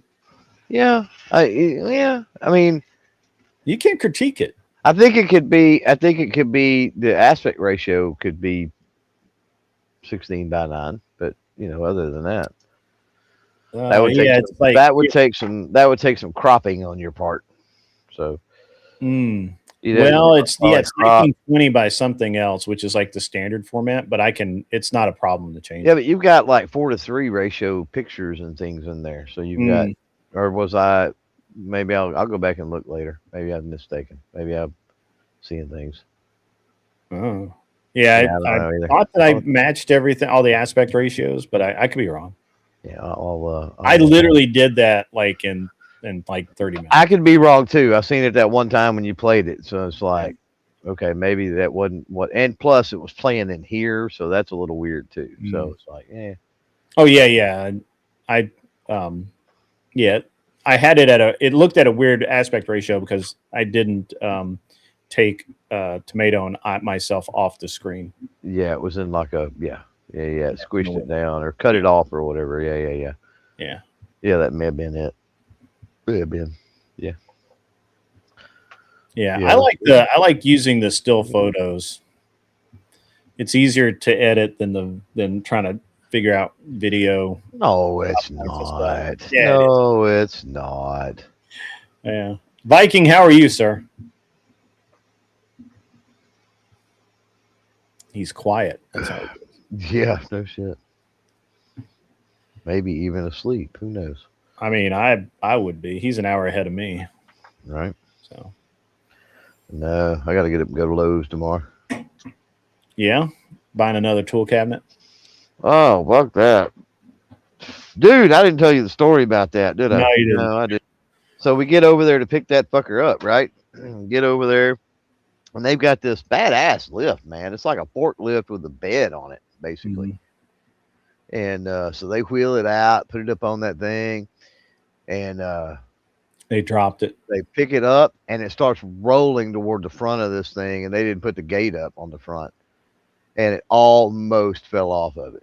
Wow. Almost. And it was the only one, right? Yeah, it was the only pink one they had over there, too. If it had fell off, man, like, damn. Oh, my gosh. I didn't know they made pink. Yeah, yeah. It's fucking hot pink. Or not even hot pink. It's Cadillac pink or whatever, like that. Creamy pink. I don't know what you call it, but yeah. Pastel, maybe, or something. Yeah.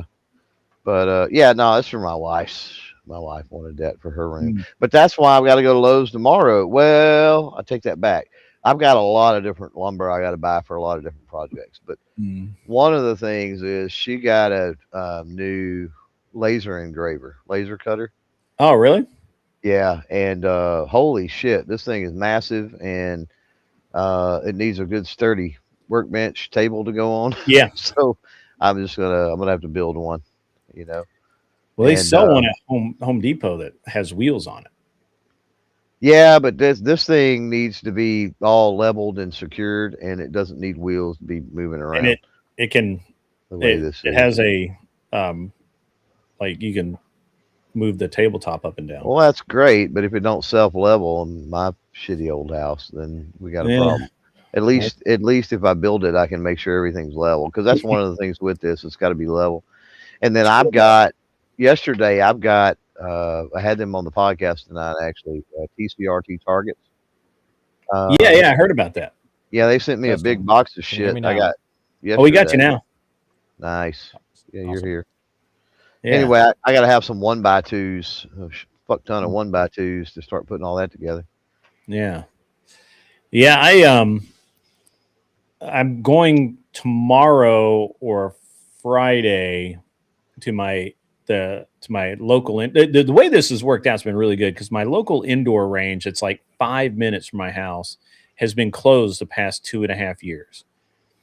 I almost bought it, but when I was trying to buy it, the former owners were still trying to basically pay off as much of their debt as possible. So they wanted a shit ton of money for this place, like way more than it was worth.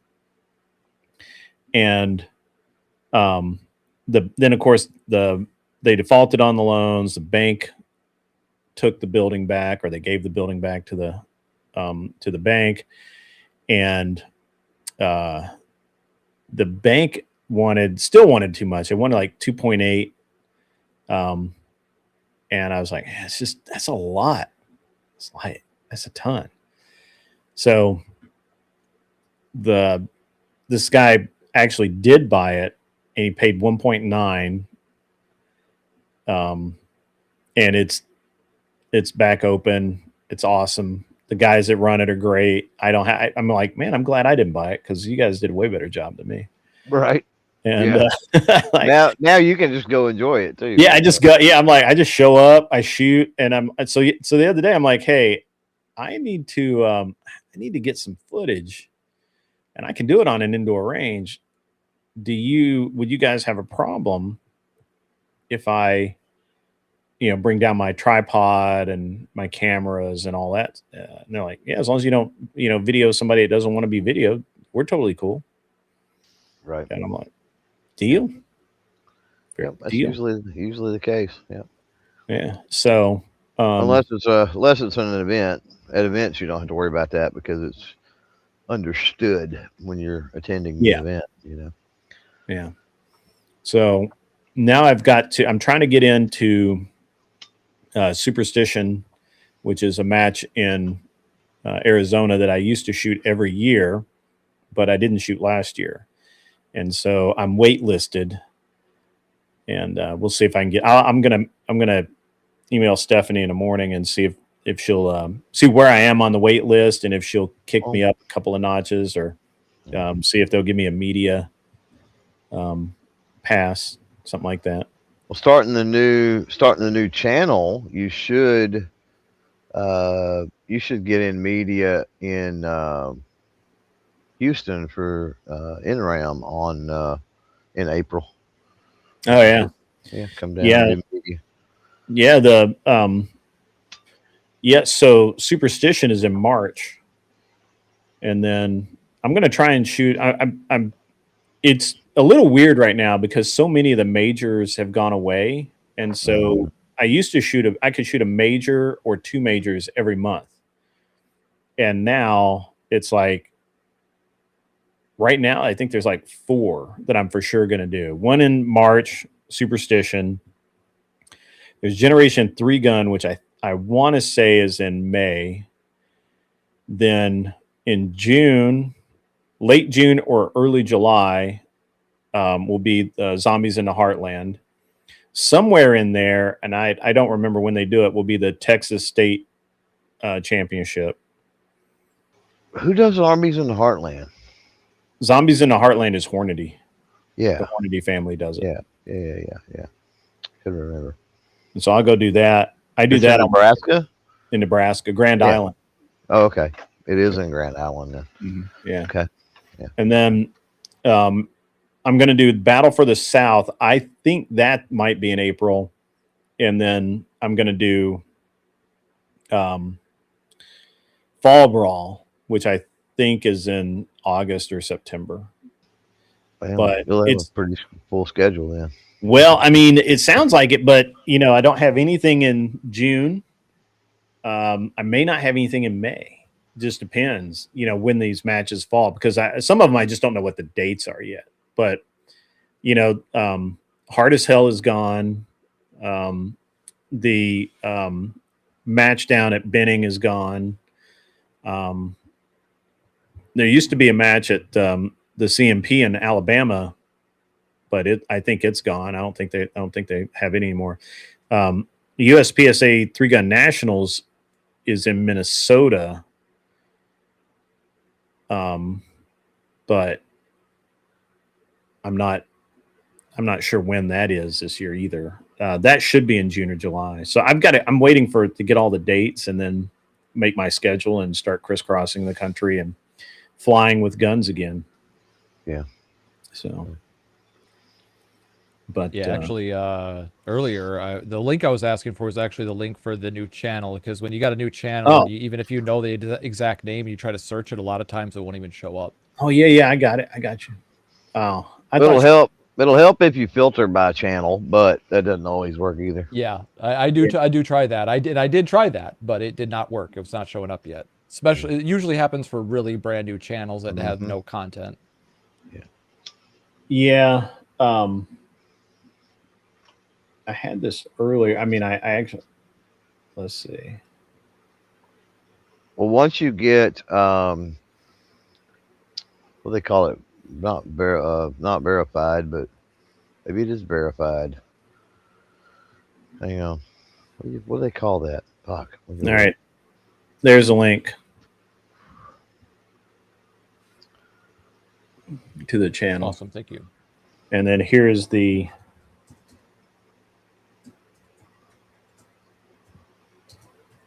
there's the website.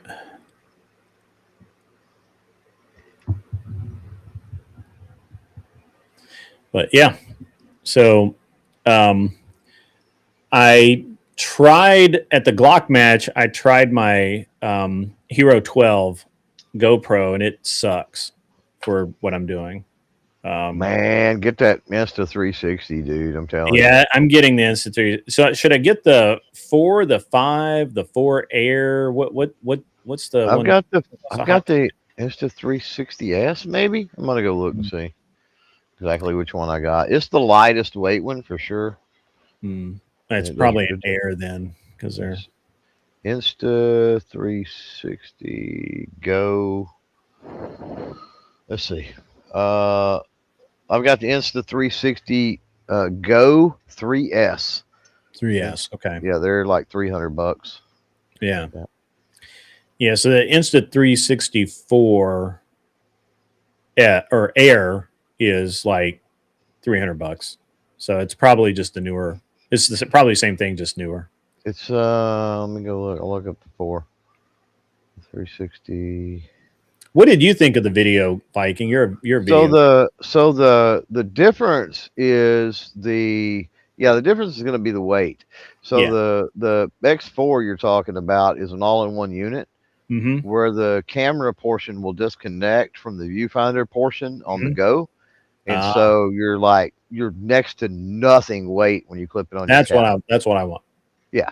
So plus you've got the remote viewfinder, right? It's not on the camera. So the X4, when you put that on your cap, the viewfinder is going to be on your cap. Okay. Yeah, I'll get the 3S then. Yeah. Because my GoPro sucks. And they've got a 64 gig and they got a 128 gig. The 128 is like $300, and the 64 would be a little cheaper. It kind of depends on how you feel about storage and memory and shit. Yeah. Probably go ahead and get the $300 one. Be my recommendation. Not because you can't. It doesn't have an SD card, right? It's internal memory. Yeah. So if you get the 64, I can download it to my laptop though. You could, but if you get the 64 and then you get a long weekend or something happens and you don't have room, I mean it's like you're fucked, So because I don't know what the difference is, but it can't be that much. Yeah. The GoPro is just so heavy and it's hard to get mounted, and it's hard to make it like stiff mounted. Yep. Well, this one, the cap attachment that comes with it, because it'll come with a cap attachment and it'll come with a shoulder strap attachment, which also would work on a belt or something. And then it comes with a magnet. It's all magnetic, right? Comes with a tripod mount. And then it comes with like a necklace thing you can put it on. You don't have a beard, so you might even could do that, put it around your neck. But I want the cap mount. It comes with all that. But what I'm saying, the cap mount is got so you can shift it left and right, and then you can tilt it up and down as well. So it's got articulation, I guess, is what I'm saying, on the cap mount. Yeah, I need to get that. So I'm sorry, Viking. We kind of went off on a tangent there.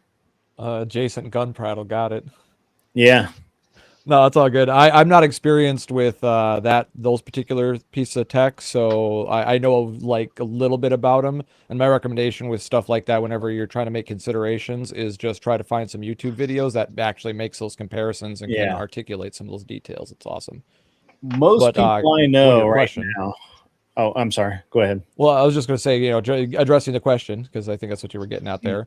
Was I thought it was very straightforward, pragmatic, very, very relaxed, and you just got straight to the point. And I mean, if you're a gun channel, as far as I can tell, most gun channels are, no extra fluff nonsense. You had proper visual aids that showed, what is the saying? Show, don't tell. Right. Yeah. Well, we're in a space where you do got to speak, but visual aids and showing receipts literally, like, hey, yeah, this is what I do. Let me Yeah. show you, not just tell you, but let me tell you a little bit about. Well, I show you. Yeah. Yeah. That's yeah. That's a good point. That's a good point. I mean, I've been rehearsing in my head like all week, and I just like slammed it out before the show. Yeah. Well, and that's the thing is that you can't get stuck in analysis paralysis. I know this better than a lot of folks because I was trained to think like chess, right? My dad taught me Grandmaster chess when I was very young and forced me to play for hours a day until I could beat him. So I'm always thinking ahead about things and, try to make sure that every move is accounted for, right? Because if you miss something, that's when you lose in chess. But if you can sit there thinking about the game too much, you don't get anything done. That was another thing. That's why they use timers with real chess, right? Real competitive chess. So same thing. You gotta get in there and get the shit done so that way you get better, right? You can do all the studying you want, but until you actually practice, you won't learn shit. Yeah. That's true. Done is better than none every time. Also, I think that it can be too polished. Yeah, I was really trying to go for the raw. I wanted it raw. Yeah, the gun tuber niche, the more real and raw it is, seems like the better it does. Yeah, so, I can see that. I wanted it to be a little bit raw and a little bit, but that's why I picked the music that I picked and everything else. Yep. I know there's no Cam, my friend. The channel doesn't launch until January. This is a teaser clip that is going to go to Emmett. Emmett's going to put the logos on. He's going to put the name of the channel on and all of that. He's going to do all the graphics. And then that's going to get uploaded as a clip that'll be sent out to Facebook and TikTok and Instagram and basically every damn where else, so that people, when I do launch the show in 2 weeks, there's people that are like, oh yeah, I remember seeing that. So, am I doing Shot Show 26 with Clover? Probably, yeah, probably so. I don't know how you plan on doing that. You didn't register or nothing, fucker. You think you're just going to show up? You ain't that big of a deal. Well, I mean, it's worked in the past. Yeah, they're cracking down now, though. I haven't heard. Even on extra, people bringing extra people. They're even cracking down on all that. I have heard through the grapevine that SHOT Show has even restricted the number of passes exhibitors get, and they're actually like counting them now. Yeah, and they restrict what's included. You only get X number free, and if you need more people, you have to have them approved. And you have to pay for them. Yep. But that would be cool. Yeah, I'll get on that. Would be cool if you did. Yeah, I gotta. Well, it's still time. There's still time to get the media stuff in. I have to get. I have to have a legit media credential. You've got a legit media. I don't understand the issue. Yeah. All you really got to do is take your channel mm-hmm. and then turn around and pull in any sections and even timestamp it if you want, where I'm on and we're talking gun prattle. Yeah. Get about three of those. That'll work too. Take those videos though and go in and write your credits in the description and just credit yourself as talent or whatever. And then you're good to go pretty much. Well, I have an IMDb.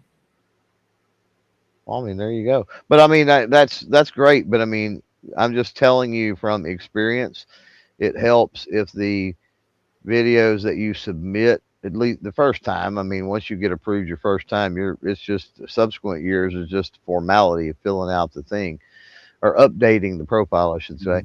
But the first time, the videos you submit or any post that you submit for Yeah, social we'll media talk or about anything like that that, the next like days. always credit yourself in there. Mm-hmm. If it's not your name that's on the channel, is kind of what I was Mm. getting at. And like for Yeah, me, yeah. it's not. For you, it's not. For most people, it's not. Right. And Mm-hmm. so make sure that you credit yourself. That way they know. And then if there's anybody that you're planning on taking with you or whatever, then on your website, knock out a staff page or an about us page. Mm-hmm. Like for mine, my wife's on there, a friend of my wife's on there, some other folks that go, under me, under CloverTac. Yeah. And so they have their designated, what they do for the channel basically on there. So Yeah, maybe tomorrow, after you get back from Lowe's, we'll get a couple of minutes to chat about it. But yeah, so this I'm going to do a longer. I'm going to do a longer version, or not version, but a longer not show, or not show, episode. In addition to the teaser, to have some content up before the end of December. So yeah, yeah. if you could pre-record or something, even Yeah. if you and have those in the bank, Mhm. could be beneficial too. How Yeah. long are you going to go as far as like time frame? Have you looked at like Well, your run time and what you're going to do with that? yeah. So the format that I'm pretty dedicated to right now is one show a week. The audio podcast, which will be everything, and the will be probably about probably somewhere between an hour and 2 hours. Mm-hmm. The produced version for YouTube, and Rumble and Kick and everywhere else, the produced version probably be right at an hour. Okay, gotcha. And the plan right now is so if I do an interview with you, we'll do the interview like we're doing now, through StreamYard or whatever, Right. and or Streamlabs as we are now, and that I'll stream that live, the whole thing, Right. You'll record live. Is what you're saying. and record all of it live. That's And what I'll I do stream it now. live, and then so if you're paying attention, then you get to watch the whole thing unedited. Gotcha. But as soon as the show's done, I pulled down the unedited version. Right. And that's only for the podcast world. Right. And then we'll produce that down into the Nice. YouTube. I like it. That's a strategy anyway. And I like then it. so Yeah, I like it. I want to record Friday, Saturday, and Sunday, one of those 3 days if possible, and then get my clips out Sunday night and Monday morning. Get the first version of clips, the teasers. Mm-hmm. Do the production and whatever else I need to do to it. Do all the production Monday and Tuesday, and then publish the show Wednesday. Right. So that it's out there for a couple of days before the weekend, and people get all hyped about going to shoot a match. And yeah, and as you're, I don't know what all you want to cover or who all you want to talk to, but as you're pulling together, especially getting things started and trying to get some content, because that's the number one battle is to be able to get some content up. Yeah. That way YouTube knows how to serve your stuff. Mm-hmm. It being early January, there's a lot of industry folks I know that are going to be looking for, things to go and do. And, sure. Talk. So if you want any of those folks, or whatever, let me know. Well, right now, I'm probably going to do what I'm thinking right now is I'll probably do the teaser episode with you. Because that's easy, and we already have a rapport built. Are you saying I'm easy, fucker? What the hell? I Well, am your easy. wife told me. I am easy. That's just true. I'm easy for her. That's for sure. Rumor has it, Yeah. but so do the interview with you for the Uh-huh. in the next week or so, and do get that out ahead of January. And in January, the first week of January, I'm trying to get Kita Boosie back on to talk about, you know, her, how she got to where she is, and you know what her movement course is like, and all, you know, all the things that she was supposed to talk about when she was on before, but and I cannot remember the guy's name, Ed, I think, just, you know, he talked the whole time, and she really didn't Right. get a whole lot in there edgewise. So I want to re-interview her, and then the second week of January, I'm going to do a prelude to Shot. So I may not have a guest, but maybe I will. Maybe I'll get. I'm trying to get Brian Nelson from Practice Score to come on and talk to him about all the stuff they've got going on. I could get Ken Nelson, his dad, who owns Practice Score, or, you know, I could get something like that. But I could get one of those guys involved. But the second guest, I'm you know, these guests are very fluid, because it's very hard to get people to commit to anything, because they're always like shooting matches or working or instructing, and, you know, obviously most of them are trying to earn a living, and that interferes with all the cool stuff that we want them to do. And so and then going into SHOT Show, we may have a kind of a blip in there where there isn't an episode, and then there's like a lot of content from SHOT Show. So that's kind of what I got for the first month. Well, if you so at I'm trying to think, at some point during Shot, and this is if you know, if you don't go, let's say hypothetically, because you don't know at this point anyway. Well, I'll start making calls tomorrow. We could you could go live, and then I could jump in and talk Shot or something. Yeah, absolutely. Do something like a remote in, you know, remote in, what's going on there, you know, type thing, if you wanted to. I've got no you know, I've got to go do, because, you know, I mean, that's how come my trip has been covered the last few years. So I've got to go do that for a company.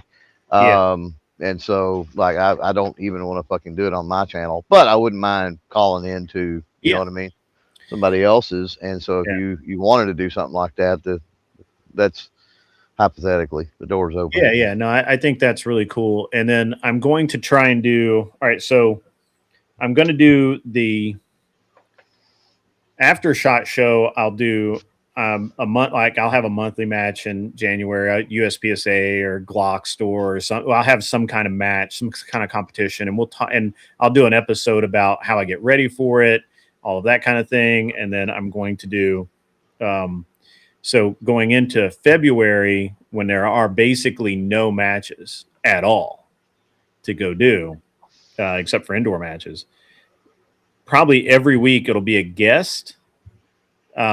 And then I'm probably going to do something on going into March. We're going to start talking about how you fly with guns, especially when you're doing 3-gun or something like that. That's that, you know, where you're carrying a lot of shit, and all of that. So, yeah, I think it's going to be cool. I mean, I think I have a pretty good game plan, but, you know, everybody has a plan until they get punched in the face. Sure.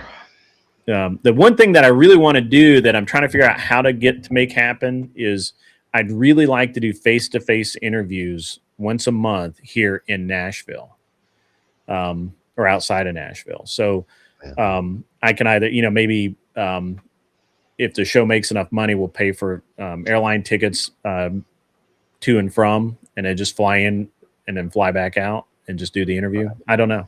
Figure it out. But maybe something to work toward too. You know yeah. the reason for that is I like in-person interviews, and it's just a better flow. It's a better feeling. Really, the call-in stuff's also really good, but and then and I have a studio, so and this is where Viking will actually start carrying. I've got the equipment that I put together to do all this stuff I've gone way overboard. Like I already had the 3 Lumix cameras that I use in here in this studio, and I've got all of the lights and all of that I already had. I picked up this week. I picked up a Blackmagic 4K, what they call a pocket cam, but it's a cinematic camera, and it will actually record in true 4K. And nice. So that's awesome. And then I also picked up the Blackmagic Studio Micro Cam, which is ridiculously small. And you know, they're cinematic cameras, so they're meant to be like really what's the word I'm looking for here? Like professionally dialed in and used. And so just webcams are like, I'm so far beyond just a webcam that it's insane. And I want to be able to do the in-person stuff, because I just think the video will come out looking really cool. Oh yeah, because that's something I've tried to like teach other people about, and you're 1000% correct about that. Is the higher detail you start with, even if you were to downgrade that to like 720p, you would have less loss of detail slightly. It wouldn't be huge, but it would be noticeable, right? And so that's why I always like, even my setup for my streams is like actually set up for like a 32-inch screen, but then I have it downgraded to 1080.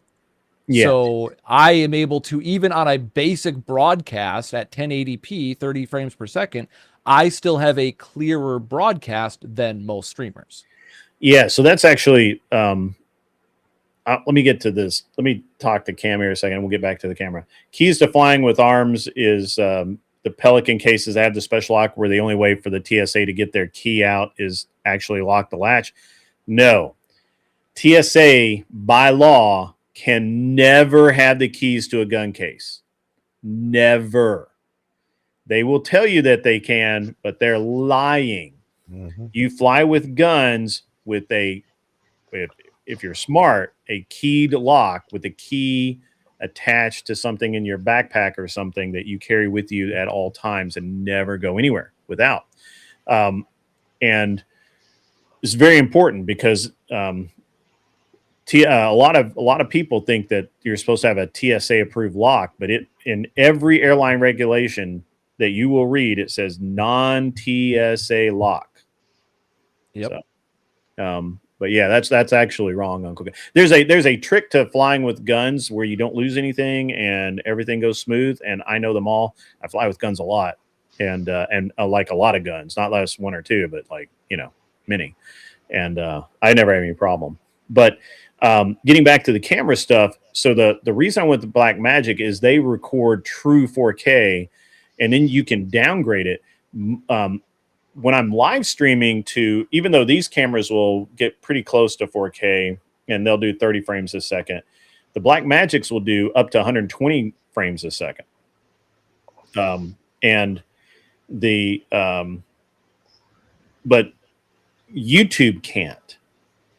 So even when I go 4K on YouTube, it downgrades it to 1080p. But you're right, even when it downgrades it to 1080p, it still looks great. It's like it's just going to be a way better rendering. Yeah. And it can't do 60 frames. YouTube can't do 60 frames a second or 120 frames a second. I think it can only do 30.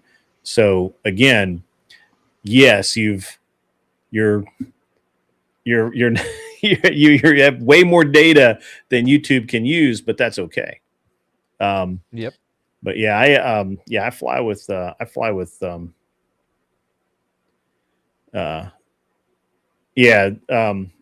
Yeah, I'm going to do a whole episode on nothing but flying with guns because I do it so much, and there's so many people that do it so wrong. And I've had a lot of problems flying with guns. Like I had a suppressor in my backpack once. That was interesting. And so I know a lot. I know a lot more than I need to about all of that. So, and what happens when you have ammo in your backpack when you go through TSA security? So I know all of that. Yeah, when I was traveling a couple of years ago, I hadn't flown before, so I was doing some research and learned about some of that, but I haven't put it into practice yet. Yeah, no, I got you, bro. I got you. I know. Yeah. I went through security one time, and I've told this before. It's just not like a new story, but I had I'd been out on the range, and I had one pocket on my backpack that was perfect for my suppressor, and I just stuck it in there, and I forgot about it. I packed everything up. I'm getting ready to leave, and I go to the airport and check my bag, no problems. Go through security, and the security guard pulls it out, and he says, "What is this?" And if I'd been smart, I'd have said, "That's a really cool go-kart muffler." But I did not say that. I said, "That's a suppressor. What's that doing there?" And he's like, "A what?"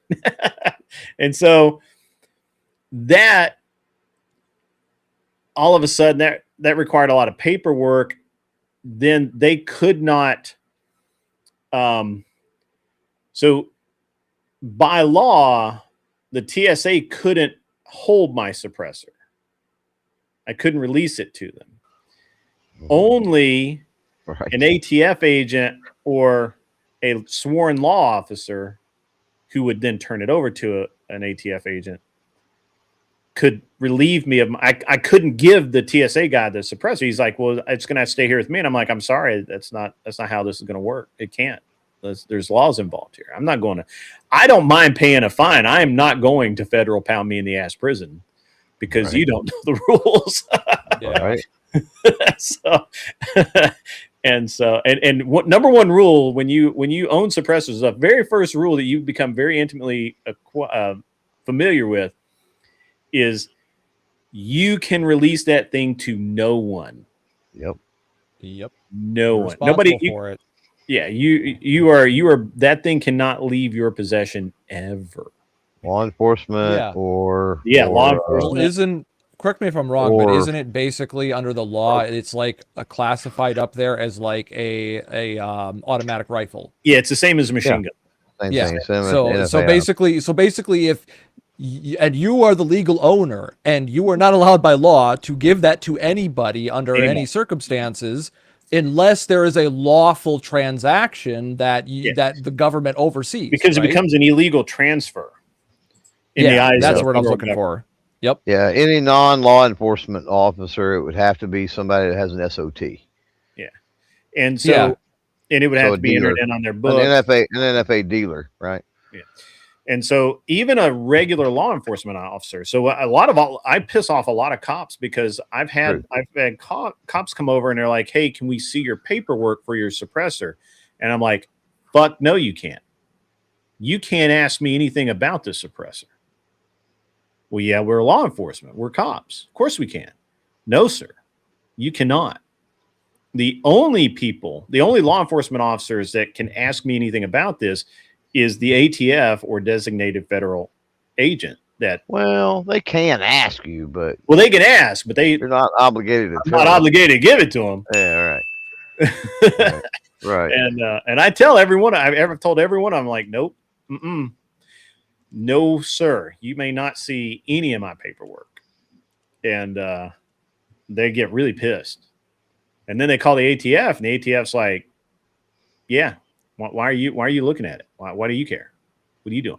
What's the deal?" Yeah. Mm-hmm. Yeah. Why are you asking? Is there a problem? Do we need to send somebody over? And they get very territorial about that shit. Yeah. So we're trying to be paranoid about all that stuff. Yeah. So I'm going through the airport, and this will be the last story, and then I got to get out of And this TSA agent's like, well, we're gonna have to surrender it, and I'll give you a receipt for it, and you'll be contacted. And I'm like, nope, that's not how this is gonna work. Right. I said, no, sir, it's not how it's gonna work. Either you're gonna give me my suppressor, I'm gonna walk back out, and I'm gonna hopefully find a way to get it into my checked bag, or we're going to have to find either a dealer to take possession of this, which they're not going to want to do. They don't want this shit on their books. Or you need to call the ATF down here, and you need to get an agent to take possession of this. Mm-hmm. Exactly. And so they hemmed and hawed and yelled at me and put me in a little room for a while, and I missed my flight and all kinds of shit. I don't know, actually I missed my flight, but I was scared I was going to miss my flight. So finally an ATF guy shows up, God only knows from where. And he takes possession of it, but then he doesn't have anywhere to store it, because he doesn't have an office there or anything. So they ended up having to take it to an SOT or a type 2 dealer and have it put in their safe. And then I think maybe the local law enforcement ended up with it somehow. I think that the ATF did whatever paperwork they needed to do for the local law enforcement. Anyway, and I was like, well, I've lost that suppressor. It's $1,200 gone. And now I got a ticket from the TSA basically saying that I can be that I've tried to take a firearm through security, and it's up to like a $10,000 fine and 5 years in prison. Yeah, and I was waiting on that since it was since it's fucking stupidly classified as a firearm. Right. So I get this ticket. Now keep in mind they never put me in cuffs. They never did anything. They're just sitting here trying to get this suppressor. Well, I mean they had it in their hand. They weren't letting me have it, but I was in proximity. So I get it was probably a month and a half later, 4 or 5 weeks later, I get a letter from TSA, basically saying that I've tried to take this through the security, and that's bad. So either I can pay an $800 fine and get my suppressor back, which means I have to fly back to, I think it was Oklahoma City or wherever the fuck I was at to get it. So either I can pay $800 fine, get my get my suppressor back and forget about it, or I could go to court and risk a $10,000 fine and 5 years in pound me in the ass federal prison and felonies and all that shit. So I paid the $800. It's like, right. Okay, whatever. But yeah, that's how that works. Don't do that. Makes me wonder if and how all of that will change. And I don't guess it will. So never mind. As we say, if they get suppressors off the NFA, but there's no push really to get them off of a 4473. So it'll be the same fucking thing. I mean, yeah, that's ridiculous. You've got a checked bag. So you had a checked firearm or a? Yeah, I checked the firearm. See, but I didn't have it in my. Blows my mind, and I get it. It's a federal government, and I get the overreach, and I get just the bullshit. It ain't Mayberry RFD up in there. I get it, but like, what happened to the days of common sense where he goes, oh, Mr. Grid, you checked a gun? Oh, well, let's run that down. Let's see if we can figure out where that's at. Let's see if we can find that. And then put the fucking suppressor, lock it up in the case with the gun, and go on your way. Like, yeah. Why would they do that? That's way too much. Well, it's kind of like back in the day, right? With common sense, men would be men of their word, right? You would say you're going to do something, and you do that shit in a timely, effective manner, right? Yeah. But now you need contracts. right? So this is the same thing. All the rules you guys just listed off, like it makes sense when you look at people not wanting to take accountability and also people like trying to create plausible deniability. Because right, say a corrupt officer, like you surrendered that suppressor to, and then he used it in a crime, and that shit gets traced back to you. Well, that's honestly, that's one of the reasons why I would never surrender anything to TSA. Exactly. It's guaranteed. That's why that's the law. Guaranteed that it's probably going to get stolen, but walk off. Yeah. Yeah, it's meant to basically prevent plausible deniability and that sort of confusion. It's more or less trying to, despite human flaws and whatnot, guarantee accountability, and that's the problem. It still doesn't do it, but that's I the literally intent. I kick myself all the time because if I had just said that it was a fancy muffler for a lawnmower, that kid would not have known he had no fucking clue what that thing was. Hey, yeah, go-kart muffler. Yeah. This is a fancy muffler for my 50cc. Well, and also, of course, there's the lesson that I would take from that as well, is this is why I was taught, you know, my dad was a Boy Scout, my grandfather was a Scoutmaster and all that, right? And we were always taught double check your shit, right? Always be prepared. So, I mean, you just were in a rush and made the classic mistake of forgetting to check all the parts to make sure you could have left your wallet at home. Think about, I mean, think about the poor bastard that got all kinds of hung up because he went hunting or something, and there was a spent piece of brass. It wasn't even a live round. Like that was in a back in a little cubby in a fold in one of his bags or something. And I've had that. I had Nashville Airport. I'd been out shooting. My bag goes through, and they're like, they pull my bag aside, and I'm like, what the fuck? Sure enough, he opens it up, and he's looking at the X-ray picture, and he's looking, and he finds this 1 9mm round in my pants pocket. Yep. And he's like, you want to throw this away, don't you? And I'm like, hell yeah, I do. And kept going. So, and Oklahoma, and this was for sure Oklahoma City, flying out of Oklahoma City. I had a few loose rounds in my backpack side pocket, and 9mm, nothing special. I get to security, and they flag the bag, they check it, and he says, "Hey, you got like 4 rounds of 9mm here." And that motherfucker was about to write me up another $800 fucking ticket for trying to take a firearm through the